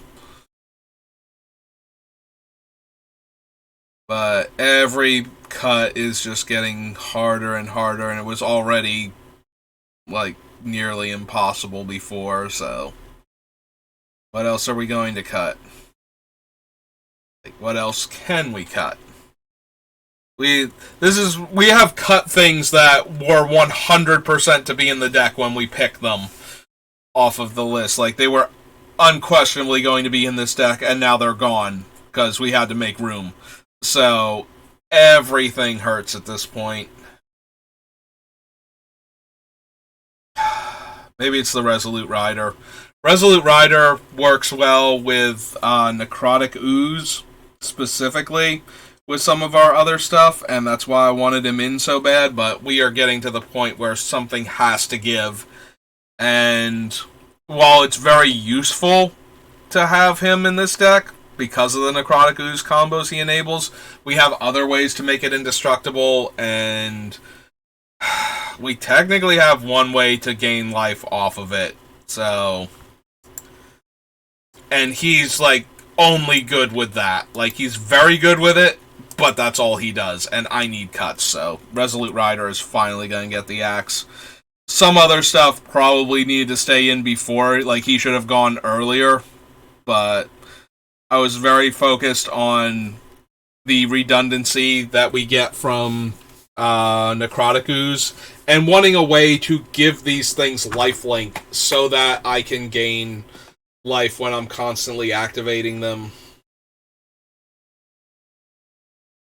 But at this point, the lifelink source should probably be something like a Basilisk Collar before it should be one of these things. So, because now we have ways to protect them from ever dying in the first place. But we can still let them die and come back as non-creatures with Myrkul. Like, they're still working with Myrkul. It's not like they're non-functional with the Lord of Bones, but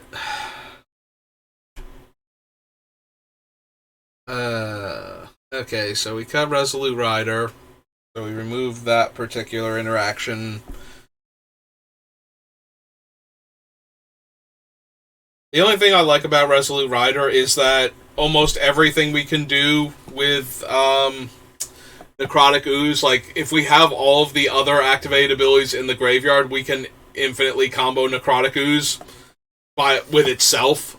So we didn't need any of the other cards. So it was entirely possible that we might have wanted to have Resolute Rider be one of those creatures in the graveyard. But I need Broom. And he needs all of the other... He needs a very specific setup for Resolute Rider himself to be relevant in the deck, so... We're probably going to need to cut one more mana rock. Or something. Like something from the mana sources. And I hate every single one of these options, but what do we have? 1, 2, 3, 4, 5, 6, 7, 8, 9, 10, 11, 12, 13. 13 mana rocks. It might be Grim Monolith. The deck is very mana hungry, so the 3 mana from a 2-drop is good. But for the same reason that we wound up cutting Mana Vault. The problem is that this deck could absolutely use that mana. Like, casting those things early and then tapping them for mana to cast our other mana ramp cards and then untapping them later and then having a big turn is a perfectly valid thing in this deck. I've certainly built decks that can do that can take advantage of all this colorless mana. And I feel like this is one of them. But at the same time, I can also just run Warm Power Stone and get 2 mana every turn versus 3 mana every other turn. I don't want to cut like the Coalition Relic, which is fixing and 2 mana when we need it to be. Like, for the same way we can take a turn off Grim Monolith to untap it. We can take a turn off of using Coalition Relic to make 2 mana, and we're only going down 1 mana instead of 4 the turn we take off. Like, Grim Monolith is the superior powerful card overall. So I'm wondering if we need it over something like Warm Power Stone. I don't want to cut Solemn because it's a creature. And the ramp is not connected to it, so... And the same with Burnished Heart. Is it Wood Elves, then? It might be Wood Elves.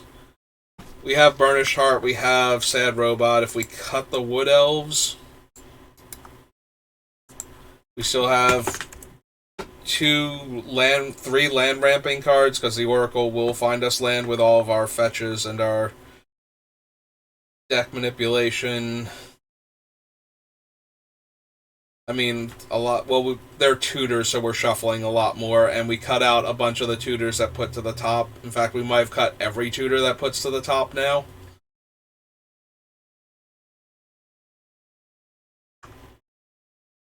Wood Elves and Resolute Rider. Yeah. Okay. Wood Elves.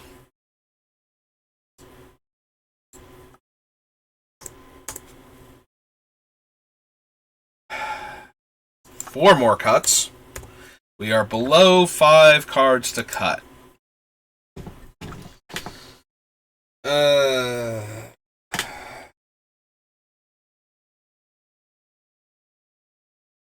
Isn't this fun? Aren't we having fun together?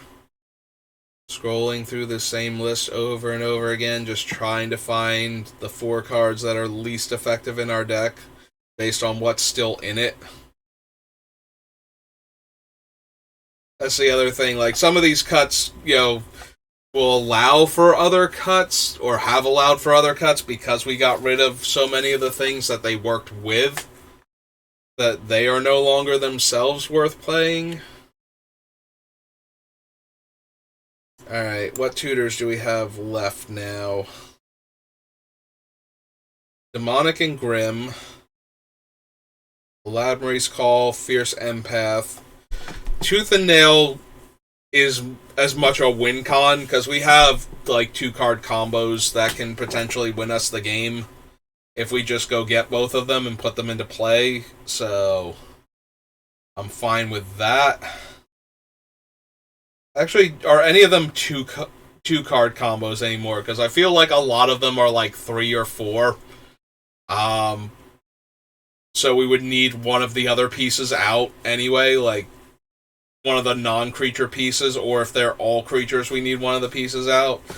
It's still tooth and nail. We are still a creature-based combo deck, so I'm thinking it stays in regardless. And if we were cutting tooth and nail, we'd be cutting Defense of the Heart, and we'd probably cut Defense of the Heart first.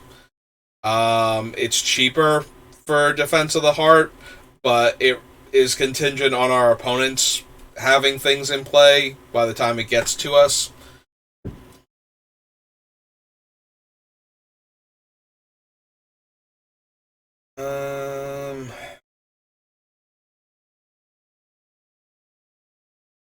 Alright, what are all of our removal spells? Do we have one more we can cut? We have 2 more we can cut for that matter.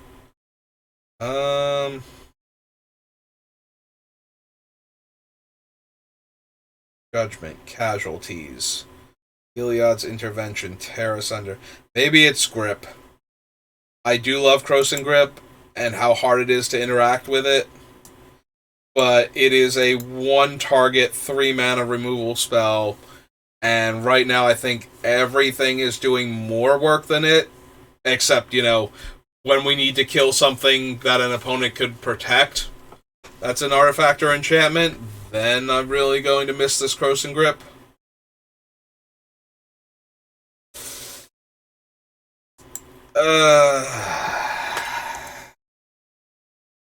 Talk me out of it, other removal spell. Somebody else throw yourself on the sword that Croson Grip's about to die on. Anybody? Anybody at all? Everything else is too efficient? Or too versatile?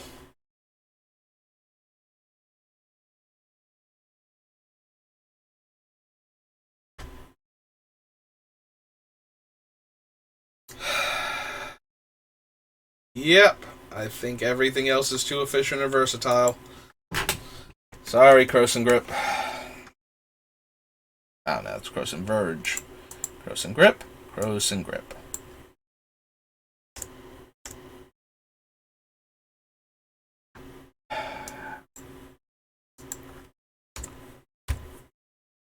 Three more cuts.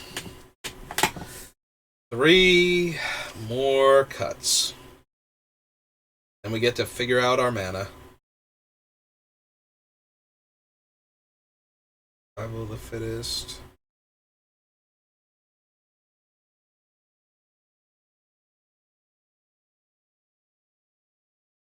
It's not a spell, so we might wind up cutting Sarah Sanctum now. I think we've cut enough of the enchantments that it's no longer a good card. In fact, I'm pretty confident in taking it off the list. We have a lot of enchantments to start with, so it's certainly worth considering. But now I feel like it's actually hurting the deck to keep it in. Like we are not going to cast enchantments early enough or often enough that that thing's going to tap for like 3 or 4 mana by like turn 5 or 7 or something. So I think it's safe to remove it now.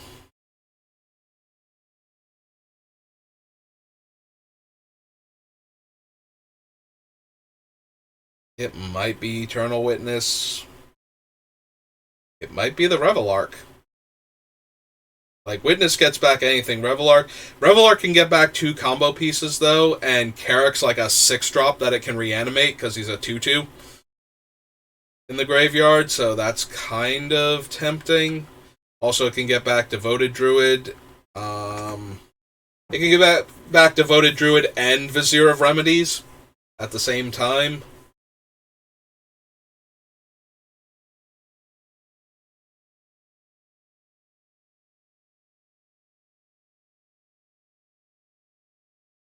We can't really get rid of the Invoker. It's one of the best, like, infinite mana sinks we can have. Since, as a creature, I can also, like, that's the whole reason we cut Exsanguinate over him. Because if I have infinite mana, it lets me just win the game, and it can, I can copy the ability in the graveyard.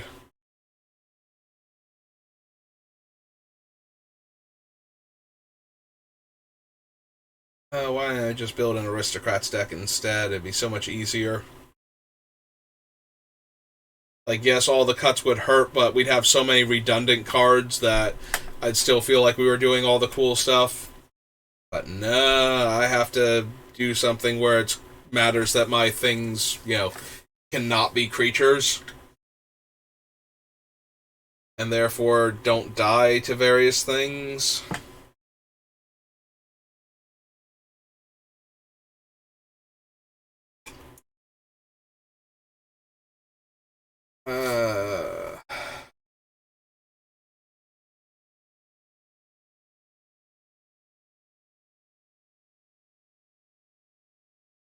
Yeah, maybe it's Eternal Witness.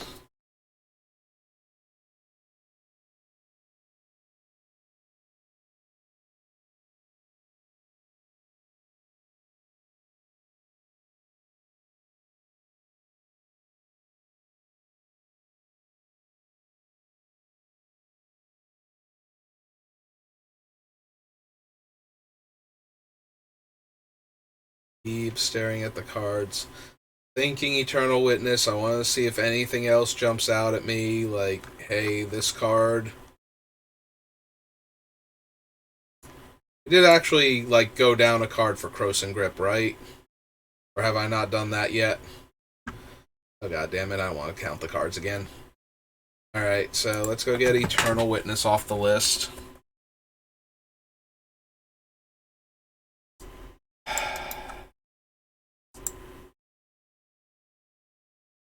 And then let's go do another count. 1, 2, 3, 4, 5, 6, 7, 8, 9, 10, 11, 12, 13, 14, 15, 16, 17, 18, 19, 20, 21, 22, 23, 24, 25, 26, 27, 28, 29, 30, 31, 32, 33, 34, 35, 36, 37, 38, 39, 40, 41,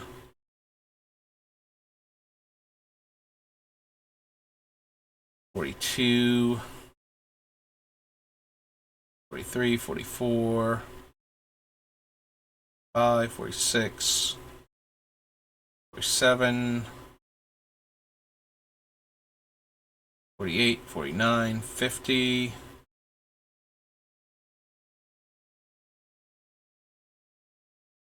51, 52, 53, 54, 55, 56, 57, 58, 59, 60, 61, 62. Alright. So yeah, we did bump one off, but not the other. So we're at 62. Clear all. 2 more cuts. 2 more cuts. Now I have to fight the urge to not just cut 2 things to be done with this at 4 hours for this video. And we still have to do the mana on it, but I really wanted it to be as good a deck as it can be. Is it Defense of the Heart?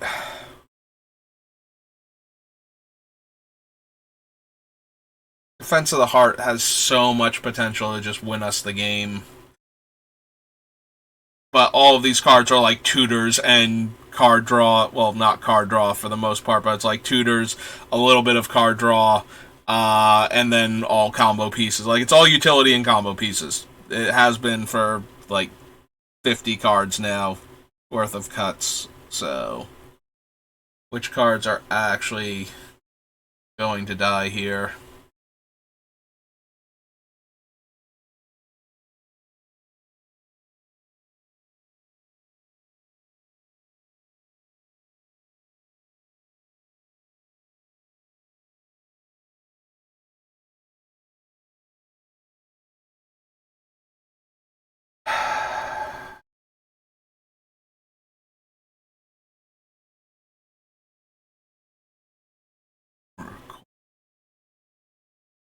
Yeah. Aside from the yawning, I was getting really quiet as I looked at every single card, but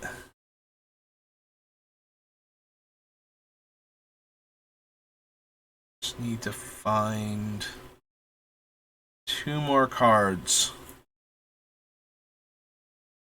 Just 2 more. Is it actually Razaketh now? How many things did we cut? Do we not have enough stuff to feed him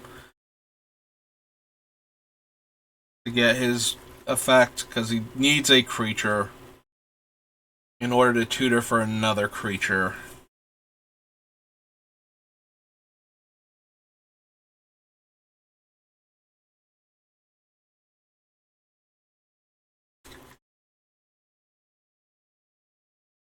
So is Razaketh like too low on resources now to actually go find all of my combo pieces? Because he might technically be.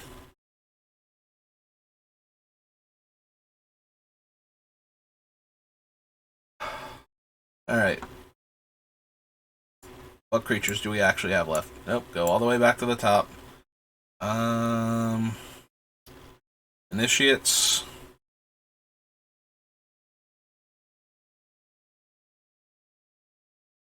Crashing Wumpus. Also, keep in mind if we're sacrificing these things in order to go search for the other things, that kind of implies that we need to win with Necrotic Ooze at that point.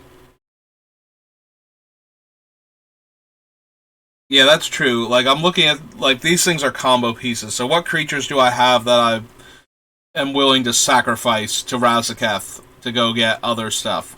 Fierce Empath, definitely. Sad Robots, too. Grave Robber, I'd be willing to kick, so that's 3. Like, you know, if it's in play and I'm about to win the game, I don't care about Graveyard Exiling anymore, so that's 3. Revelark is very sacrificable, so that's 4. Once I've done the thing with Cinderhaze Wretch, so that's 5. Primus is 6. And cheaper than Razaketh, too. So that's a thing. I could conceivably go one into the other. Oracle's probably... Yeah, Oracle's 7. Those are combo pieces. Way more willing to sacrifice with Death Mantle. Mikaeus, maybe, depends on what I'm planning on tutoring for. Burnished Heart, if it's still in play, is... What are we up to? 7 now?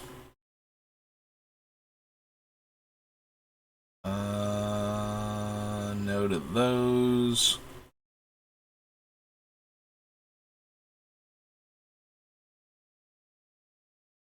I guess Broodmoth is 8. Similarly to Mikaeus, only a little bit more so. So somewhere between 7 and 8. Depending. Fauna Shaman would be 9. Or, no. Technically would be 8. Because we're not sure about the one.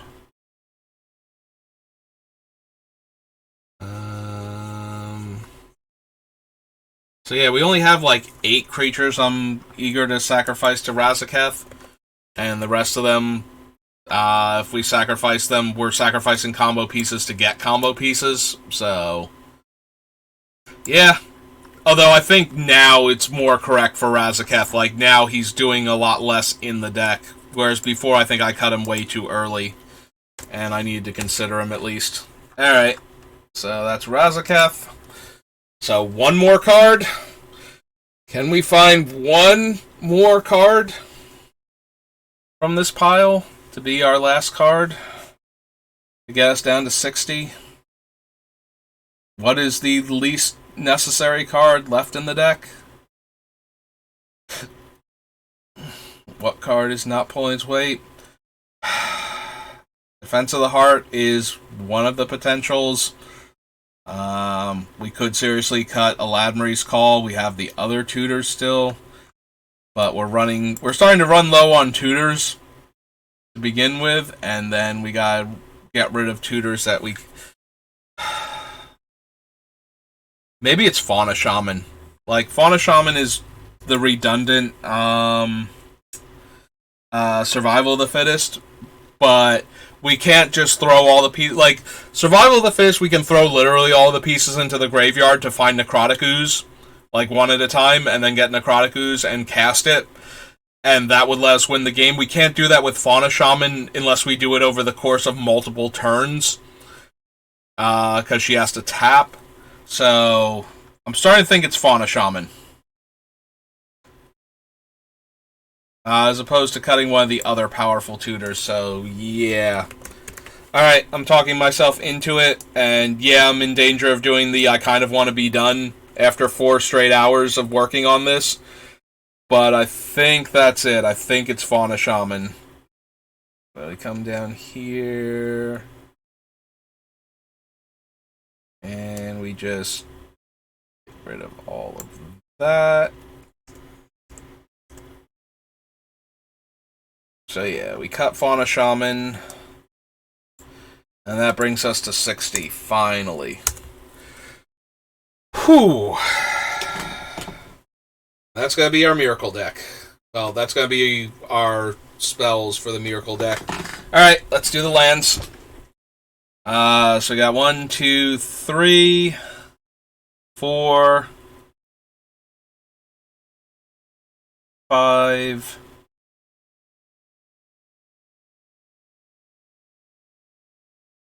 6, 7, 8, 9, 10, 11, 12, 13, 14, 15,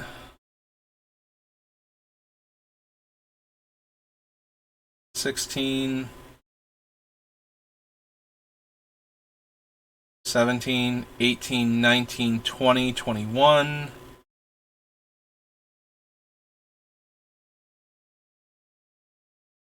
22, 23,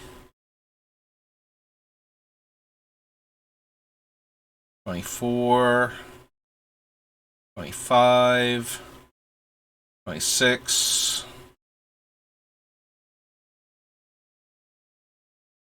27,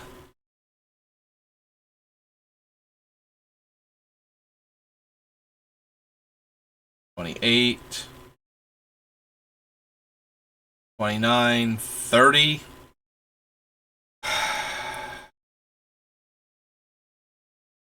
So 30 lands, so that leaves us 10. I'm wondering if I want to cut like one or two of the other dual lands to add a few more basics, because right now we've got room for 10 basic lands. So we have a few more plains forests because there aren't as many. Like, we don't have the cycling lands, like the Amonkhet cycling lands for black white or black green, and we don't have the Battle for Zendikar dual lands either in those colors. And we're not running any of the ones that don't have basic land types, so it's not like we're picking up any of the black-green duels that we don't have, or black-white and black-green duels that we don't have the white-green duel for. Although it's very few and far between now, bordering on non-existent, I think. Especially in this one, because, you know, white-green is the one that has the Horizon land. But we don't have any graveyard land synergy matters, so... We have 10 lands. I'm inclined to do 4/3/3 Swamp Forest Plains, if that's what we're going to do. We could cut like Fable Passage and Um,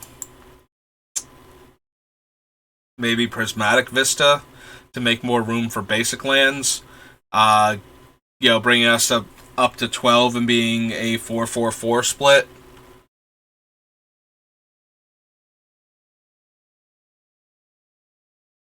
Like, we have fewer things now that, like, we don't have a lot of cast things off the top of our deck to work with. So we don't necessarily need that many fetches. We only have top and Oracle as our main ways to care about what's on top of our deck. So, we definitely want to keep those three in for their spell effects. That's true. We have one swamp here and two forests. So maybe we want one more plains. Like maybe if we cut the two fetches and we go to 12, instead of doing 3-3-3, or I'm sorry, 4-4-4 for the thing, maybe we want to do like five swamps and one less forest then. Like, we can't really add another plains to that, but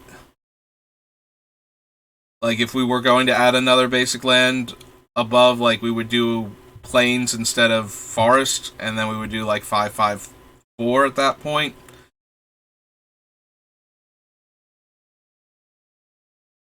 Better Groves, Canopy Vista, Sandstep Citadel. Because all of our other things are fixing for all of our other colors. So yeah, I think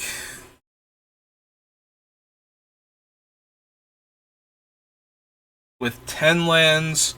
So with 10 lands, we were going to want to go...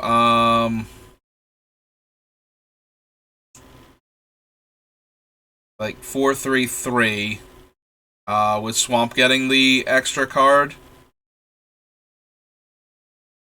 And if we cut out the two fetches, like the more redundant fetches, the ones that can only get the basic lands anyway, then we would go up to like 5-4-3, and that would be our 12.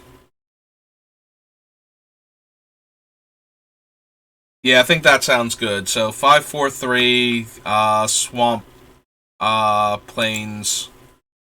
So 5 swamps, 4 plains, and 3 forests. And then we cut out the Prismatic Vista and the one from Eldraine. Prismatic Vista, go to Eldraine. Fabled Passage, yeah. So we cut those two out, and that leaves us with enough basic lands in the deck for Burnished Heart and Sad Robot to comfortably go get lands. And if we recycle them, like we would still reasonably have lands we can go get. But yeah, I think that's going to be the deck then. Alright, we did it. So now, how long did that take to get all those cuts in? Because I'm pretty sure I'm going to want to stop in like a minute or 3. 4.5 hours. Okay, well, that's going to do it for the deck. I'm going to try and figure out what I'm going to build next time. I got a couple ideas, but nothing set in stone yet, so I'm going to think about that for a little bit. I'm going to stop now. I'll be back on in a little while to draft. But yeah, I need to take a break. That is 4.5 hours. So thanks for watching. I'll see you next time, and have a good rest of your day.